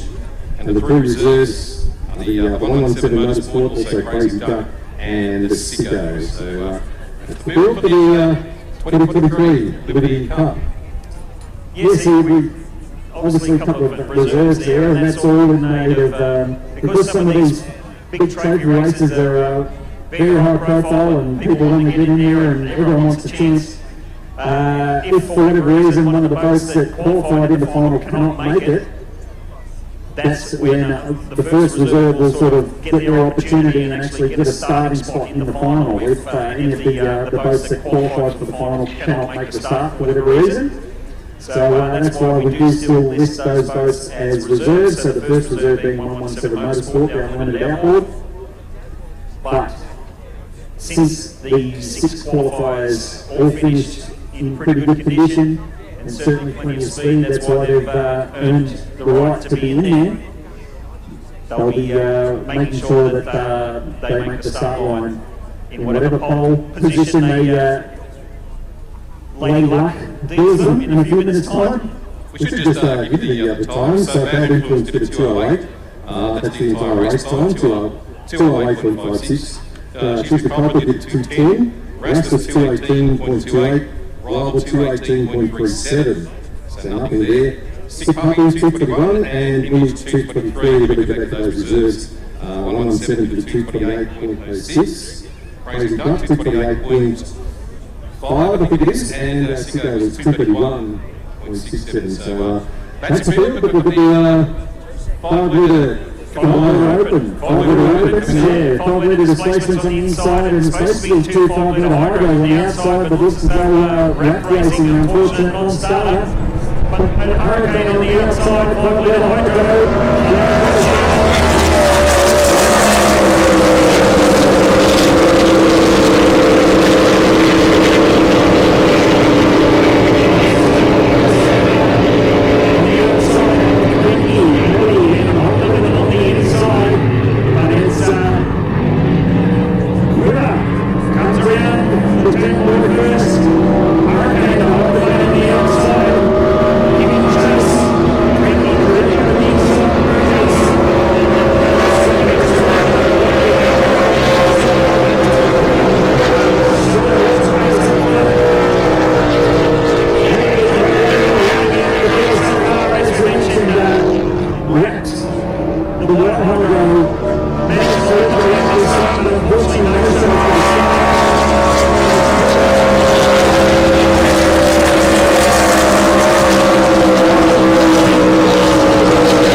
Very spectacular sight is that hydroplane, but unfortunately, having to stay out wide the full time,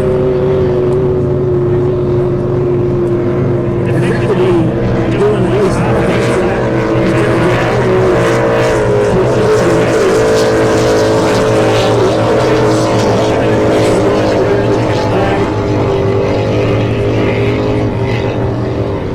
Congratulations to all of those former American riders. We've got all of those boats heading back to the grant area. So we just had a call to collect all of the drivers of the Liberty Cup final. Drivers of the Liberty Cup final, if we can make our way to the work on it race car. We have the barrel draw or luck of the draw, pole draw for the Liberty Cup final. You can make your way to the work on it race car.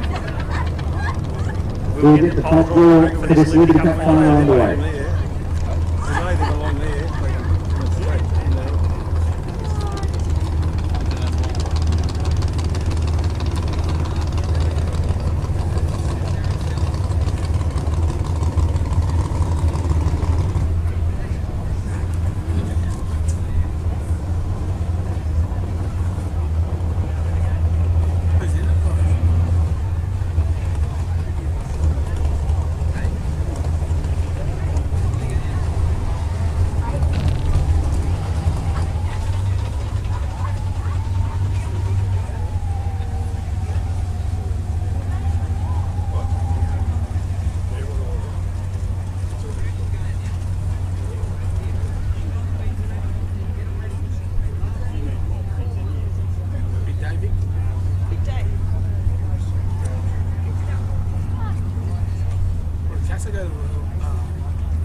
Seems like 10 o'clock this morning, I want to set 30 here. There's cats up there.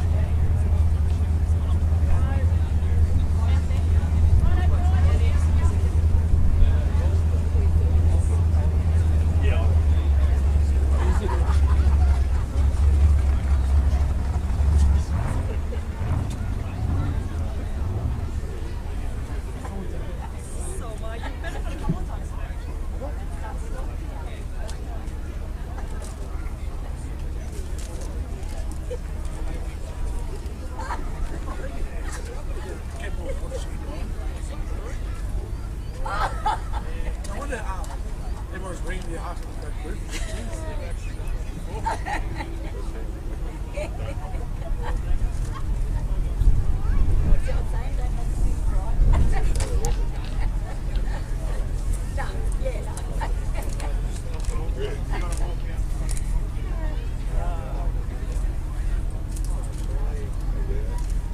Just we have a small break from the program, just have a chance to say a big thank you to a few more sponsors who've found some time in for this weekend. Without the sponsors, we certainly do not have a race program, so big thank you to all the sponsors in for this weekend, including Randall, also the Sailors, Stacks Finance. We say thank you to DS Screen Printing and Embroidery, Harry Tidy Cars as well, also the Brown East, Brisbane Marine, a big thank you, Thomas Scaffolding,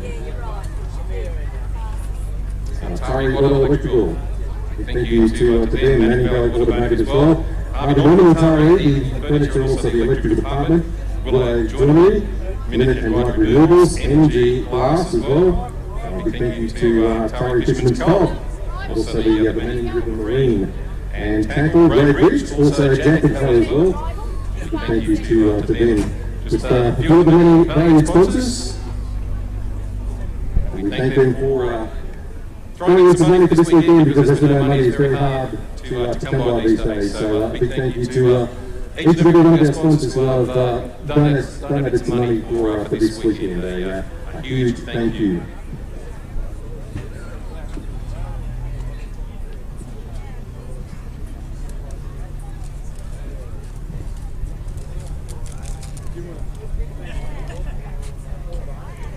Just looking at the call from the officials, the drivers who are competing qualified for the Liberty Cup. If you could make your way over to the working on it live stream trailer for the official draw for the final this afternoon. So drivers who are in the Liberty Cup final this afternoon, if you could please make your way over to the working on it trailer as soon as possible, so we can get this draw underway. And then the running of the Liberty Cup for 2023.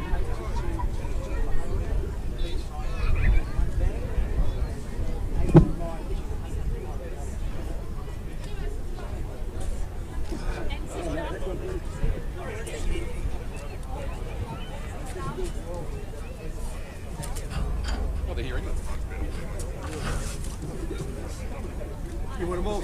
How do you want the boys? Anywhere in here. Anywhere in it, guys? 6 guys in there. Who's picking poles? That's you. Can you get them both?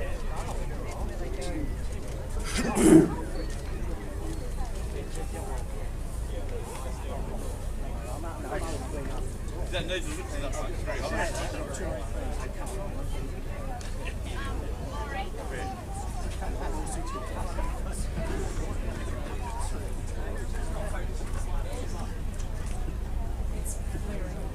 Alright, so we'll do this. So that equals the fastest qualifier, Darryl Quinn.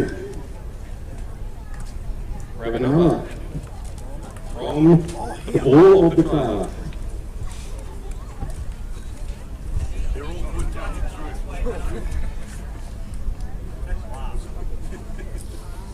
I'm not opening it. Next word. Alright, next she's the culprit. What do you got? Roll 10. Darryl Quinn, number 5. She's the culprit, then going number 3. Rastus. Come on down.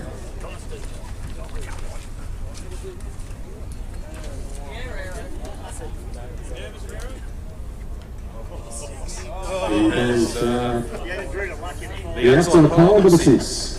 Rastus. Come back out, Rival.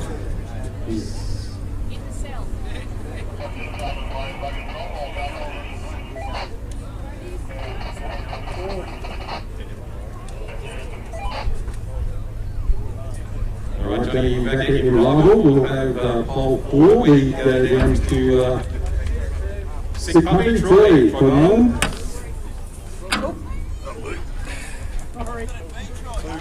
Tries got number 2.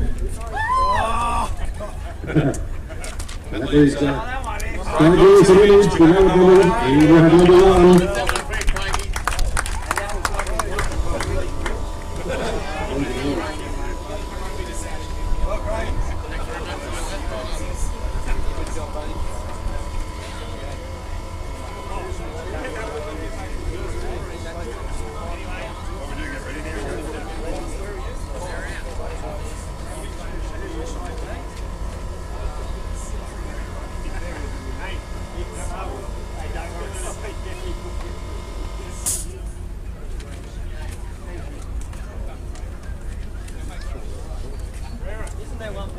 knew what it was, he didn't even know. Yeah, it's over here. We can see him through the envelope. Yeah, yeah. You could actually go up the sunlight. Yeah. Laurie, I want 0, not 7. I've got a swim with a mate. I'm going to say that this is winding there.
Okay, well, he's just going in now.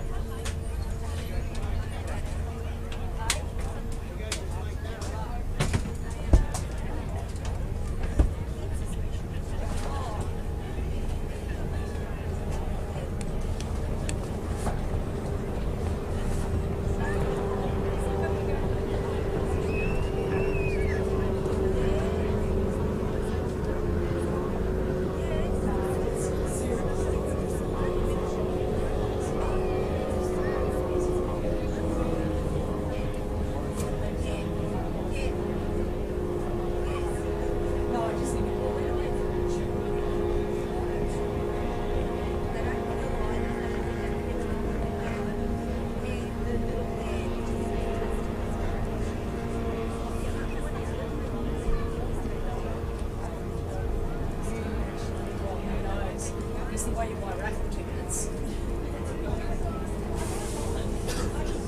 And great for the children.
So folks, we're in the final preparations of the Liberty Cup final, which is the final race of the day today. Last boats just lining up on the ramp. We've got the boats Image and Rastus already in the water getting ready. The junior boats just heading back to their beach area. The junior boats managing to have a taste of the long course here this afternoon. They ran all the way down towards the big end turn.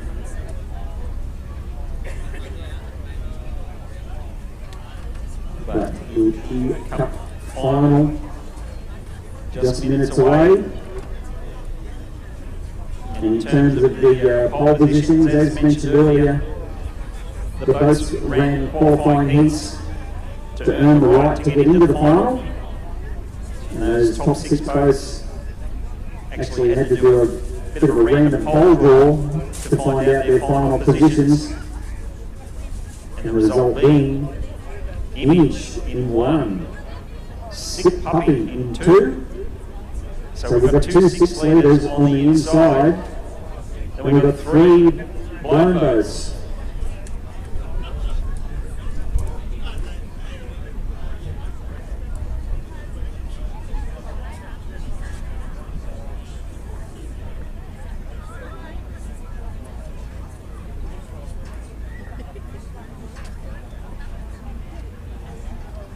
So we've got 2 6 leaders, 3 blown boats, and then 1 more 6 litre Rastus on the outside.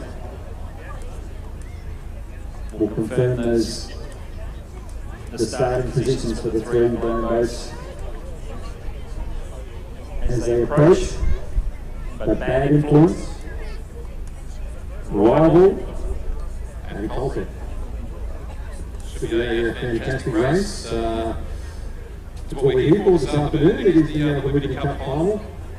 Today's basically been all about the Liberty Cup, and then more big races tomorrow. But we've got the 3 6 litre boats up against the 3 unlimited displacements, so this will be a fantastic race. And Image having that inside pole obviously gives him some advantage. He has the shortest course for the entire. But the front straight for the first corner, they must hold their line, of course. And then after that, it's open started. But the 3 big blown boats in 3, 4, and 5. Bad Influence is the quickest of the lot. So it's going to be a big race. It's going to be a great race. There was a poll on Facebook earlier this morning about who is the favourite, who is going to win. And I think Rival was the popular pick, but also she's the culprit. So.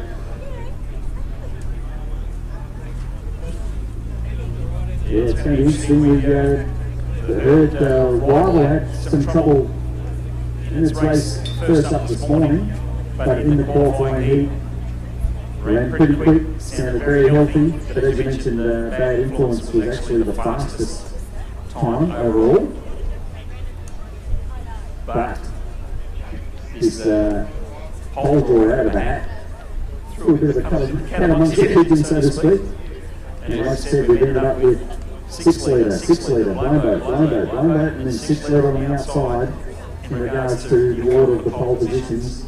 We did say earlier in the call too, you could do the fastest qualifier and draw number 5. So it was this. And that's exactly what happened to Darryl Quigley. He's coming out of his own 5 out of 5. So yes, he was the fastest qualifier, but has drawn 5. So it's an interesting way to do it.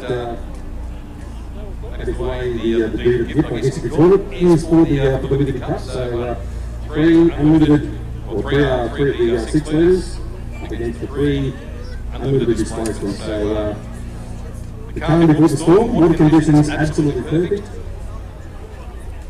We're not too far away from the running of the Liberty Cup for 2023. It's interesting, like I said, probably the best racing conditions on the water without all weekends so far. Well, certainly today with the breeze that was up,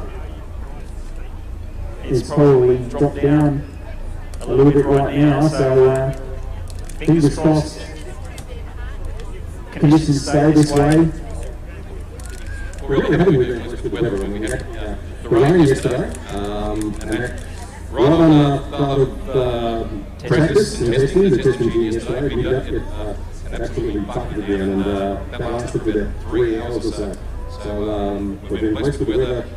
Today, a bit windy as you say, but tomorrow is expected to be pretty much the same as today, around about that 24, 25 degree mark.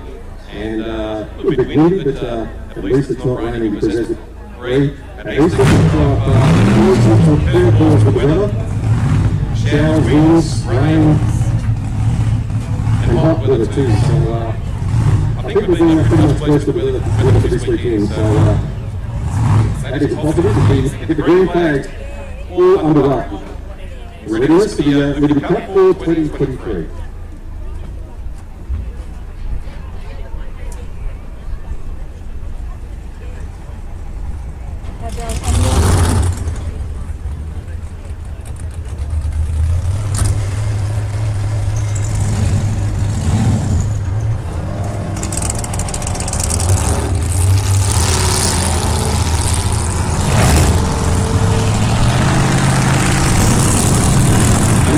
Reserves were required, so all the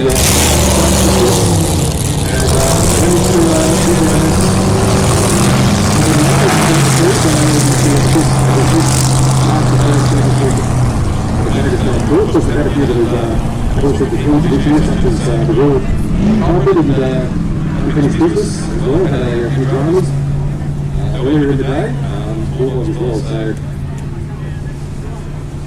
we did have the other crew.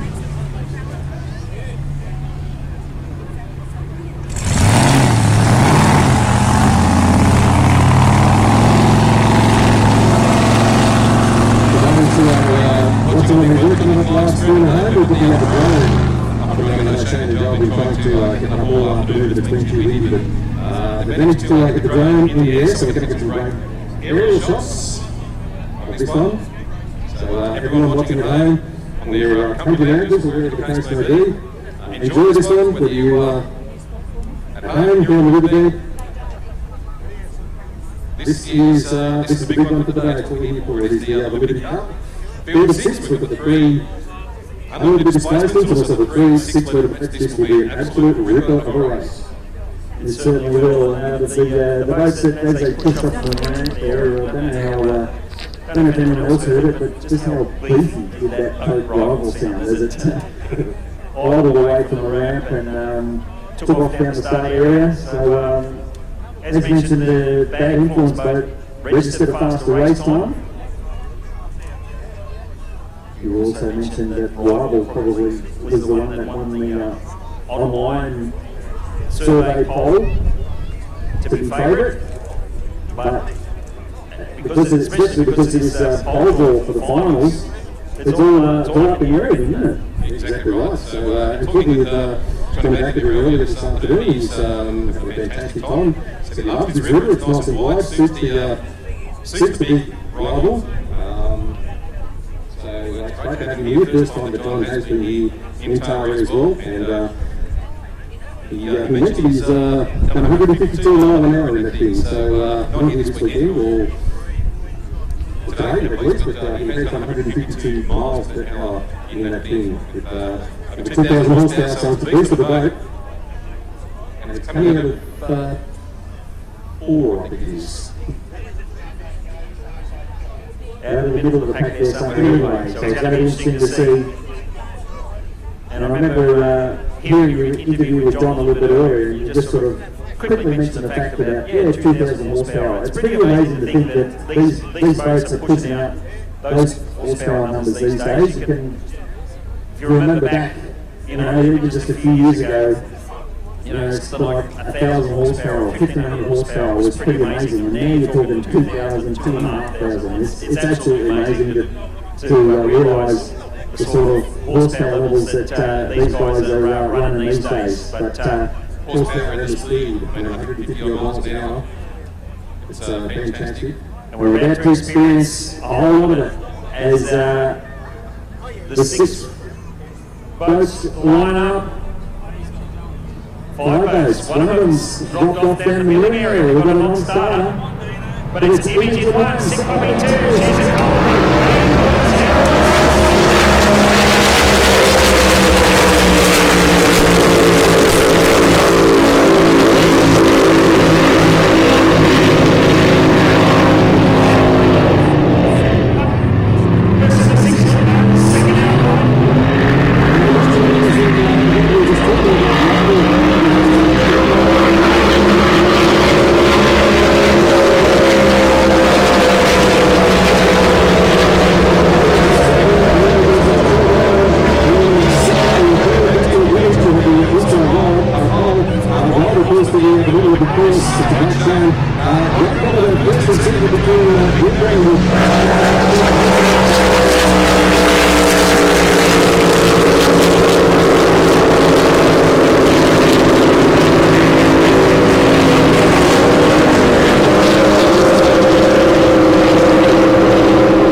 So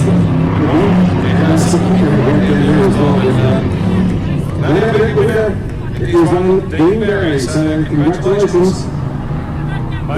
Congratulations to Team Colbert. We mentioned a couple of times earlier, Nathan Barry taken last year, but here he is. Dean Barrett managed to put the nose in the front. It was very impressive. It was very fast. We touched on bad influence. Registered the fastest race time in the qualifying hits. So Barry King was actually faster earlier in the day, but Dean is a culprit. A fantastic run, fantastic run to the Brian McCosker Liberty Cup for 2023. Great stock in there, as you said. It's a very popular win. Just taking the checker flag out too. So as it comes past, everybody in the spectator area, please show your appreciation. He's been coming here many years. Dean Barry has been a long-time competitor. And as we said, Sun Nathan won last year, so this is going to be a fantastic result for the Barry family. 2 years in a row for the Barrys, for the Liberty Cup. Most definitely, it'll be quite an emotional win for Dean. Dean was a very close competitor with Brian McCosker from Liberty, so yeah, quite an emotional win there for the Barry family, no doubt. We touched on young Nathan in the last year. Like I said, the old fella, so to speak. The old boy, Dean Barry, taking out the win this year. And if you get a chance, put your hands together, folks, as Dean comes past, check the flag flying. The win will be here.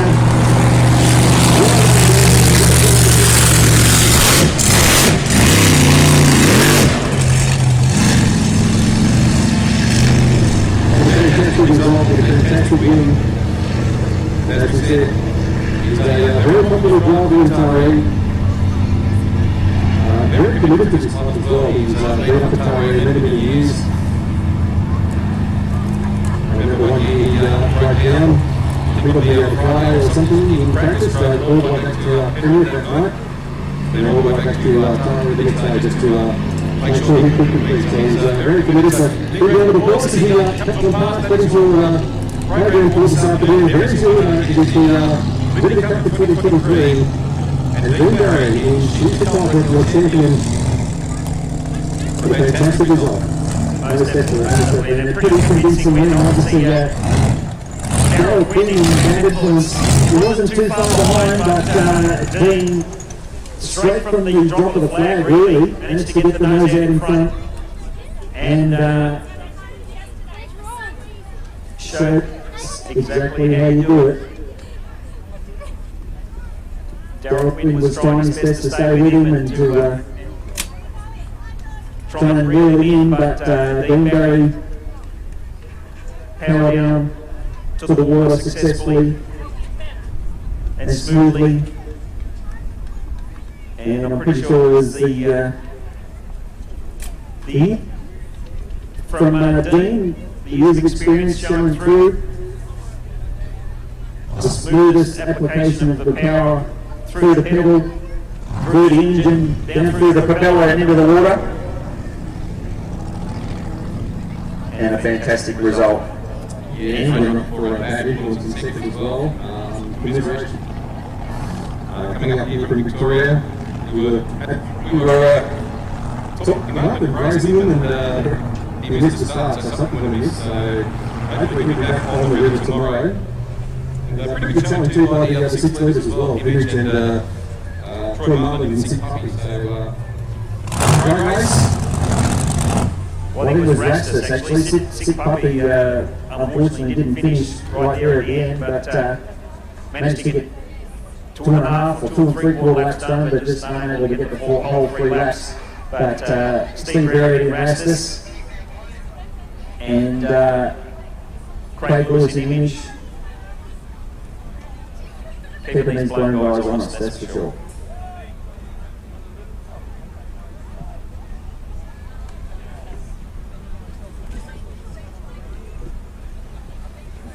So as we mentioned, that winds up the competitive racing here today.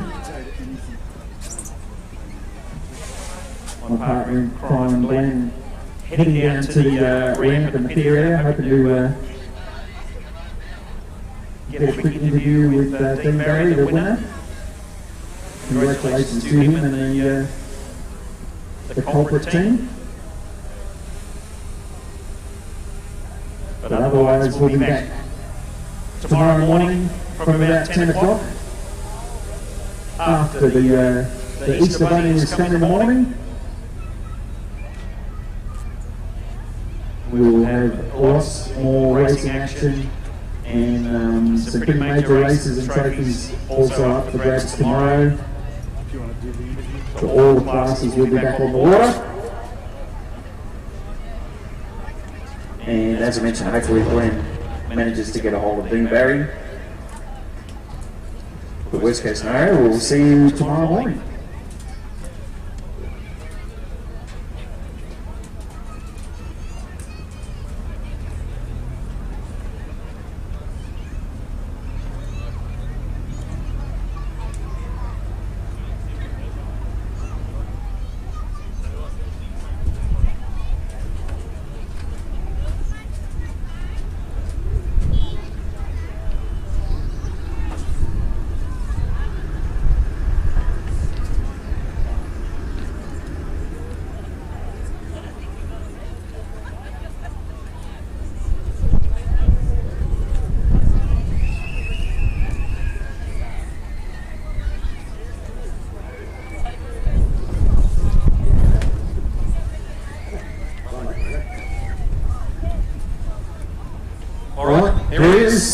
The Beauty Cup winner for 2023 and Dean Barry. Congratulations, the national win. Son last year and you this year. It's popular win. Yeah, Brian was a very good friend of mine. It's a speak him up every weekend. There's races and we really miss him. Nathan last year and this year, with us, we can be more ecstatic actually. The call that you're one of the most popular drivers up here because I guess because of your commitment, because you are here. So this is a great win for you, but it's also a great win for the entire family and a very popular win, as we said. Yeah, I couldn't do without my crew. The Jenkins performance changed. He's become a good mate of my team. Everyone helps my son. And everyone that follows us around the tracks and a couple of new guys. And what I'm more proud about, I've got no computers like these guys. I use my eyes, so that's pretty good. You do it the old school way. Old school. So there was a great race between yourself and in Bad Influence. He pushed you all the way. I didn't even see him. It's only as in the rear mirror. Didn't even see him. Congratulations. Sonny Nathan here, of course, last year's winner as well. So he didn't make it today, but a great result for the family. So congratulations to the Barrys, and well done. We'll see you again tomorrow. Liberty Cup winner for 2023, Nathan Barry, and she's the culprit. Wrapping up the racing for this afternoon. And we'll be back on around about 10 o'clock tomorrow, so we hope to see you for some big races tomorrow, including the Jet Stevens Memorial, the Barry Chaplain, and also the King of the River.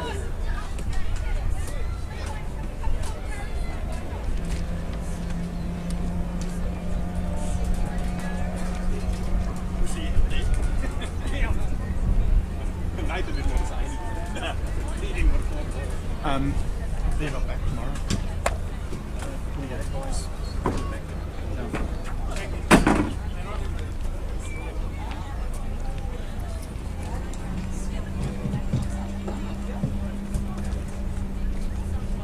Shall I roll up the table?